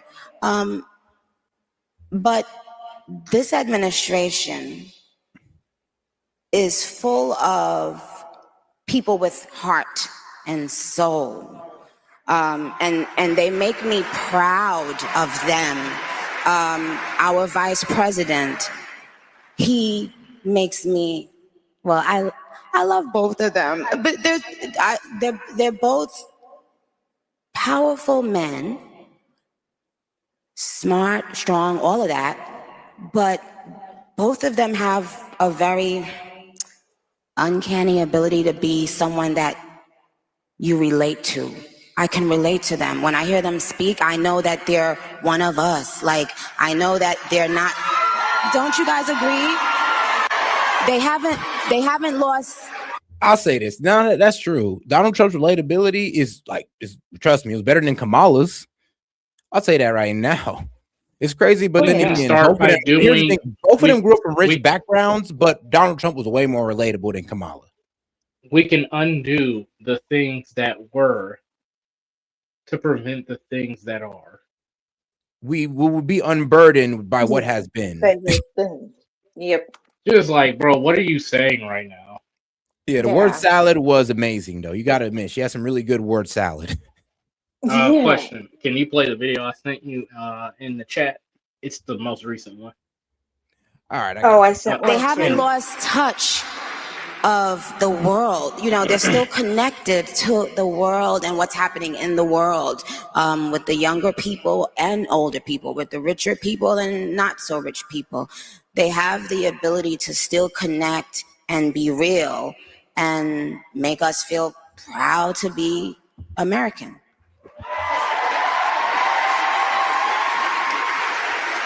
So why now have you? Is she wrong though? Because the Dems want you to be ashamed to be an American, ashamed to uphold border policy. I'm sure ashamed for you to actually want a spot for yourself in your own country. They want you to be ashamed of yourself for wanting more as an American. They want you to be ashamed of yourself for what? I was actually more ashamed under President Biden for even being in the military than I was under President Trump, because under President Biden, like, we were pretty much neutered, and the only wars we got into were stupid wars. Like, there wasn't anything legitimate about the wars that we quote unquote gotten into, and so we just look like a laughing stock. And you're not the first person I've heard say that, the first vet or the first active duty. And I've heard quite a few say the same thing about being under Obama as well. All right, then. I'll get back to it. Especially when he, have you been involved with speaking about politics? What was kind of the turning point for you? Yeah. What was the turning point? Well, I just got tired of being pushed around.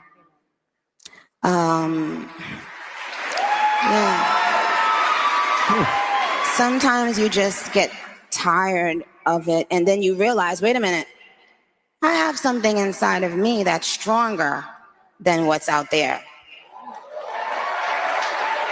That's right. So when you've had enough, you realize, wait a minute. Oh, okay, then. This is why they attacked her. All right, this is one of the main reasons they attacked her. She pretty much is kind of saying, without saying it out loud, like, yo, I'm tired of getting pushed around in my own community, in my own party, and I'm bringing problems to them, and I'm getting ignored. Or they're telling me, oh, you're tripping, or gaslighting the hell out of you. When you just want to make your community better, just want to make your area better, you go talk to your Dems, or go talk to your local Democrat, and they just gaslight you about, no, that's not really going on. And you should just ignore what's in front of you. Yeah. And I mean, because think about it like this. Don't you think that she lives in LA, I believe, too, and she's from Queens? Don't you think she probably went to those Democrats and been like, yo, what's going on in this area?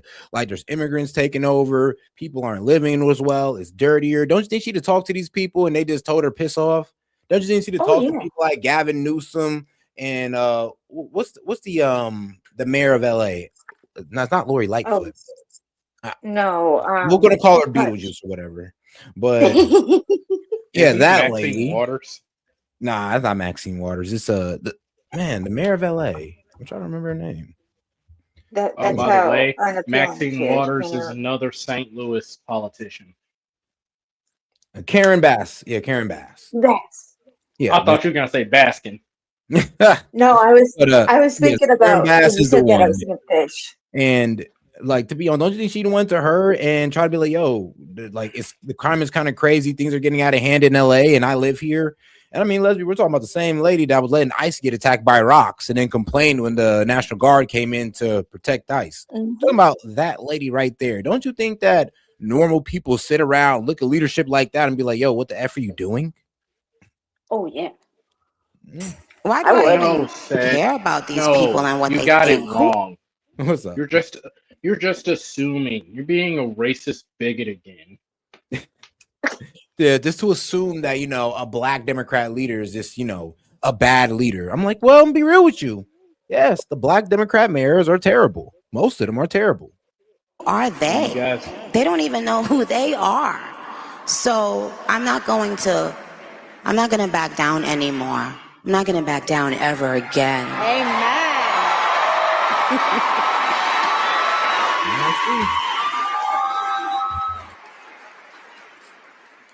Can the students in the room raise your hand? Wow. This question is for you guys. So you guys are very courageous and bold on your campus. Nikki, I know our students feel this way, but why do you think speaking your mind has become so controversial? Because people no longer are using their minds, their brains.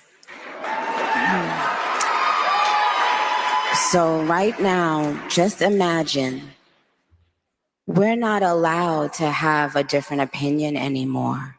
We're not allowed to think out loud anymore. We're not this is not what the world used to feel like. And especially for the young people, I don't want them growing up in a world where they feel like that. They deserve for their voices to be heard. They have valid feelings and they're thinking about things, and it deserves attention. We should listen to what they're saying. And if you're growing up in a world that tells you it's taboo to say something that the masses don't agree with, that's not okay. And we're not gonna have it. And I love this. It's giving the younger people confidence that they will need later on in life. You guys will need it, and you will have it. So I'm rooting for you. Amen. Amen.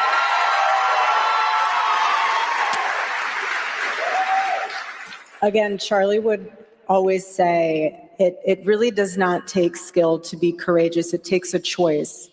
It takes a decision. And I want to say again, thank you for coming and being courageous and being able to share your heart with us.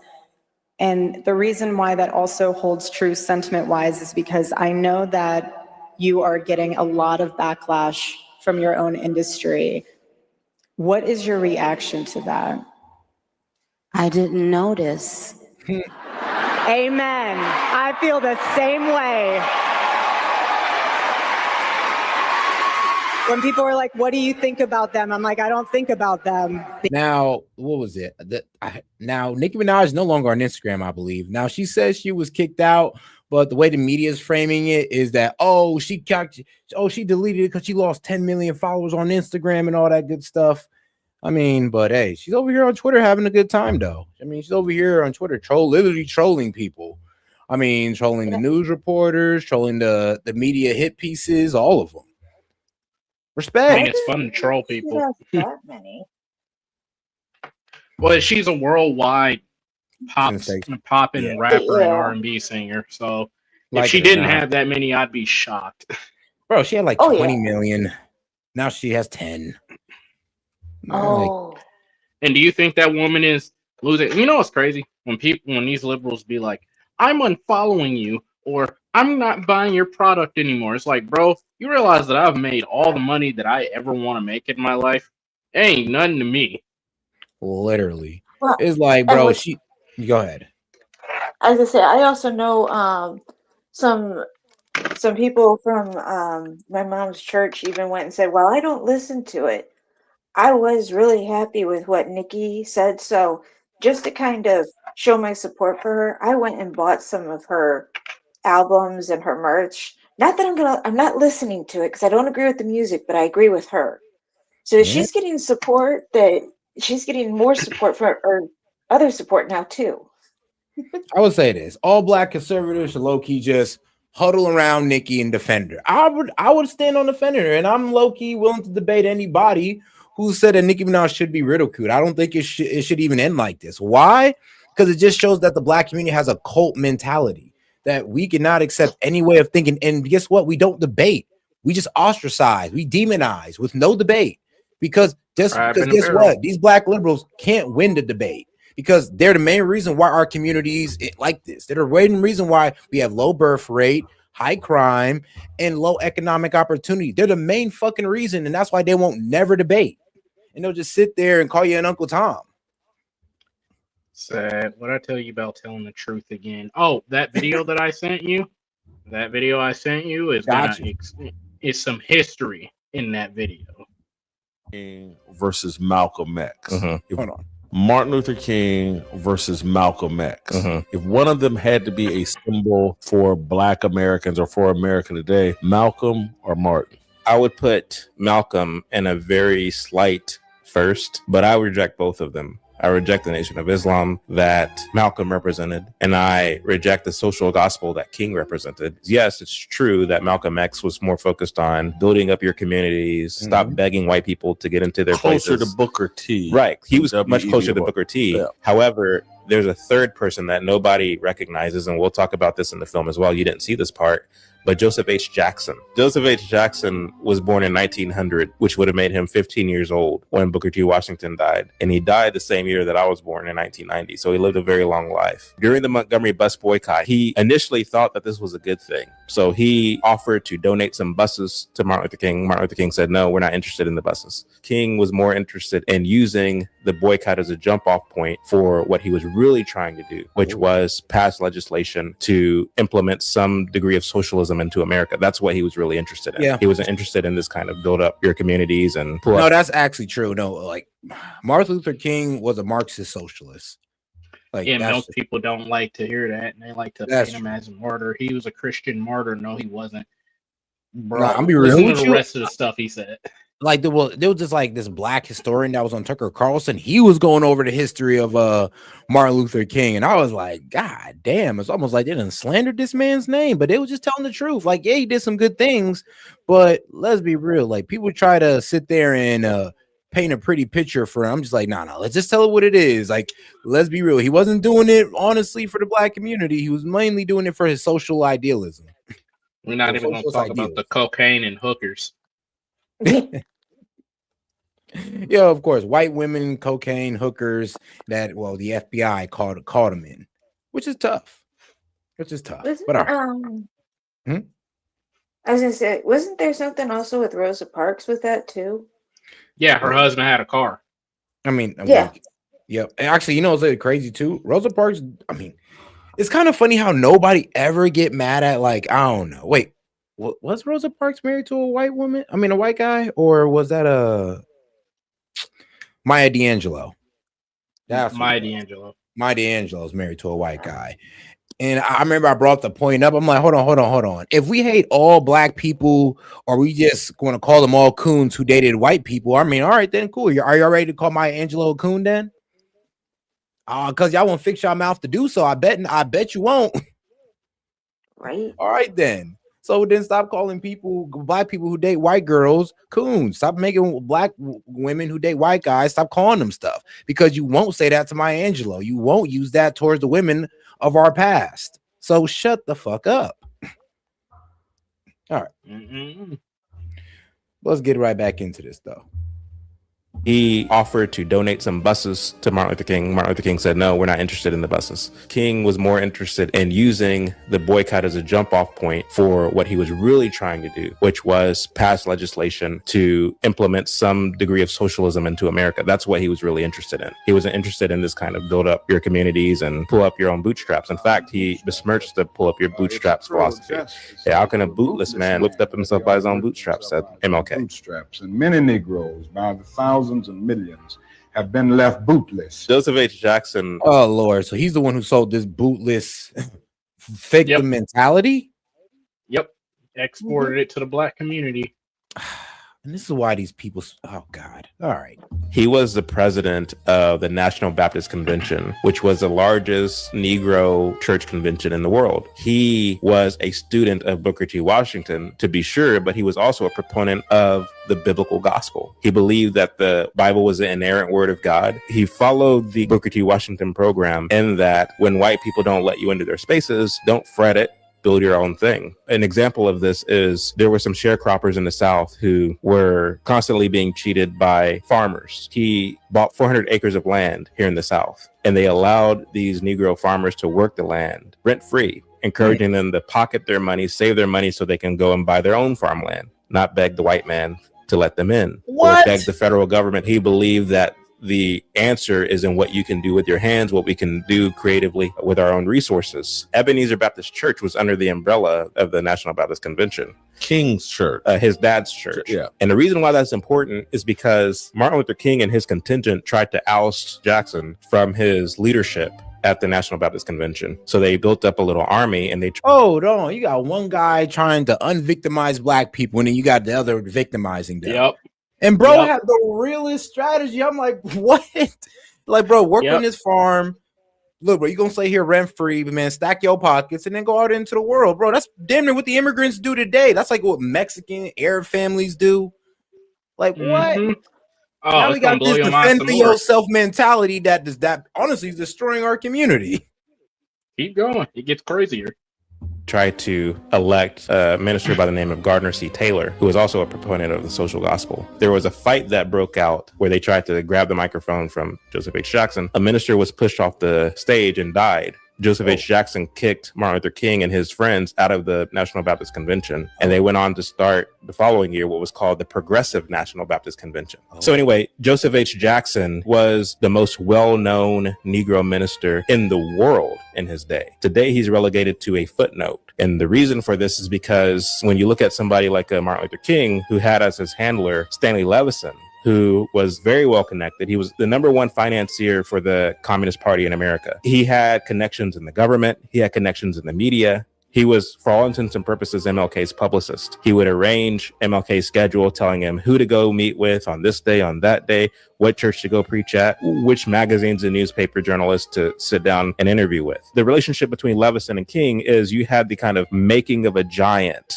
in real time. And it worked. The historians picked up on it after he was martyred. Washington, D.C. erected a 40-foot monument paying homage to him. Reagan signed the bill that made MLK a national holiday. And we've all but forgotten about Joseph H. Jackson. So he's relegated to a footnote. Nobody knows what he is. So they have the power to build somebody up and in so doing completely erase their opponents off the face of the earth. And it gives us the impression, especially my generation, because I was born in 1990, gives us the impression that Martin Luther King, not only did he have all the answers, but who else could have done it? It gives us this impression, this kind of very black and white impression of the past, and they take all the nuance out of it and they just teach. That's called indoctrination. So they are indoctrinating us to believe that, for one, life was just so bad for black people. We needed to do something about it. And here along came Martin Luther King. He's the only one who had the answers. Nobody else is doing anything. Well, meanwhile, you had people like Joseph H. Jackson and Malcolm X, for that matter. I disagree with his religion, but at least he had a better message, in my opinion, as it relates to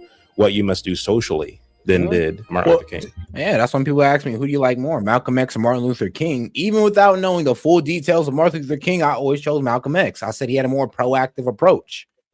But Joseph H. Jackson, boy, that was the realest man. Bro, that was a real one. He was the real one. Wow. Huh. And they destroyed him. We just listened to him. We'd have been in a better place. Nope, because what did Malcolm X warn?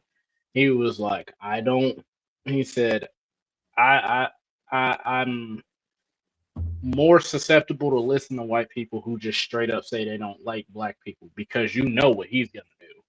But white people who say pretend that they like black people, them the ones you gotta watch out for. Agreed. All right, let's go ahead and get right back into it.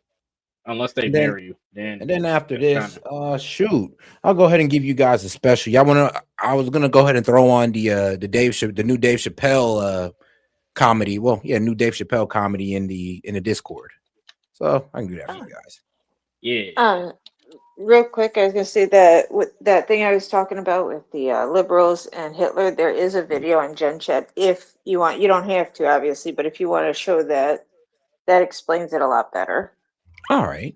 Then, sure. Well, actually, we'll go into a musical interlude real quick, and we'll get right into it. And oh my god, I finally found a song. This man Daniel, shout out my man Castro, bro. He sent this in like last year.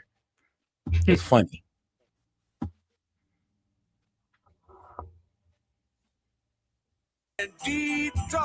All right.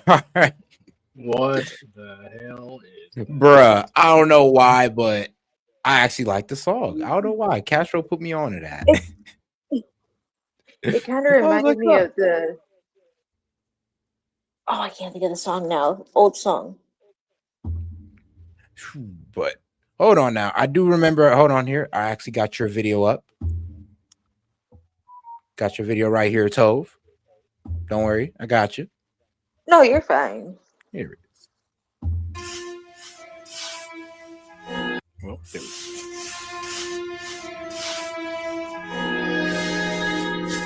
Sehr gut.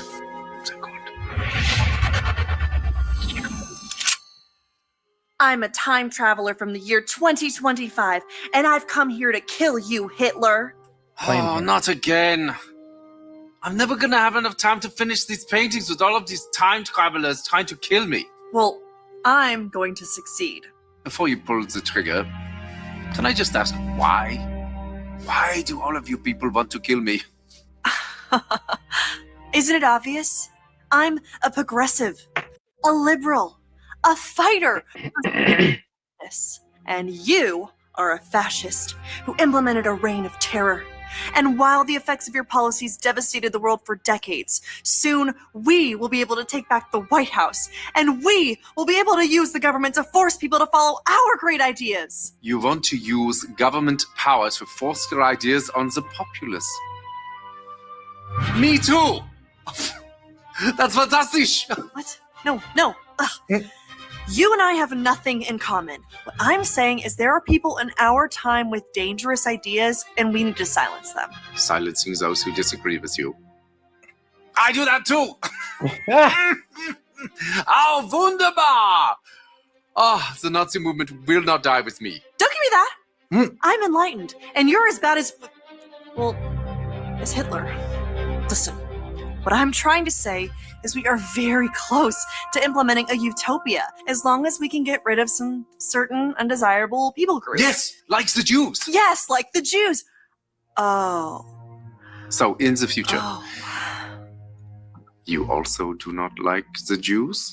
Well, no. But we don't believe in segregating all the races like you do. I mean, except for like graduation ceremonies.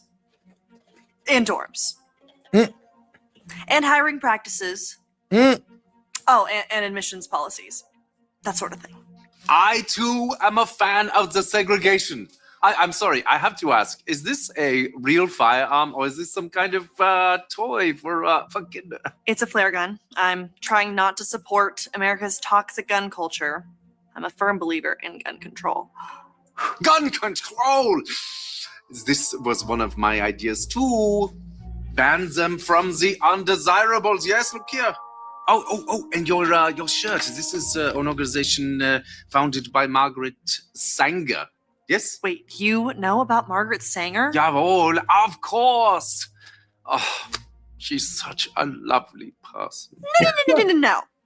She's a fighter for reproductive rights, for women's empowerment, and the eradication of undesirable populations by means of eugenics. Brilliant lady, very inspiring. I must use some of her ideas in our socialized healthcare system. Socialized healthcare?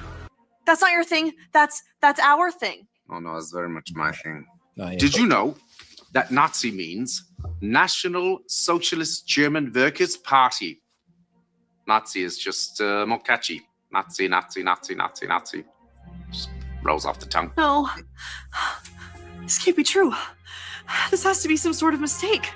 We are nothing alike. You're Adolf Hitler, evil right-wing fascist dictator, and I'm a feminist restorative justice advocate. And a vegetarian. You're a vegetarian? Me too! You know what's so crazy? People didn't know Hitler was a straight up socialist. Like the man literally built a socialist economy off labor. And he built the Autobahn and he started up Volkswagen. So he did some decent things, but yeah, he was a straight up socialist. Built it all on socialism. And That's why I said socialism can only work in a very particular climate and nowhere else. Bro, the only way he made it work was off labor. And then, of course, he was out here giving out free houses depending on how much kids you had, thus promoting, well, family. You know what's crazy? Is the people ended up hating it anyway, because there's only so long that people are willing to tolerate having their ideas controlled before they decide to look for freedom, which goes to show that no matter what you do, people will never be satisfied. Facts. All right, let's finish this one. And a vegetarian. You're a vegetarian? Me too! Okay, I am so confused right now. I came here with a clear goal in mind to kill the most evil man who I've ever lived. Besides Ronald Reagan.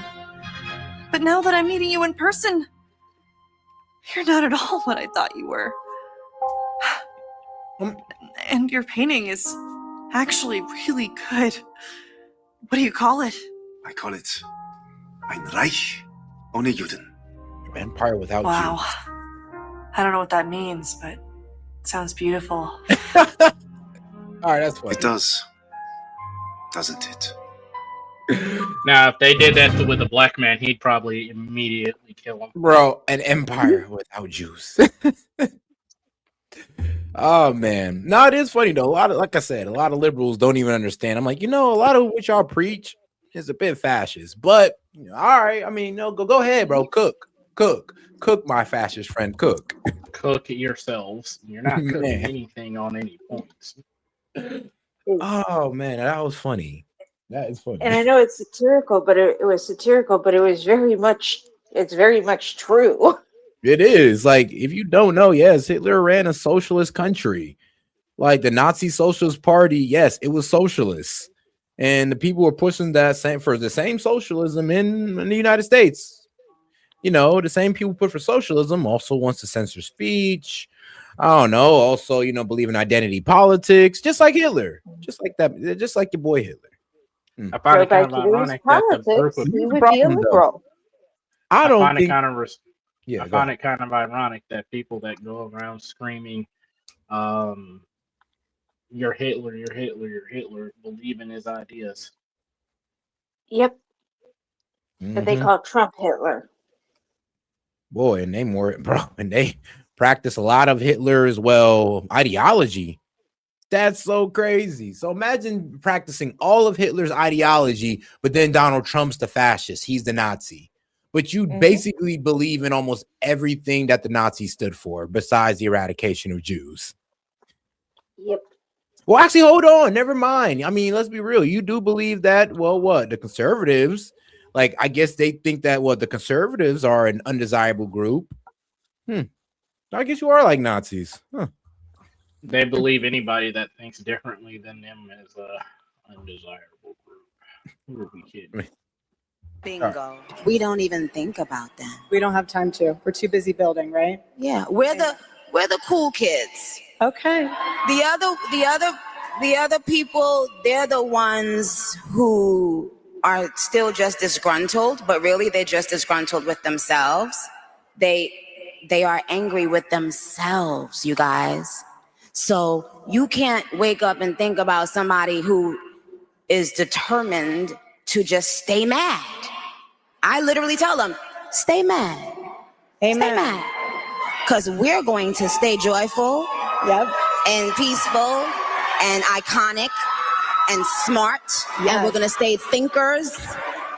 Wow. I mean, I ain't gonna lie, she kind of speaking like how I was. It's like, yo, the black liberals, bro, they just stay upset. They stay mad. It's like, especially when you mention Trump, bro, it's like they're mad for the rest of the day. And they have no reasonable take on Trump. Everything is just like complete TDS. And I just wish it wasn't like that. I wish I could have a sensible conversation about Trump with most liberals. Most, because I can only do with a few. Keep wishing. Yeah, it's instant. It's instant. You mention him. It's an instant crash out. There is no in between. Nope. So I hear what she's saying. It's like, yeah, they just stay mad about everything this man does, even if it's unreasonable. Like, he's locking up immigrants. Yeah, they were rushing the So did border like for Barack 4 years Obama. straight. I And just tell him, like, crazy. Go ahead, David. The tariffs. Have you not seen the hollowing out of our manufacturing base, or are you just now catching on, or you just choose not to address it, or you just don't know about it? Yeah. But no, what I was going to say is they're talking about how inhumane alligator Alcatraz is, except they completely ignore what's going on in our own prisons to our own American people. Literally. Oh yes, the little C-Cot thing. It was hilarious. Yeah, I remember when I was reacting to that. I was like, "Are you serious?" Like, oh, they're getting tortured and sexually assaulted. I'm just like, I'm sorry, but this happens in our own prisons to our own people. Why the fuck am I supposed to care about what's happening in El Salvador to them? Like, hold on. Why would you do this in our jails and try to fix that? Why are you having a whole 60-minute like documentary on El Salvador? One, because you're trying to sow outrage. And once again, the left cares more about what's happening to immigrants in another country than what's happening to their own freaking people. And if you count jails and prisons, right now the majority of people being SA'd is men. If you count jails and prisons. Yep, that's true. So they're sitting here wanting us to cry about. Oh, these El Salvadorians, they're getting hurt in this in ECOT. I'm just like, I'm sorry. My heart is hardened from all the Americans that's also getting hurt in our prisons here at home. I'm sorry. I can care less. All right. A world that doesn't want us to think, we will think. By ourselves, on our own, we will continue to think.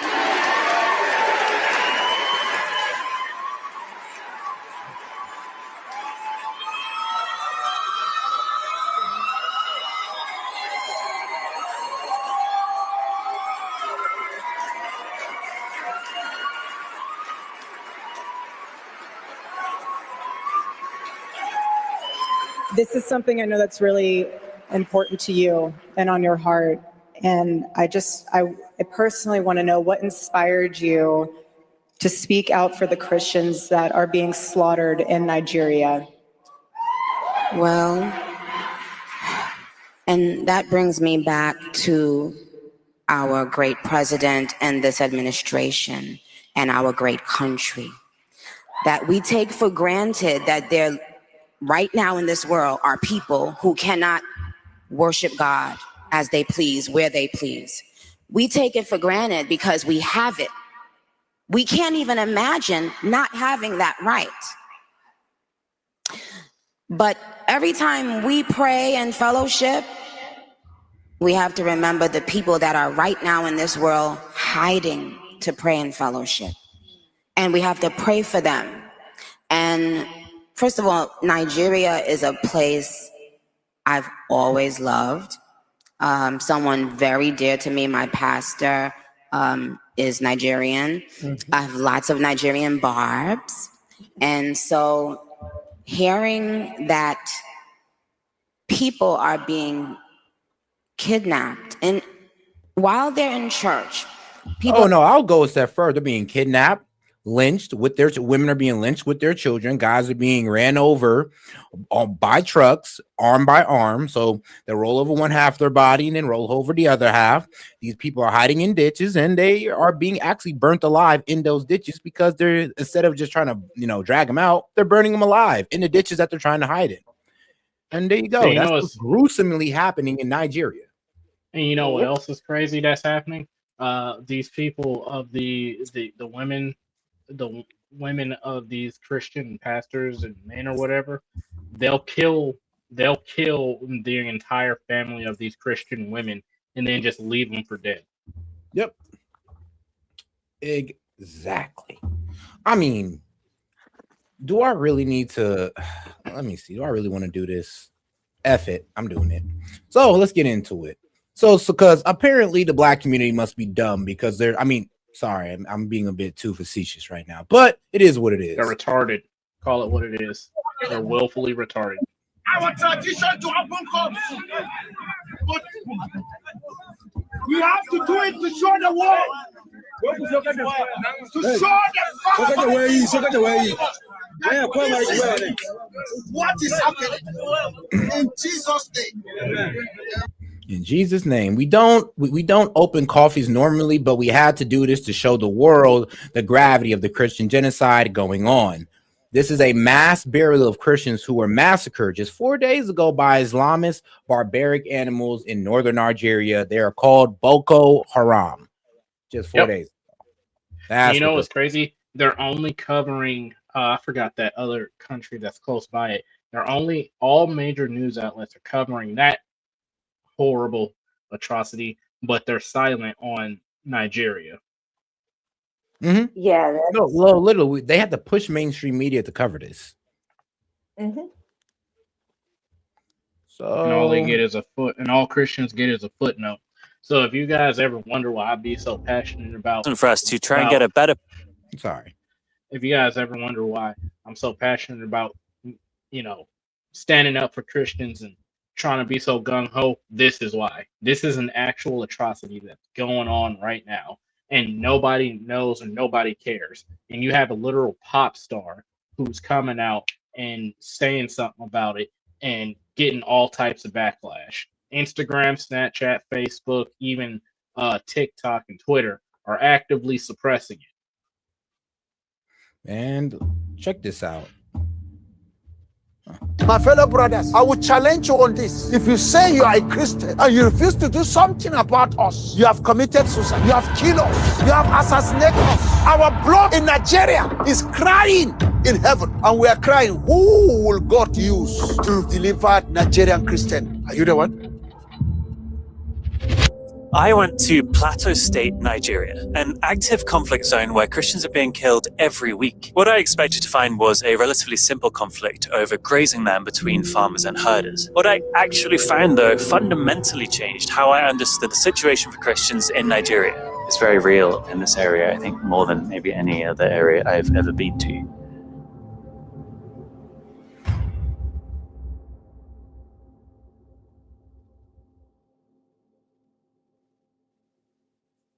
Plateau State sits in Nigeria's Middle Belt, a Christian majority area bordering the Muslim majority north. For years, predominantly Muslim Fulani nomadic herders have been moving further south, clashing with Christian farmers over land and grazing. That's what I thought this was before going, a resource conflict with religious fault lines. In the north, groups like Boko Haram and ISWAP have always been more obviously targeting Christians, killing and displacing them systematically. But the situation in the Middle Belt seemed less clear-cut, and yet right now it's the region seeing far more fatalities. That's why it was important for us to try and get a better picture of the situation from the ground. We left the capital, Abuja, early on Saturday morning. The road to Plateau is known for banditry, kidnapping, ambushes. Security forces are everywhere. At this point, I still thought these forces were trying but failing to protect those being attacked. My view on that particular point was to change later on. Our first stop was in the community of Bindi. Remember this viral clip? I'm tired to be outside performing prayer every day. We were about to stand exactly where this massacre took place. We've just been invited into a local community. As we're coming on the road, they're pointing out to me places where attacks have happened recently, and it did become very real. In Bindi, we met with Reverend Yakubu standing in the wreckage of his home. 9 members of his church were killed in that very building. Damn. In one night. Before the attack, we are very peaceful, no problem with, even with the Fulani, we didn't have any problem with them. Around 3 a.m., the security personnel, they left us. Then the attackers come. We were here, gunshot, thinking that the soldiers were here. That is why that people, they enter one house to another, killing people, slaughtering people. This is one of the greatest shocks of in our community that we have received as people. Recording 27 lives in one night. That's the greatest.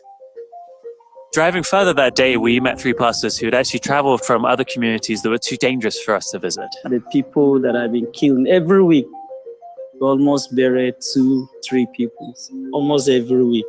Yaran mu makaranta da na jama'a dukkan makaranta ya zama da wahala domin an je harbin nan. Na yi kusan shekara 12 a wannan kuma tun da muka fara wannan aikin babu zaman lafiya har ila yau. That night, I started to realize that this isn't just about land and tribal warfare. These Christians are being targeted almost separately for their faith. Day 2 was Sunday. We left at 6:30 a.m. to visit churches across a region called Mangu. At the first church we visited, we found the congregation worshipping in a school 2 kilometers away from their actual building. Their church had been destroyed. This time not actually led by invading herders, but by local Muslims. Muslims that even live around the community. They were people, we knew them. We've been together with them for a very long time. Which really made me question the wider dynamics. If nothing else, this was evidence that this was not just about grazing land. When we visited their old church, the floor was covered in feces. When I got there, I just assumed that animals had been inside the building. I was so wrong. They came and filled the places with feces again. The attackers had actually defecated inside their buildings to try to stop the Christians from coming back. Army came and they asked us to go away, that they are going to protect the church, that nothing is going to happen to the church. As soon as we left, they said if they see anyone around the church again, they may shoot anybody. So we had to leave. So as we leave, shortly, we just saw fire coming out of the church. This is when I understood the security forces are actually right here, but for some reason are not trying to stop the attacks. Something's clearly broken. At the second church, we found them worshipping under the open sky. No roof, just faith. Just like today, we finished worshiping under the sun. So no matter how hot it is, we will endure.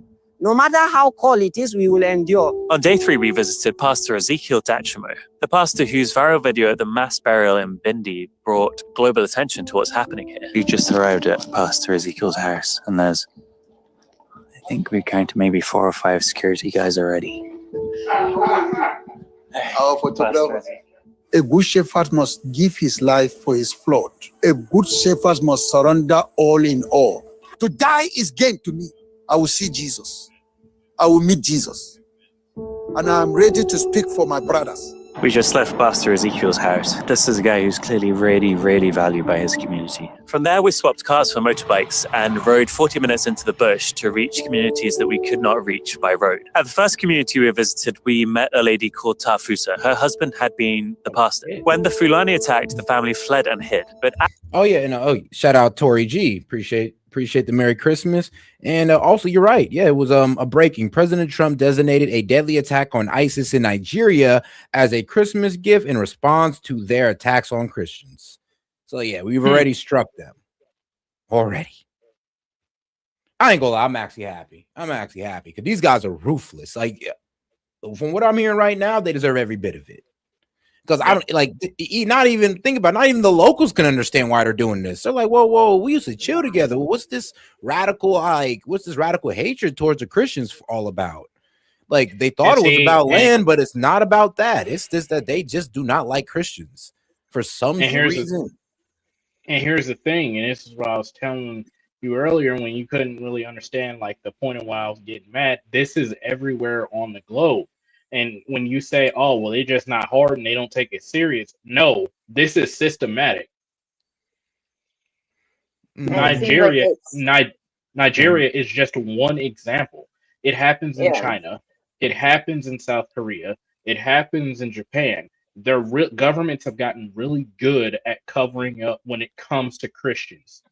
It happens in Mexico and South America. And a lot of it ratchets.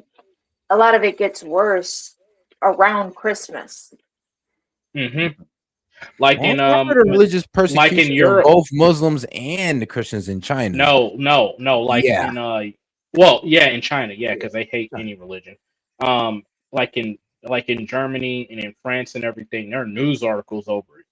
Bunch of radical Muslim, radical Islam.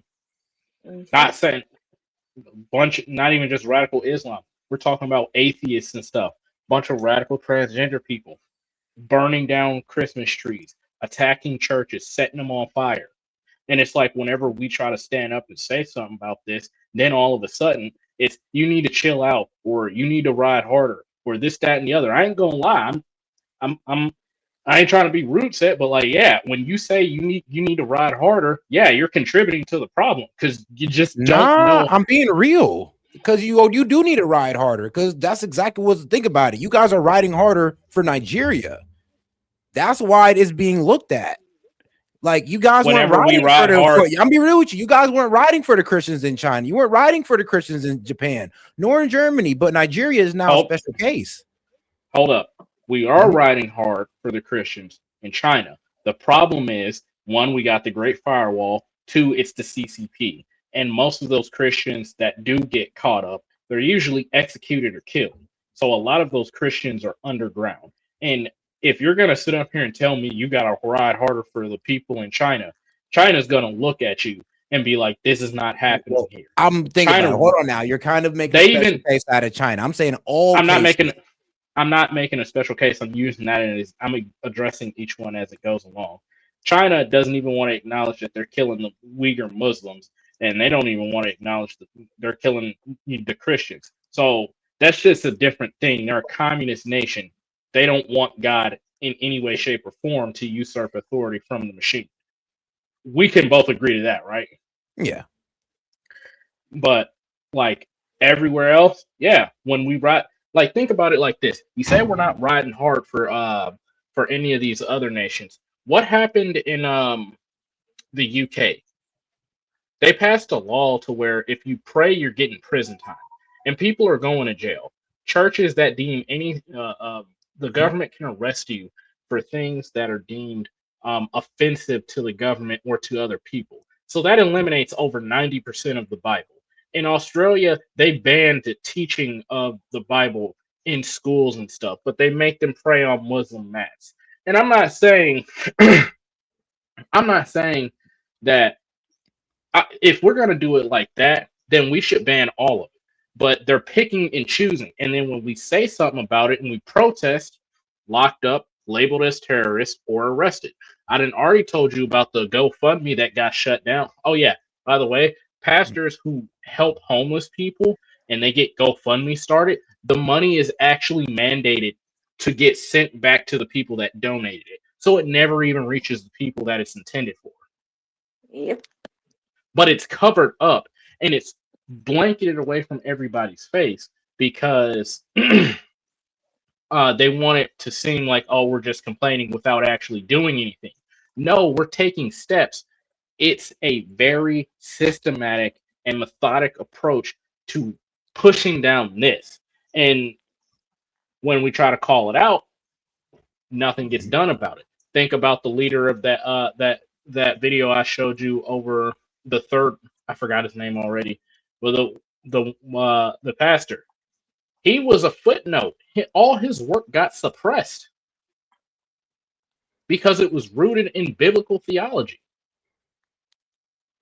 All right. Well, like I said, I don't really think there's like an attack on Christians. I would say I think there's just an attack on God at that point.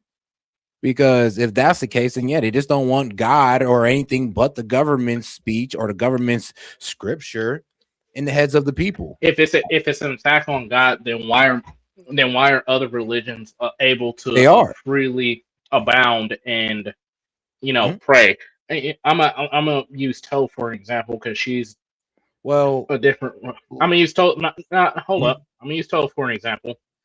I know this because my wife's dad's girlfriend is also the same religion as Tove. Freely practice. Some of their druids are government funded, like they have special funding for the programs. They have special meeting places. They're allowed to do that stuff in public or in private. Muslims can pray in public or in private.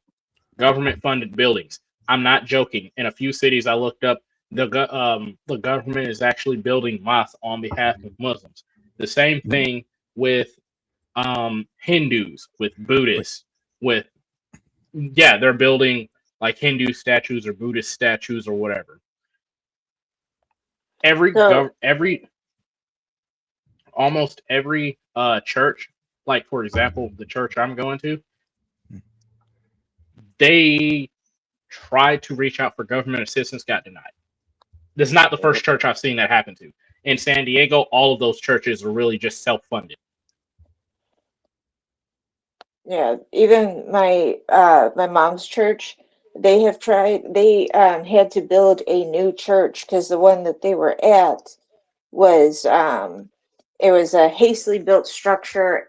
It was supposed to only be temporary until they could get enough money to buy land and build. All the money that they got for both the land and the building was donations from the local community. Now, here's one other to what Gamer was saying. A few years ago, I went into went for a mental health facility for 2 weeks. I was allowed to go outside and build my fire, to do my own prayers, but we had men and women there that when they asked if they could go to a church or something, go outside the facility to a church or something, they were denied. Yep. They were told they had to do it in their rooms.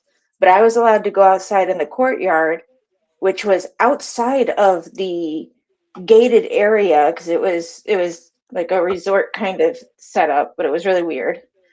And they set me up with a little burn pit.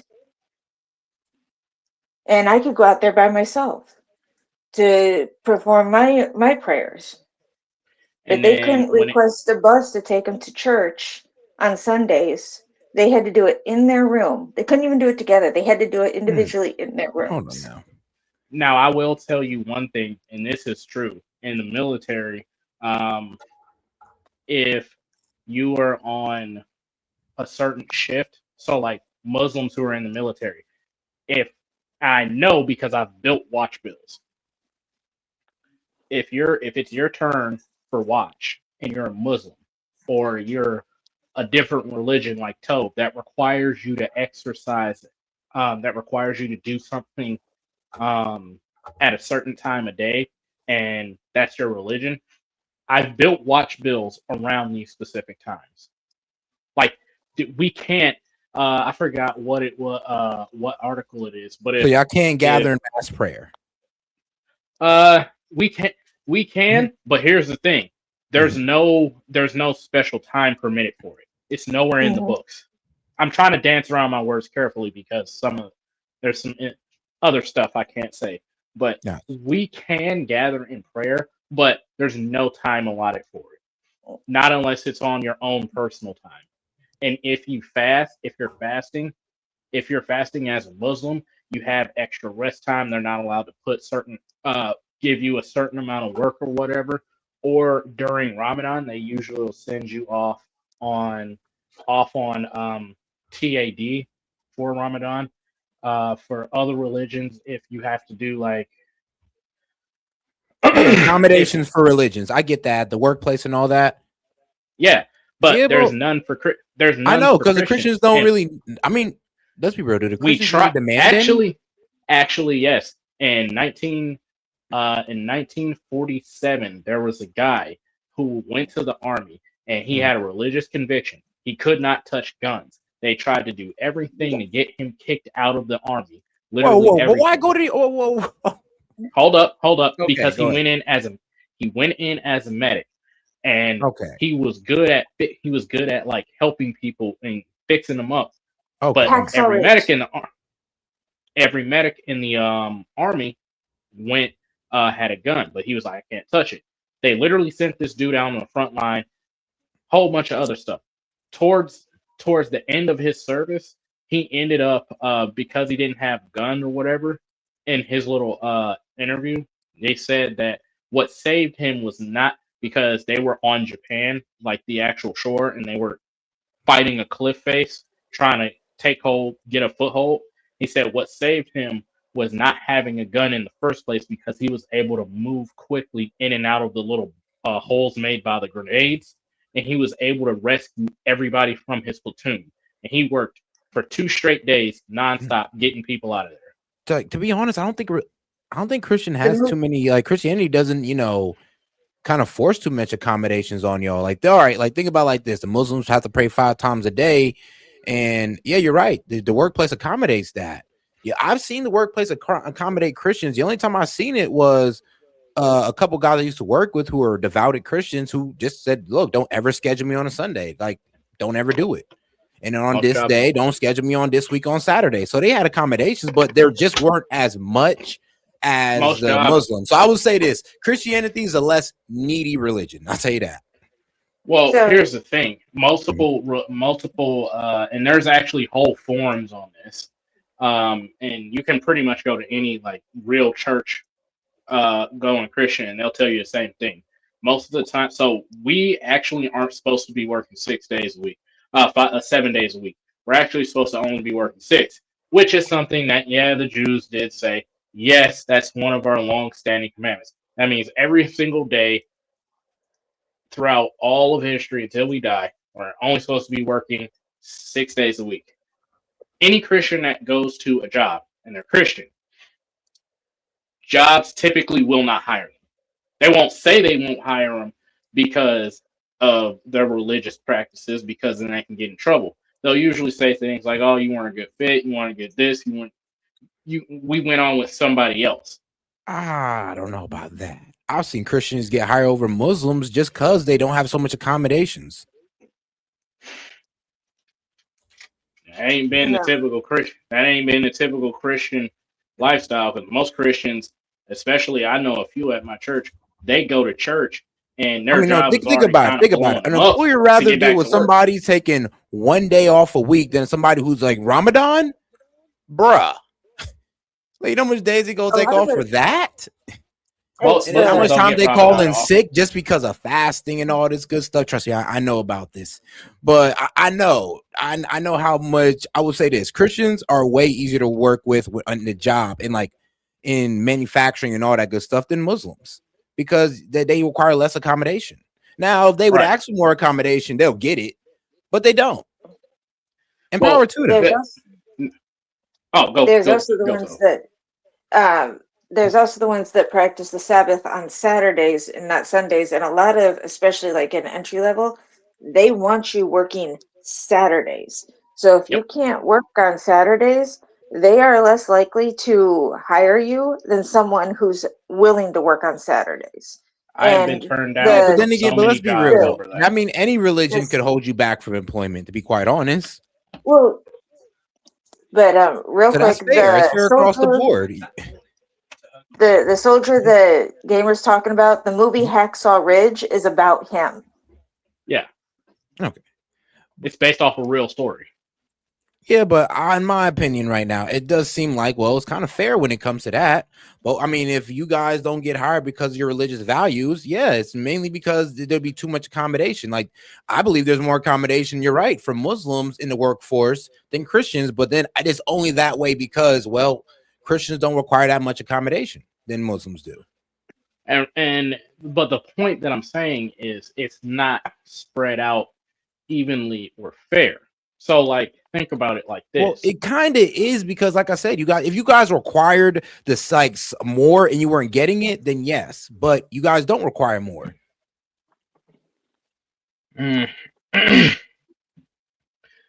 So, all of this is leading back to the point, and what I'm saying is, like, yeah, religions get the short end of the stick, and like I said, worldwide, there's only maybe. And this is according to the Jews, because they really don't like Christians at all. They want us dead. 2 billion Christians. That means that in the United States, there's people that identify as Christian, but actually real Bible-believing Christians that take the Word of God seriously, there's only about 15 million of us. And it goes beyond, for example, in some schools in the United States, this is on the books. Kids are being taught the Quran. Kids are being taught about other religions. In high school, when we were growing up, we could learn about the Odyssey and the the stories of Homer, and we got to explore different religions. But in the history textbooks, when we talk about Roman history, Christianity is a huge part of that, believe it or not. And Oh yeah. Christianity is completely erased from there. Yeah, it's usually about. I honestly only remember hearing about Bro, Roman Christianity when talking about medieval England and the Catholic Church.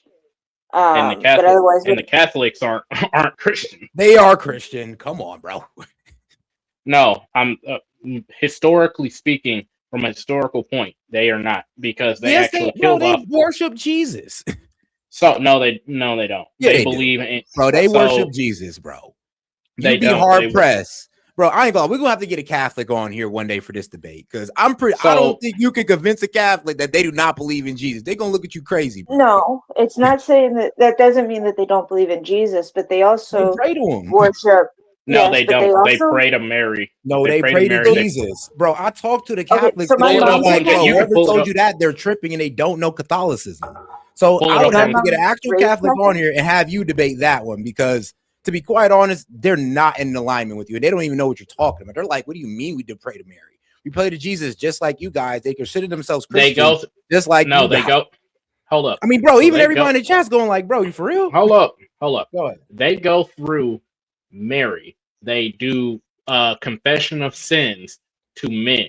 And in the Bible, Jesus says you can't confess. Let me put it to you like this. This is a real verse out of the Bible. So after Judas betrays Jesus, he feels guilty about it. And then he goes and he throws the money at the feet of the Pharisees. And he tells them what he did. And they basically said, why are you confessing all of this to us? Like we can help you. Talk to God. And Jesus even said, you have to come to me to get forgiveness, not men. And in Catholicism, they go to men and not Jesus. They also pray to Mary. They also Well, pray to you've Paul. been to They also confession. pray to Bro, Peter. what's the first thing they say in confession, bro? Father, Lord, forgive me for I have sinned. And like, that's the first thing they say. And then they say it out loud. So they do talk to the Father first, and then they have a personal counsel or a human counsel. They've talked to the Father first, then they talk to the pastor. Like, have you ever been to confession? I'm just saying, that's literally how they do it. And I'm pretty sure people in the chat agree with me. Like, I don't know, dog. I think you might have the wrong idea about Catholicism on this. It's not the wrong idea. I'm looking at the history on it, because if I'm wrong, then why did they attempt to kill Martin Luther on 3 separate occasions for saying the exact same thing I'm saying? No, I think there was more. I think their Yeah, gripe was more no, with the Pope than the worship of Mary, actually. no. Their gripe, Martin Luther's gripe, I know because there's a documentary, and I will gladly have my brother give it to you, because I basically got that stupid documentary memorized because we watch it so much. His gripe was about the Catholic Church, why he enriches himself, why he tells people that basically you can pay. Yeah, there was a beef with the Pope because the Pope was telling people It's that they not could pay their way into heaven. into heaven. It's also some doctrinal issues, like why don't you print? One of Martin Luther's theses was, why don't you ever print the Bible in the language of the common man so that he can read it too? Because you're supposed to be reading it all day and all night. Not literally, but he was basically getting to the point where they're also supposed to read it for themselves. How do we know that you guys aren't changing stuff around? Why do you preach this theology instead of this? And it was a lot of his theses actually were not based off of money, but mostly based off of why the Catholic Church was preaching things that were not in the Bible. And what happened was they sent a battle. They were supposed to kill him when he went to have a debate with them. But instead, some people that believed in what he was saying staged an abduction and got him out of Germany. I'm sorry, Okay. not Germany. They got him out of somewhere, and then he was pretty much in exile, but he still wrote to other Catholic churches, and he had to correct a lot of the false doctrine and the false teaching. And basically, at the end of it, he was basically like, no, the Catholics aren't Christian because their doctrine is not the same doctrine found in the Bible. And historically, people believed what Luther was saying, because eventually, when he started Actually, Martin Luther was the very first celebrity, because when he nailed his theses to the door, one of the inventors of the printing press got a hold of it and started sending it out en masse. And so a lot of people that ended up believing in what he was saying ended up reading the Bible more, following some of his teachings, and that's how you got the denomination of Lutheran.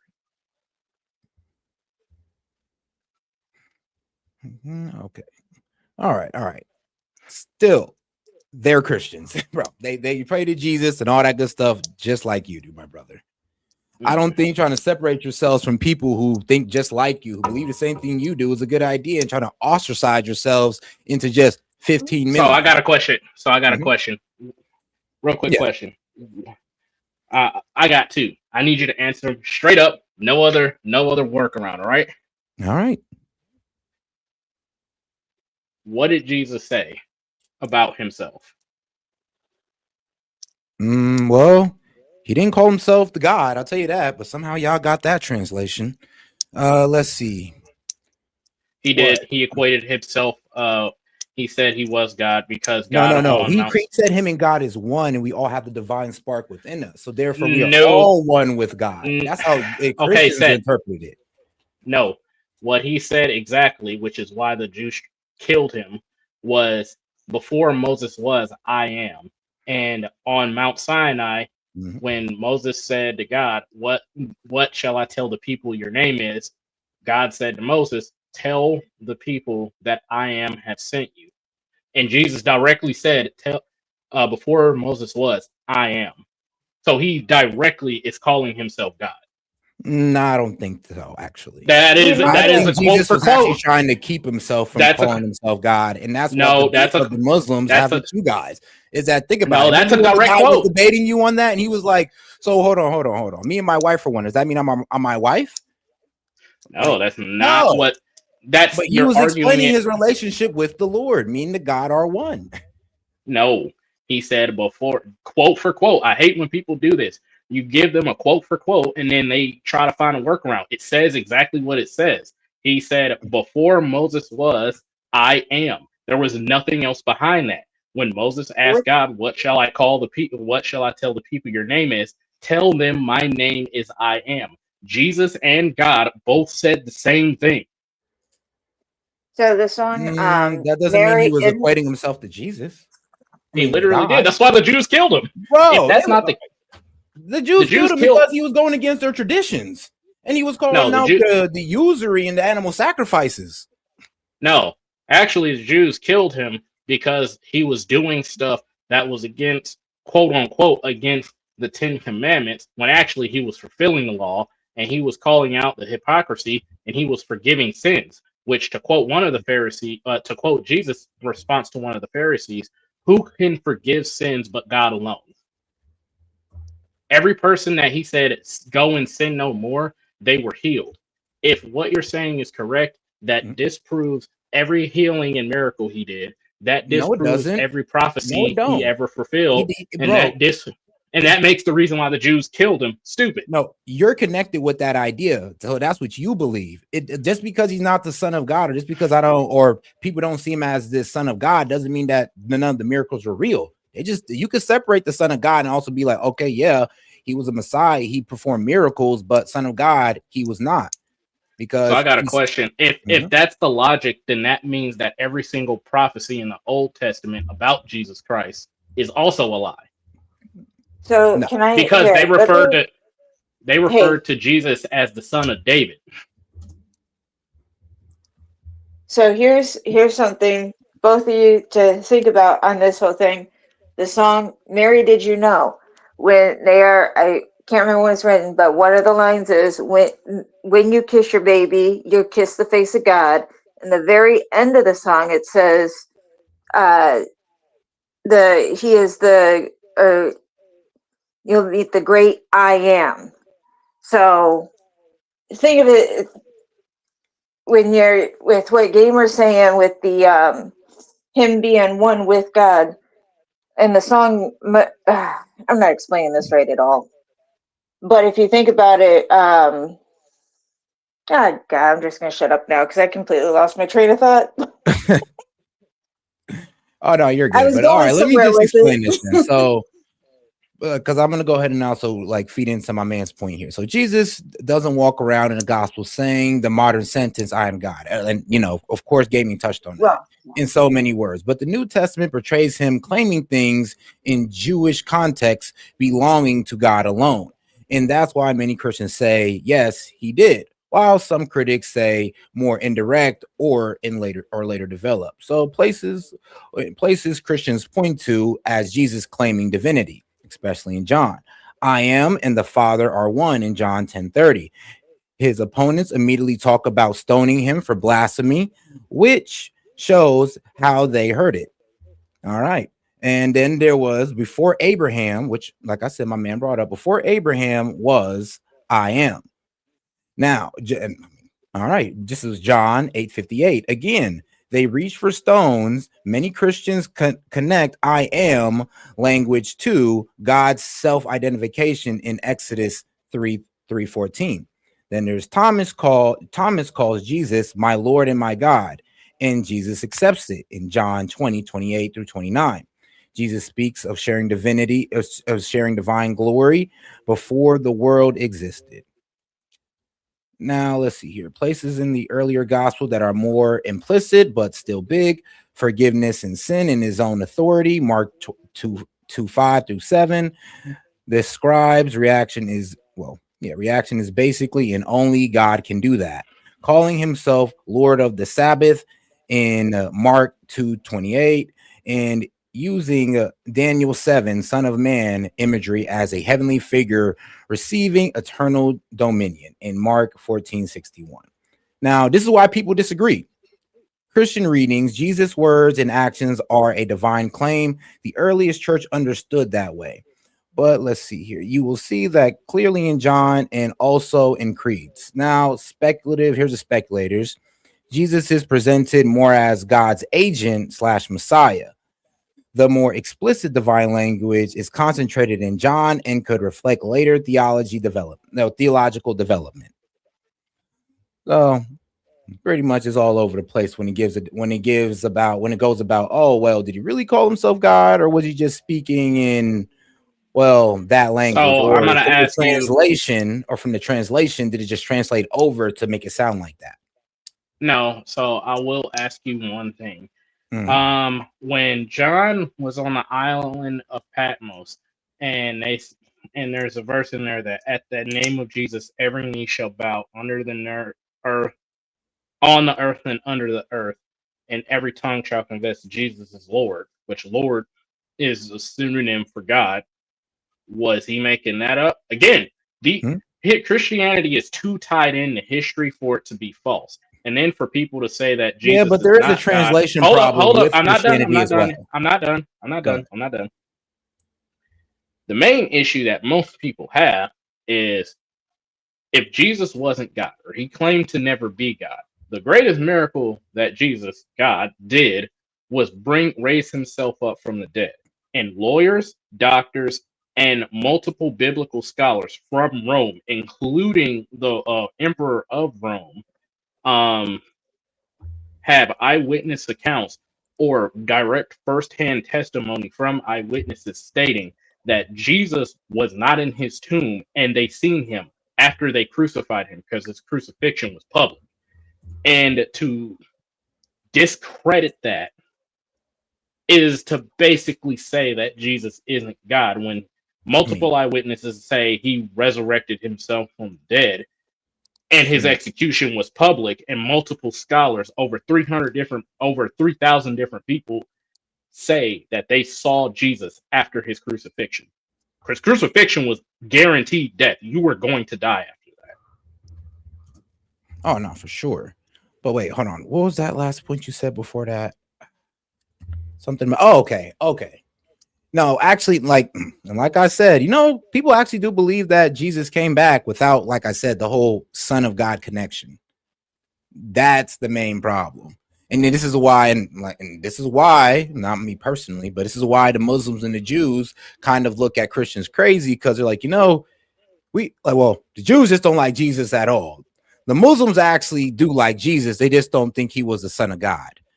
I don't And care they about actually what the do, Jews have to say. and they do believe that he resurrected from the dead, but he's just not the Son of God. So it does seem like they're able to separate his miracles from, well, I guess the divinity of being the Son of God. Yeah. I mean, the Holy Spirit, when she was talking to when he was talking to Mary, the Holy Spirit, when he's talking to Mary, said, you're going to name he said, see, the virgin will become pregnant, give birth to a son, and they will name him Emmanuel, which directly translated, even from the Hebrew language, means God is with us. So quite literally, in his name, he's also claiming divinity. It ain't the modern day version of Jesus. Yeah, but I mean, shoot, we don't even call Jesus by his original name, but hey. The Jews don't. Sure. I don't think we do either. But all right, now let's get right back into it, guys. I know we spent a while on this conversation. Nah, it's good. It's healthy. It's healthy. It's good to talk about the gospel, because any religion where you can't have a good debate and argue your points effectively, it's a religion you have to question a lot. That is yeah, true. if you aren't willing to fully defend your religion, then you need to really look at your own, how strong your faith is. Boom. She said it, not me. Yeah, it's true. You do have to question your faith if you can't defend it. But man, these days, who can't defend their faith? Even trans and kids. I mean, yeah, okay, yeah. I mean, yeah, like if you want to count that as a faith, then you're right. It's a cult, bro. It's a cult. It's a cult that needs to be burned with fire. Nah, facts. And Yeah, we can all honestly, agree. with them using old religions to justify it and twisting even my own religion to justify it, and now they're trying to do the same thing with the Christian religion. Yeah, it pisses me off. It's like, y'all realize that in the Bible, God killed people for harming children. Like he destroyed Israel for human sacrifice. Just so we're aware. And Jesus even said while preaching to people, saying, if you make even one of these little ones stumble, not sin, not do anything to them, if you make them stumble, it'd be better for you to tie a millstone around your neck and throw yourself in the sea than to have to deal with me. Mm-hmm. And on my side of the thing with the LGBT, they're trying to say that there's trans and LGBTQ positive in the Greek and the Norse religion. No, when the gods changed someone from a gender from man to woman, it wasn't a gift, it was a punishment. If they changed them from a human to another species, it was a punishment. And they're trying to say that Loki is the god of trans people. No, if he was anything, he was the protecting god of intersex people, because he was born with both genders, and there was intersex people born back then. Intersex and transgender are completely and wholly different things. And all intersex is actually a birth defect. Exactly. And I don't even think they've actually found out why it happens yet. They do, but the media suppressed it. It's from the same genetic condition that causes gynecomastia, which is the growth of female breast on a male. It's that same gene segment. I remember hearing someone mention it, but they keep saying, but then I was hearing that they hadn't figured it out or whatever. Either way, they're twisting everything to try. And this is why when I say that there's a difference between people who identify and people who practice, those that actually practice, they twist and bend their life to fit the gospel.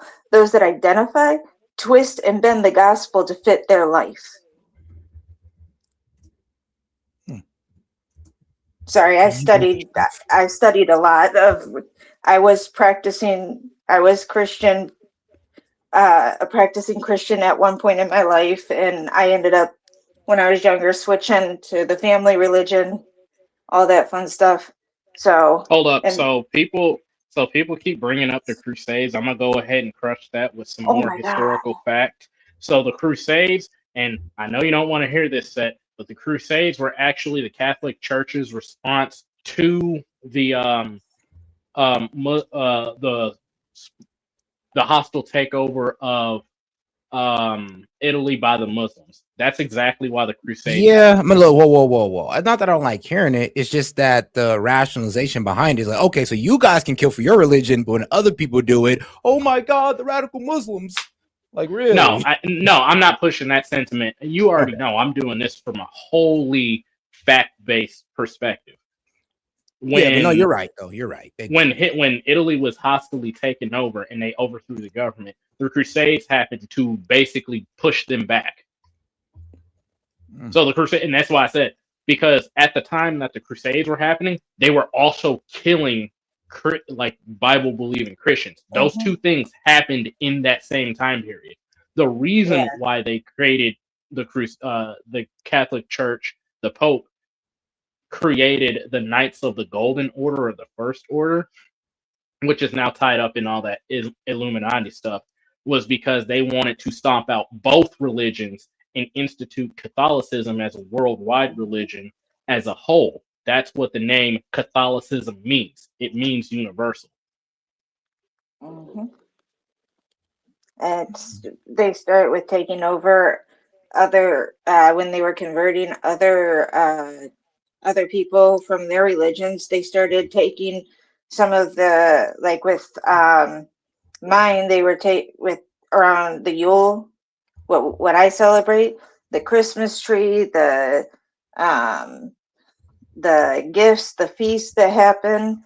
That all started with the Yule.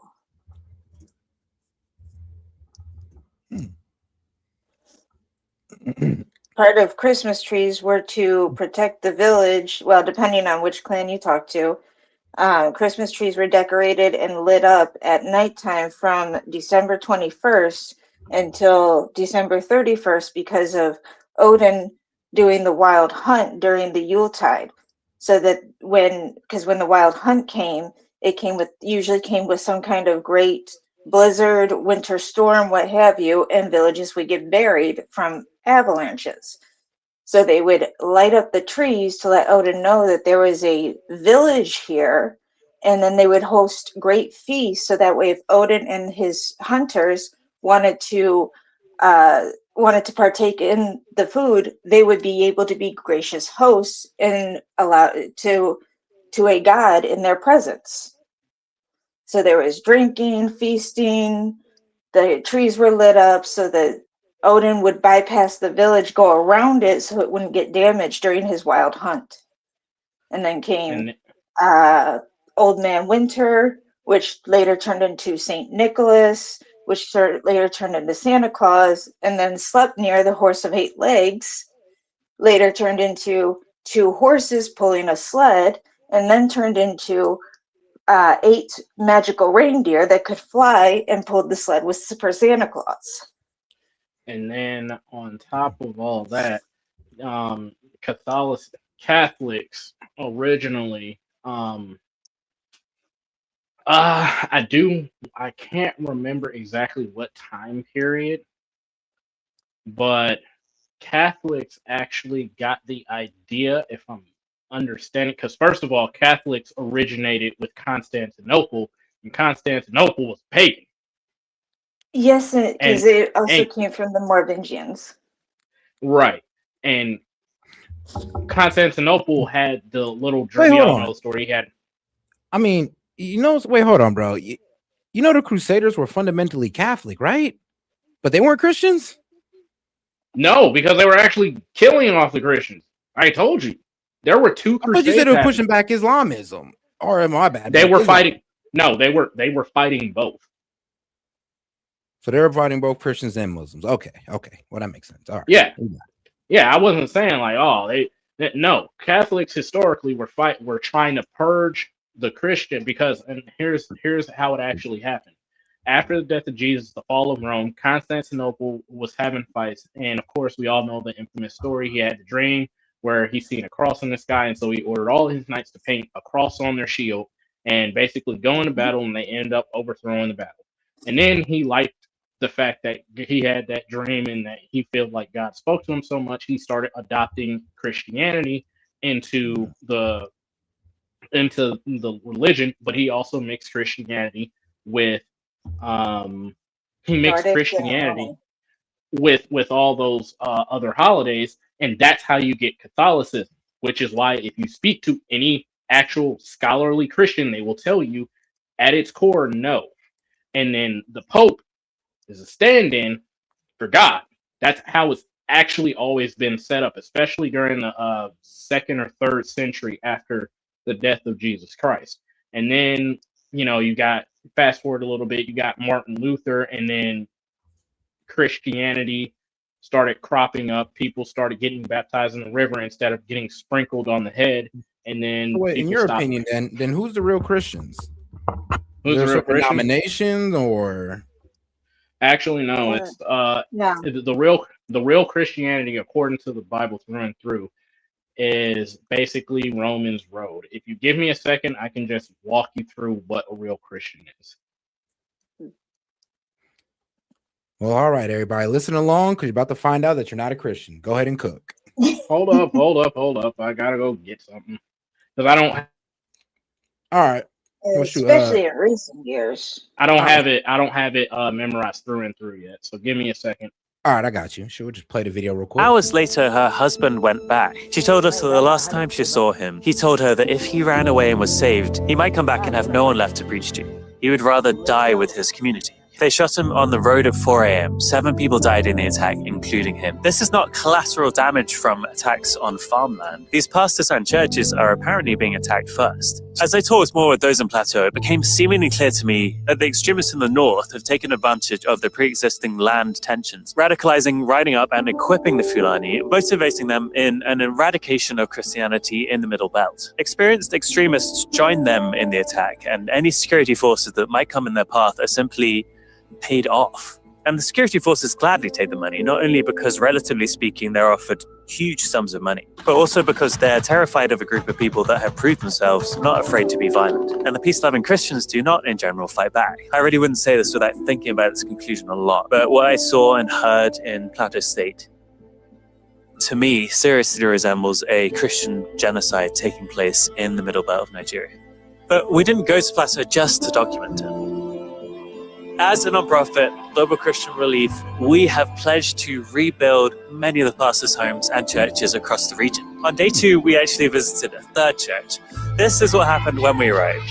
Today I experienced the biggest welcome I've ever experienced going anywhere. It was really wonderful. It really touched me. It really moved me. Clearly, this means a lot to them. I think the gratitude that I've seen here from people, from believers, for the projects that we're going to do rebuilding their churches, it exceeds almost anything that I've seen in other countries for the projects that we're doing. The pastor's home isn't just a house. It's where people come for refuge, for transport to the hospital and emergencies, in some cases even for water. The church and the pastor are the anchors of these communities. Rebuilding them means rebuilding their community's heart. Yo. All right. What's going on? All right. So you asked what makes a real Christian, right? Yes, sir. Okay. So first is understanding. I want to lay some groundwork before I just start telling it to you. Mm-hmm. Okay. So first is understanding that your salvation is an ongoing process, and your salvation doesn't look like the salvation. Sanctification is an ongoing process. It is the process by which you go from being sinful and not understanding the ways of God and how you sanctification in so many words is to like get you in the mindset, both by your actions and spiritually, to live in heaven. And it also teaches you that your home isn't here on earth. You're just passing through, but you're trying to get other people to go with you to eternal life. Also, another foundational clause in Christianity is God actually doesn't want to destroy any humans whatsoever, but because he is who he says he is, and he is a just, righteous, and merciful judge, He has to judge people and give to them what they deserve, good or bad. It's not something that he really wants to take pleasure in. He wants everybody to turn to him, but he'll do it anyway, just because it's required. Is that making sense so far? Yeah. Additionally, the lake hell, like Hell, that's actually a holding place. Heaven, that's actually a holding place. The lake of fire and brimstone is the final place. The reason why Satan and all the angels that followed him are going into the lake of fire is because they made a decision outside of time, and because it was outside of time, it had permanent, long-lasting consequences. Not just that, but they had full knowledge and understanding of who God was, and they chose to do something different. The lake of fire, the reason why humans have the option to choose God at any point in time or not is because we are within time, meaning our time is limited and we don't have really a full working knowledge of who God is and what he's all about. Making sense so far? Yeah. All right. And the last little bit of groundwork that I'm going to lay before I explain Romans Road is that the lake of fire and brimstone, it explicitly states it in Matthew that it was prepared for the devil and his angels. It was made only for Satan and the angels that followed him out and the angels that rebelled against him. It was never intended for humans to go there, but it can be used for that. It will be used for that purpose also, because at a certain point, your actions have shown in your heart posture. Oh, I know I said this was the last little bit, but now this is the last little bit. Christianity isn't a works-based religion. There's nothing you can do to impress or earn your way to heaven. It's by faith alone in Christ alone. So it's about heart posture, which brings me to the first thing. So Romans Road, this is how you become a Christian, and it's an intensely personal decision, which means I can't tell you what these mega corpo churches do that are really just trying to make a buck, because believe it or not, a lot of other churches will call these churches out, and we will tell them like, nah, you're not a Christian because you really you don't even understand what you're saying, and there's no evidence of change or what Jesus would call fruit. You're not bearing fruit. So Romans Road is I'm saying this and then I'm gonna read it, is an intensely personal decision that you have to make on your own, and you have to settle it in your heart, mind, and spirit that this is what you want to do. Baptism is just an open confession. It's the very first command you get as a Christian, and it's an open confession. So even people right now on live, they decide that they really want to be a Christian, and they make this decision truly, and I mean truly and personally, they would be considered a Christian. But now they need to get baptized, and they need to start actually taking in the Bible to understand what God wants. The first step in Romans Road is to understand, like a little bit of what I was saying. For all have this is Romans 3:23. All have sinned and come short of the glory of God. That's everybody. That's not some people. That's not a little bit of people. That's everybody. Doesn't matter if they were a good person or a horrible POS. That's the way God sees it through and through. It's pretty. It honestly is kind of fair because it starts everybody off on the equal playing field. Yeah.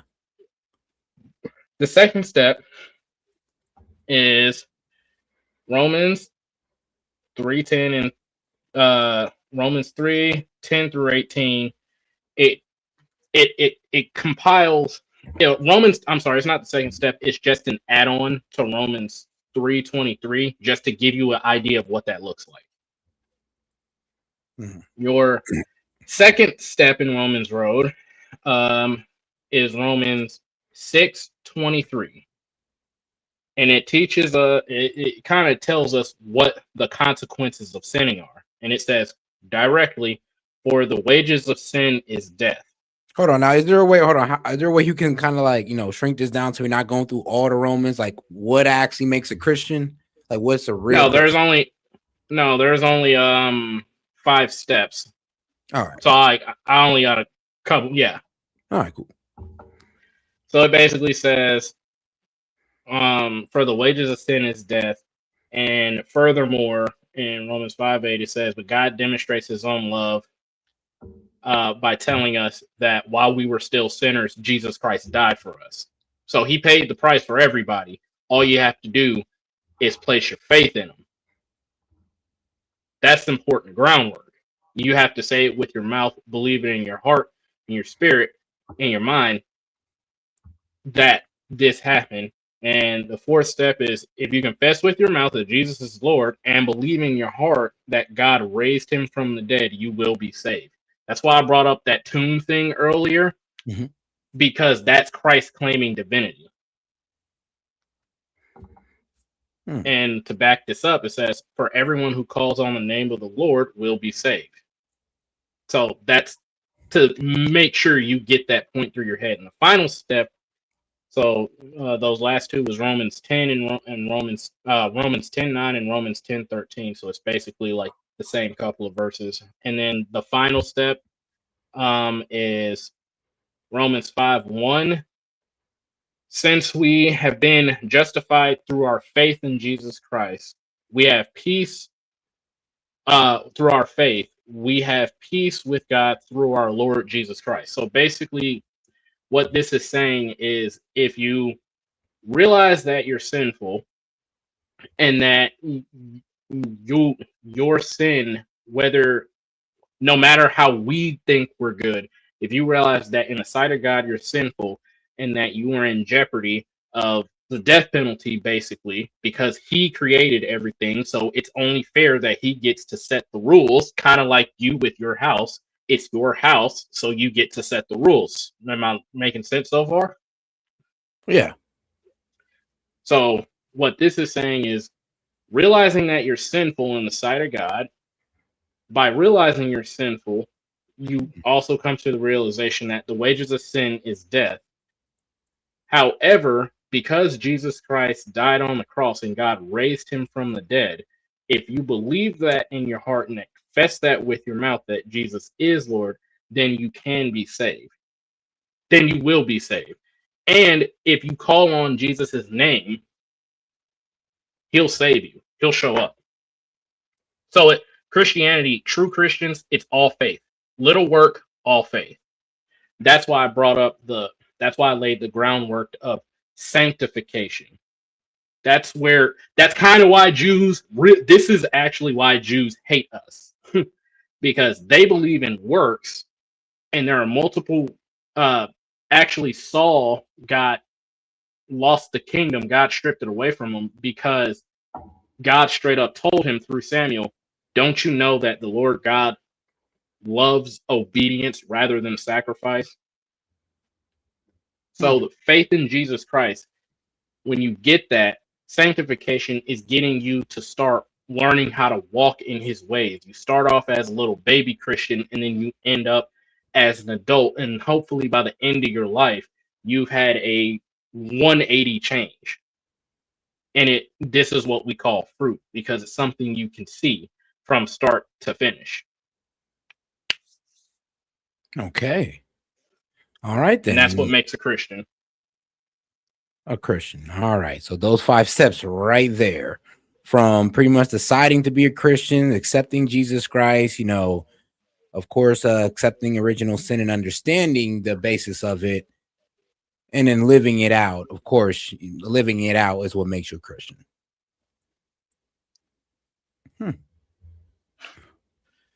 But then, damn, I don't think too many people would I think a lot of people would fit into that. Like, where do people not fit into? So I'm glad you asked this question.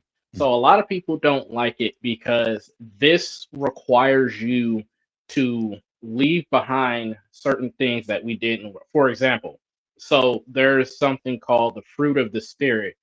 I don't have all of them memorized. Again, I'm not claiming to be perfect. I know my word, but I can't recall everything off the dome, you know. One of the fruits of the Spirit is gentleness, patience, love, joy, peace, mercy, faithfulness, and there's like one or two more I'm missing. What this looks like in practice. For example, James 1:19. It says, "Be quick to listen, slow to get angry, slow to wrath." In practice, on paper, that sounds great. In practice, it's gonna try your patience. Yes. Basically, you got one person in here. S.E.T, for example. S.E.T, I'm gonna relate this to you. That one dude, Matt, he was talking crazy to you. James 1:19, how that would fit in there is like being patient, drawing back, drawing back, drawing back. This doesn't mean be a victim.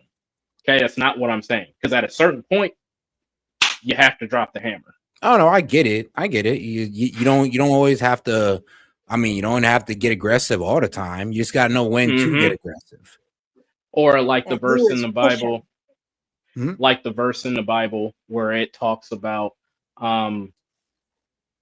so a lot of, this is going off a lot of feathers. So the role of a man and a wife, it says that men are like, should be acting like Jesus, and wives should be acting like his bride, which is the church. And what that actually means is Jesus humbled himself. He is God, and he came down in human flesh, and he tied a rope. He tied his clothes around his waist and washed the feet of others. He had all power and authority, yet he healed people. He ate with people that otherwise wouldn't have been eaten with, and he cured people's illnesses, and he gave people food. Like the Sermon on the Mount, he fed 4,000 people that followed him. And if Right? I remember, if I remember correctly, this is one of the reasons why they tell women your body is a temple, keep it pure. Not just that, but it also says in the Bible, for example, that so a man is a servant to his wife, but it also says that a woman is to submit to her husband, which means that he's the leader of the household. Translation, you can influence his decisions to a degree, but ultimately the yes or no is the final say goes to the man, and you have to be okay with whatever the man decides. And if you're not, and you genuinely have concerns about it, you pray, you go to God, because God will correct him. Now, this is pretty light stuff. Sounds pretty good, right? Yeah. Now I'm going to explain to you the main parts where people have an issue with. It says that if you love yourself more than you love Jesus Christ, you shall not enter the kingdom of heaven. It says deny yourself. Basically anything that would pull you away from Jesus Christ. And that, in today's day and age, I get where there's some friction at, but they're talking about if you overindulge, such as homosexuality, sexual immorality, having sex outside of marriage, drinking to get drunk, like absolutely plastered, overeating, being ruthless and rude to people. So 7 deadly sins, basically. No, actually no. Yeah, basically, you kind of name most of them. No, the seven deadly sins were actually a Catholic thing. These things, yeah, if you but notice, you kind of named them. It was lust, pride. Like I know they're Catholic, but you can still relate them to each other. You don't just have to deny it because it's Catholic. Because there's also additional stuff that goes along with it. And if you notice what I'm quoting the 10 Commandments from the Bible. Yeah. Like covet means to like take something. You can't steal from people. Be it a couple dollars or a whole house. You can't mistreat people just based off of skin color or things like that. There are two, and also you can't murder. It didn't say kill, it said murder, because there's justified killing and then there's murder. Murder is senseless and needless taking of human life. Killing is when either A, you're So wait, going it's to that. war. So it's not thou shall not kill. It's thou shall not murder. Yeah. All right. So think about it like this: if it was "Thou shalt not kill," the Israelites would have never went to war. No, he said you shouldn't murder. It's in Deuteronomy. You can't kill somebody senselessly over something stupid. However, if somebody breaks into your house, armed robbery and invasion, and you blow their lungs and colon outside the door, I mean, that's a justified killing because you're protecting your house, you're protecting yourself, you're protecting your family. Remember what I said.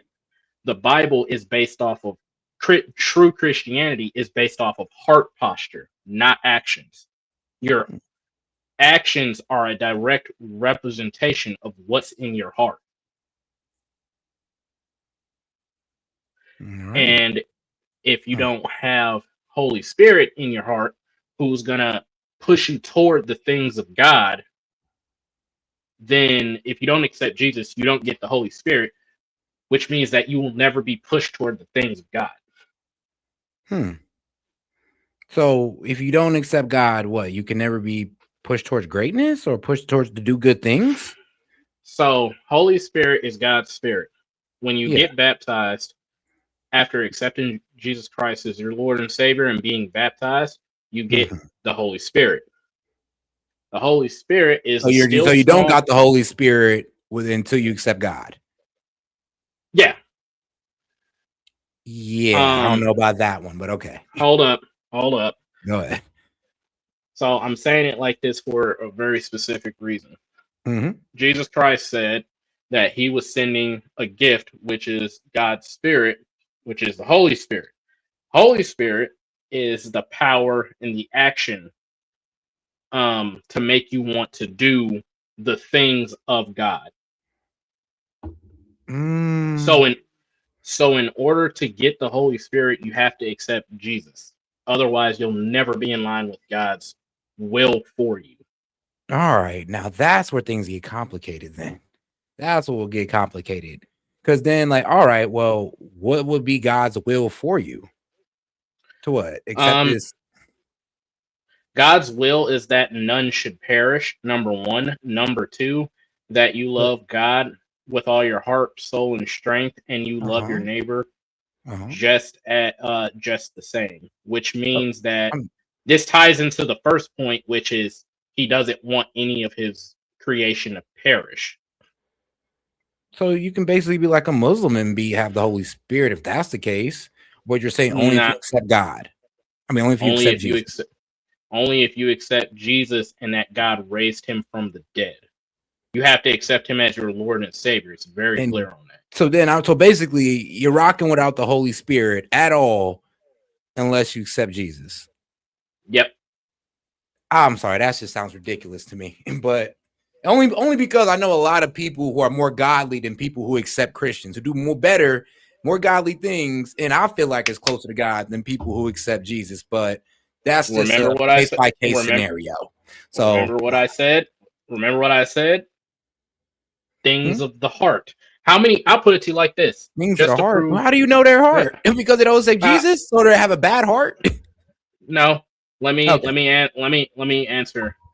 So, how many times have we seen people that turn out to be good people, and then you find out some stuff, and you're like, bro, what? He did what? She did what? Yeah, you find out about both Christians and regular people. No, I'm saying that. Sure. All right. How many times have you seen that? Man, damn near every day. That's why God, Jesus, and the Holy Spirit make it clear they only focus on issues of the heart. Because out of the abundance of the heart, the mouth speaks.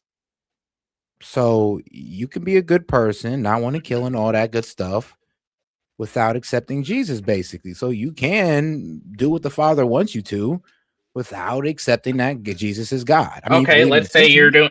Okay, so you can't exactly... No, it's not even you can't exactly. You can't do what the Father wants you to do and still get into heaven, because one of his wills is that you accept his Son as Lord and Savior. That's how you start saving other people. Well, where did It's a God say that at?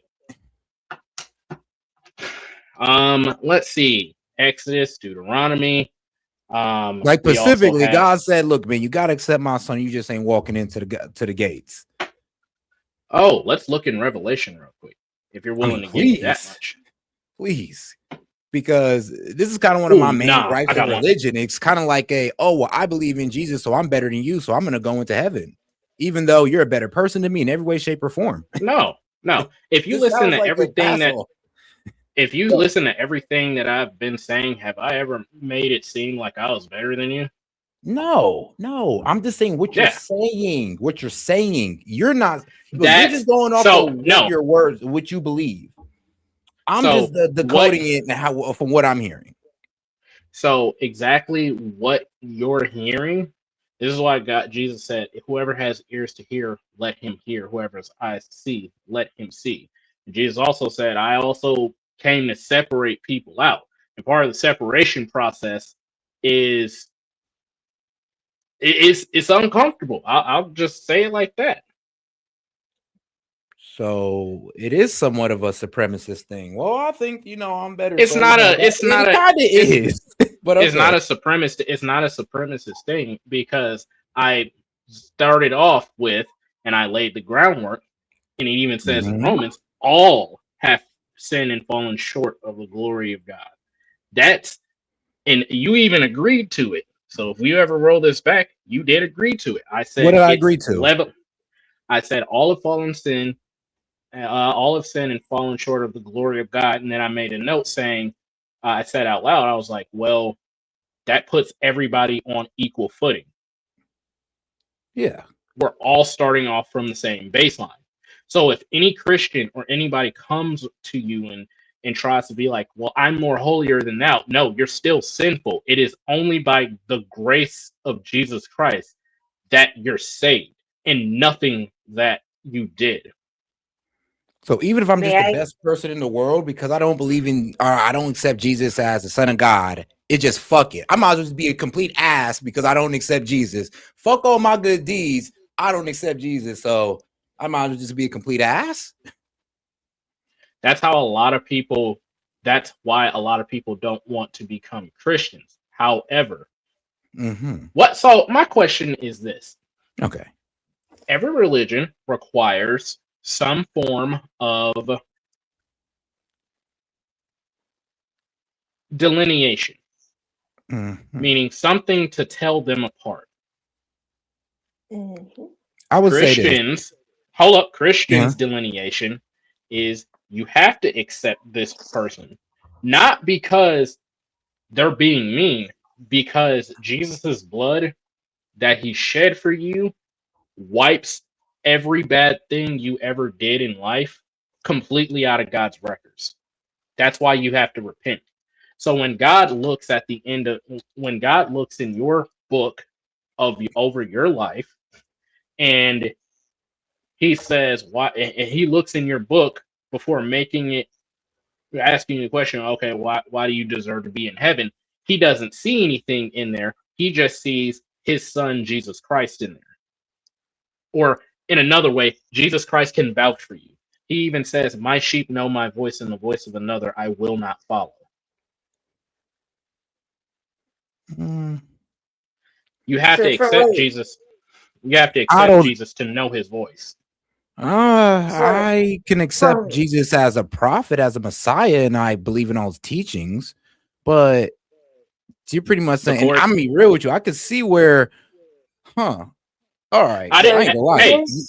Can real quick. So from the way I'm understanding it is because, and you, as you said, it's a deeply, very personal decision you have to make. It has nothing to do with anybody else. It's all about your will and your intention and your belief and your personal relationship with with Jesus and with God and with the Holy Spirit. That's what it's sounding like to me. But hit it right on the head. But I can kind of see. About. I can kind of see why. I can kind of see why the Muslims kind of separate from the whole Jesus idea, because Be real with you. It sounds like God is more accessible through Islam to everybody than through Christianity. Because if you question Jesus' divinity, you're saying that I can have no access to God. No, the Muslims don't say it's that. not. That's not what I said, and it's not found not- nowhere Well, in the Bible. Actually, hold up, Seth. Let me explain something to you. You having questions right now is actually spoke about in the Bible. It's the parable of the seed. There's 4 types of soil. Good soil is where the word is the Bible, the word, whatever you want to call it, is dropped on the soil, and it takes roots, and it gets down in there, and it's strong, and nothing can pull it up. Rocky soil, you throw it on there, and it gets picked at by birds, or it grows really, really slow because the root system has to look for nutrients. Sandy soil, it gets washed away. And then dry desert soil, it basically shrivels up and dies. So Jesus gave all these parables so that way we could understand it. We could understand more of what he's trying to say. And additionally, no, me personally, if you have questions about Christ, like what you're doing, you're asking questions, you're being like, okay, I can understand why some people might be turned off or driven away. That's the point. Many are called, but few come. Then y'all got a problem. I'm like, and I love the message. Actually, I like the message, but I think I can see why Islam is the fastest growing religion we're right now. Well, used to be actually. I can see why they're kind of gaining in numbers, because when you lay it out, brother, I'm gonna be honest with you, and you laid it out perfect, and I completely get where you're coming from. You're not coming from a supremacist point or anything like that. Of course, you don't think you're better than nobody, because it goes with your religion. But when you sit there and you say that, okay, well, you can't have access to God's light without accepting Jesus, I think that's where a lot of people kind of like shun away, where they're just like, okay, well, I'd rather just deal with God. And the way I'm translating it is that, oh, well, I don't translate it as Jesus God. I see him as a Messiah, and I believe that I can get to God by just following Jesus' word and not believing that Jesus is God. So here's the thing. Jesus said directly, I am the way, the truth, and the life. No one. Statement. No one. But Jesus also said the Father is greater than I. Jesus also says, why do you call me good? No good except God alone. You got to look at context of why he was saying that, though. I know, but you ain't give me the context for those sayings. So the context for those saying was that people were coming up. They were basically trying to flatter him. And so that one, they were trying to flatter him by getting in his good graces. It wasn't genuine. So when he said that, he was basically shooting them down with their own religion, and he was shooting down the religion that they were trying to flatter him with, and not actually giving him genuine praise. So when he says the Father is greater than I, or Jesus says about the day/hour of the end, no one knows, not even the Son, but only the Father. And that kind of proves there's a bit of a separation there. Yeah, I will tell you, there are some things that are not known, but only to God. Only to God. The day/hour. It doesn't mean the intent is different, and that's where people get a lot of that stuff confused. Just because the particular details are only known to God, that doesn't mean the continuity of intent is disrupted. All right, but in John, so what about John 17:3? When Jesus says, calls God the only true God while speaking of himself as the one the Father sent. Now, what would you say to that? What'd you say it was? It was John 17:3. Jesus calls the Father the only true God, while speaking of himself as the one the Father sent. All right, let's read it in full context, shall we? Please, because I'm just free shooting at you just to see. Nah, you're doing really well. I'm not even gonna lie. You answered all my questions, to be quite honest with you. I'll be real with you. Let's see. Jesus prays for his disciples. I'm trying to get because you also with certain, especially in the actual like gospel, like the apostles, you have to read at least some of the chapter before to get a good hone in on what they're talking about. But I'll try with this because I'm on laptop and not. I have my You Bible know, it's sitting right here. what's funny Me. is when I was studying the different religions with my cousins, we were younger. One of the very first things that we were told from the jump is when you decide which religion you're gonna live your life by, it has to be and can only be your personal conviction decision. So everything you're saying is a lot of what we were taught when I was a kid in our family. I don't know. My personal opinion, look, as long as you find God, I don't care if you're Muslim, Christian, like as long as you find God and you believe in doing good to your neighbor, not killing and all that good stuff, I don't really care how you find it. I really don't. As long as you find it. Oh. This one's a bit of a messy one. Now that I got the before context, I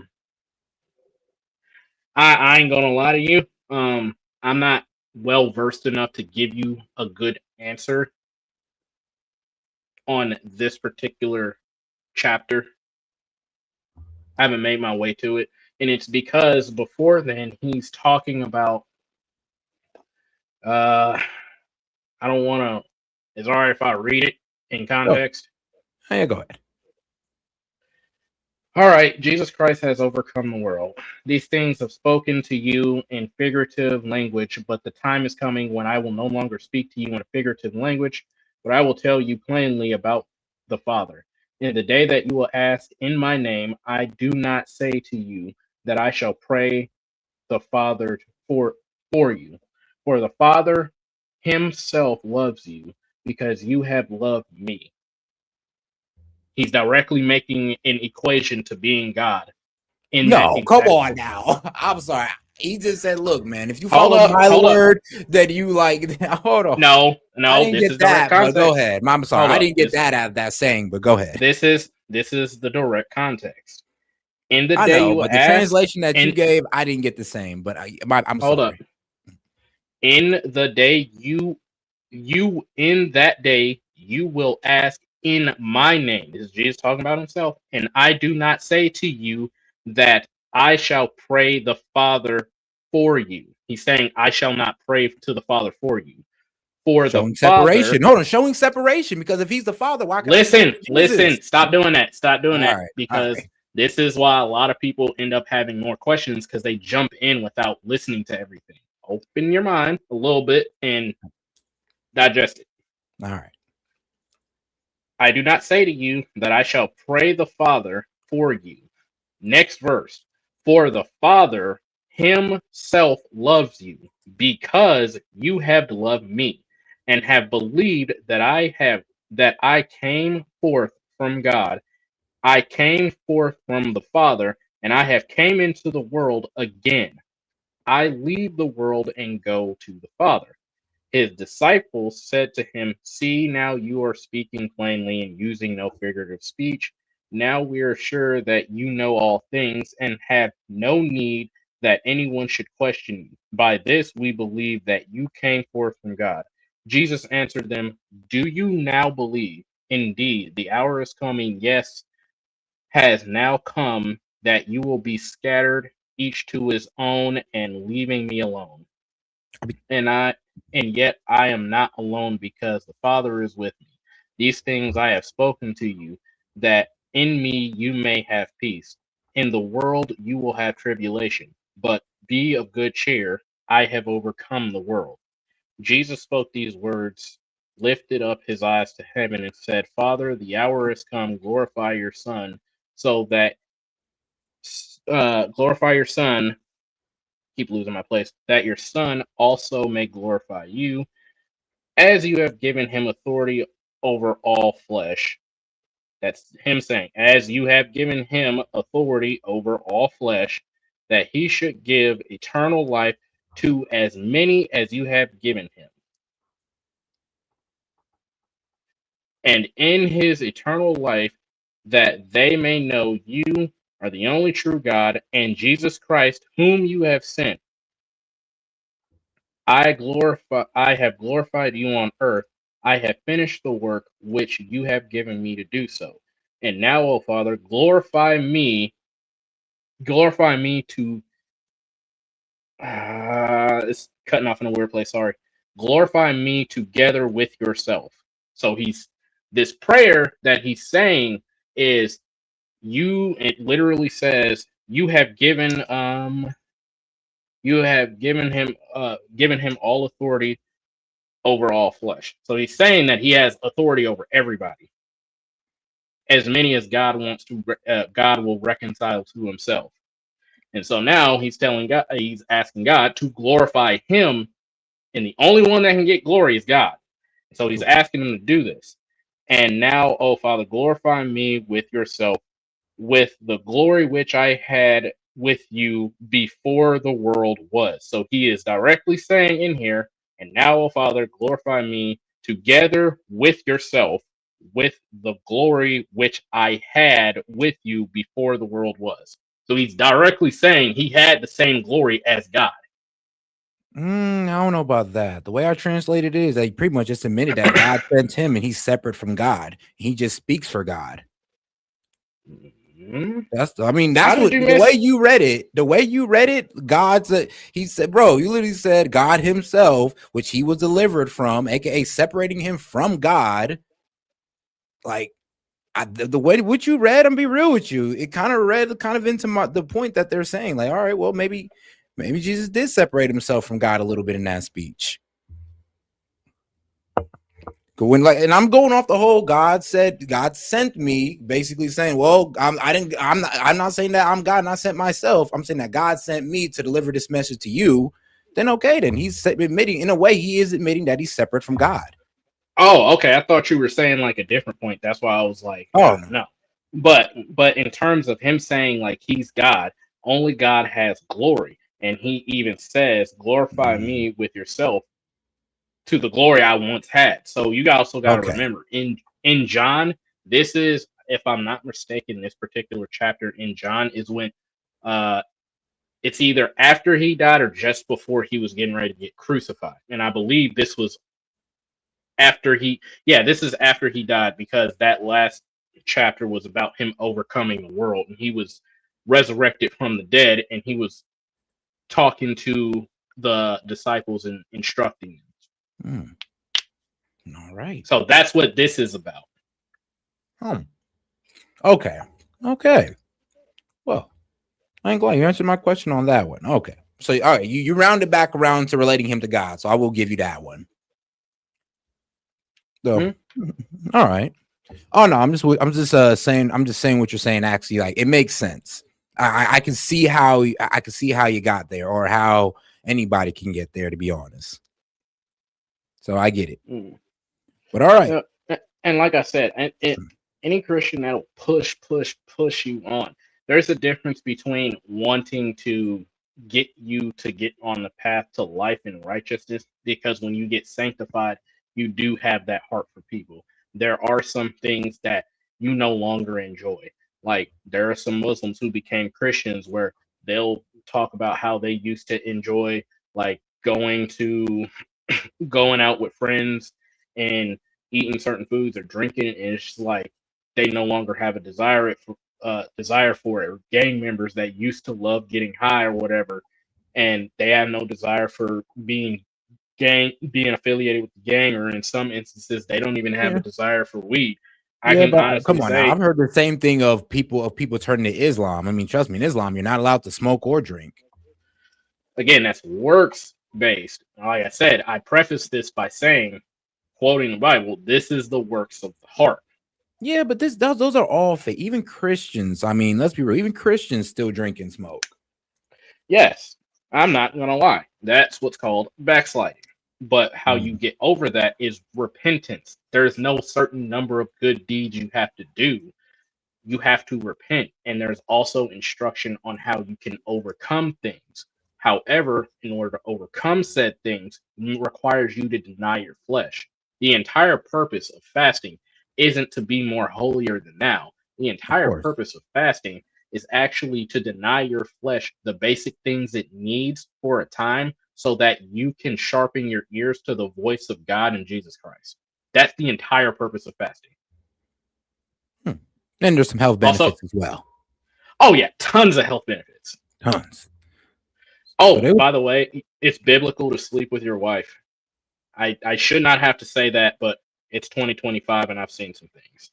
I mean, bro, it really is. I mean, bro, what isn't it biblical for your husband not to be able, for a wife not to be able to deny her husband? That is a caveat. Okay. There are some caveats with that. Well, as long as you're not beating her or you're treating her well. Yeah, right. You can't be throwing her up against the wall and then being like, I want it now. Like, absolutely not. She can't hit you with a frying pan and then try to go for your junk. Yeah. Because then it gotta be within the context of, does he hit you? No. Does he pay the bills? Yes. I mean, he treat you right? Yes. Okay, then open up them legs. What you playing? Nah, it's not even in that. It's actually to draw you closer to one another. Yeah. Yeah, of course. So, bro, sex is the glue that holds a relationship together. It's actually supposed to be God. And this man, hey, bro. Sadly, it's sex is pretty close, but it's God overall. Man, look, brother. I wish. And the only time you're not supposed to be having sex as a married couple is when you're giving yourselves over to fasting and prayer. But you can't do it for too long because then temptation and cheating and lust comes in the door. So you're only supposed to do it for a certain time, however long God tells you or leads you to do it. And then it's back to doing it like jackrabbits until she's on her period. Or pregnant. And there's been a lot of studies that show that the more intimate a couple is, the stronger their family actually is, the stronger their relationship with their core family, their children, their what have you. I heard mommy doing stuff to daddy. Why is daddy choking mommy? Because of that, y'all never got a divorce. They're keeping a family together. That joke was inspired by a door that wasn't locked when I was 10. Oh, Lord. You know what I'm saying is the intimacy in the bedroom correlates to affection outside of the bedroom.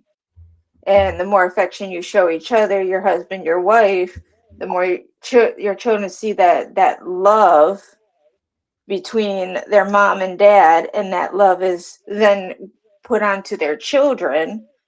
The familial love is put onto the children. The more the children feel that love, the stronger they become the stronger the bonds become.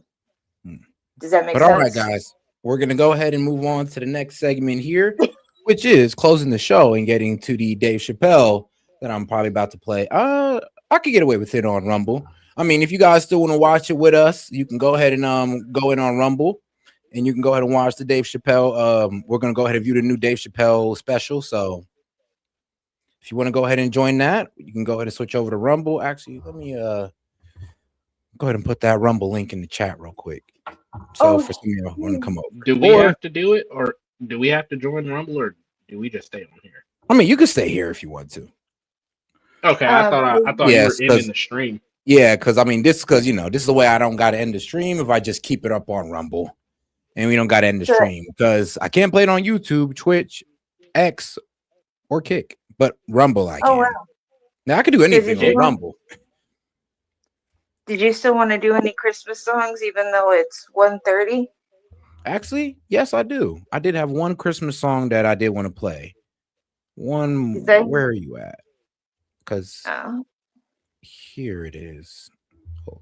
I did put an oldie goodie in the Gen chat. If you want to play that, it's Grown Up Christmas List.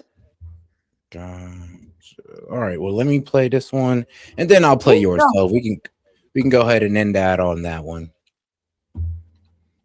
All right, guys. Once again, happy holidays. Well, it's the end of the holidays now, but Hey, still feels like it to me.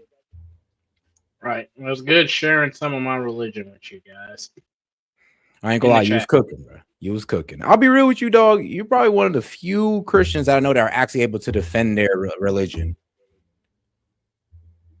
To be honest with you, because usually when I poke at guys like that, they kind of just fall apart and get mad at me, bro. I respect how you're able to low-key keep it calm with me and explain your point. Yeah, my only thing is, and I'm sorry if I ever get like rough with people that overtalk me. I'm dealing with that coming out of the military, so it's not coming from a bad place. I'm trying to get used to civilians over talking you whenever they have stuff to talk about because I'm used to the whole shut up, say nothing. Yeah. No, I get it. But all right. And if anyone ever has any questions, I'd be more than happy to answer. And all right, guys. Well, I mean, everybody should remember this one. All right, guys. I'm coming.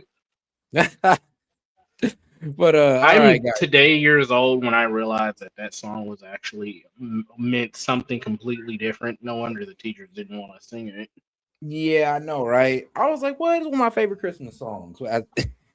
And then I realized, oh, okay, it's that type of song. Okay. Still a good song, though, regardless. But all right. We're going to go ahead that one and the Hippo one are my favorite songs. And all right, then. All right. Well, we're going to go ahead and close it down on YouTube, guys. I went ahead and posted the Rumble link I went ahead and posted it on my main page in the post tab where you can find the call-in link. And I also went ahead and posted it in, let's see here. Let me see if I can actually. Wait, so we can call in on Rumble? I mean, yeah. Well, you're on Rumble right now. Wait, really? Yeah. Yeah. You're on 5 different platforms. You're on YouTube, Twitch, X, Rumble, and Kick. Oh, dang. Look at that. All right. It's like you don't even know yet. But yeah, let's see. Actually, now that I think about it. I mean, yeah, we got a couple people watching on X as well. But all right. That's what I say. I don't know when I'm on stream. That's why you don't what? That's why I don't go on any of the other platforms when I'm on stream. If I can see what's going on in the chat, it kind of stops me from. I get uncomfortable talking because, yeah. Anyways. I know, I get it. I get that. But all right, went ahead and posted it. Just posting it here as well. And all right, guys, I'm about to go ahead and close it down on YouTube. All right, guys, make sure y'all go ahead and double tap the screen on the way out. This is Set with Set Media. I will catch you guys over on Rumble. Appreciate the support.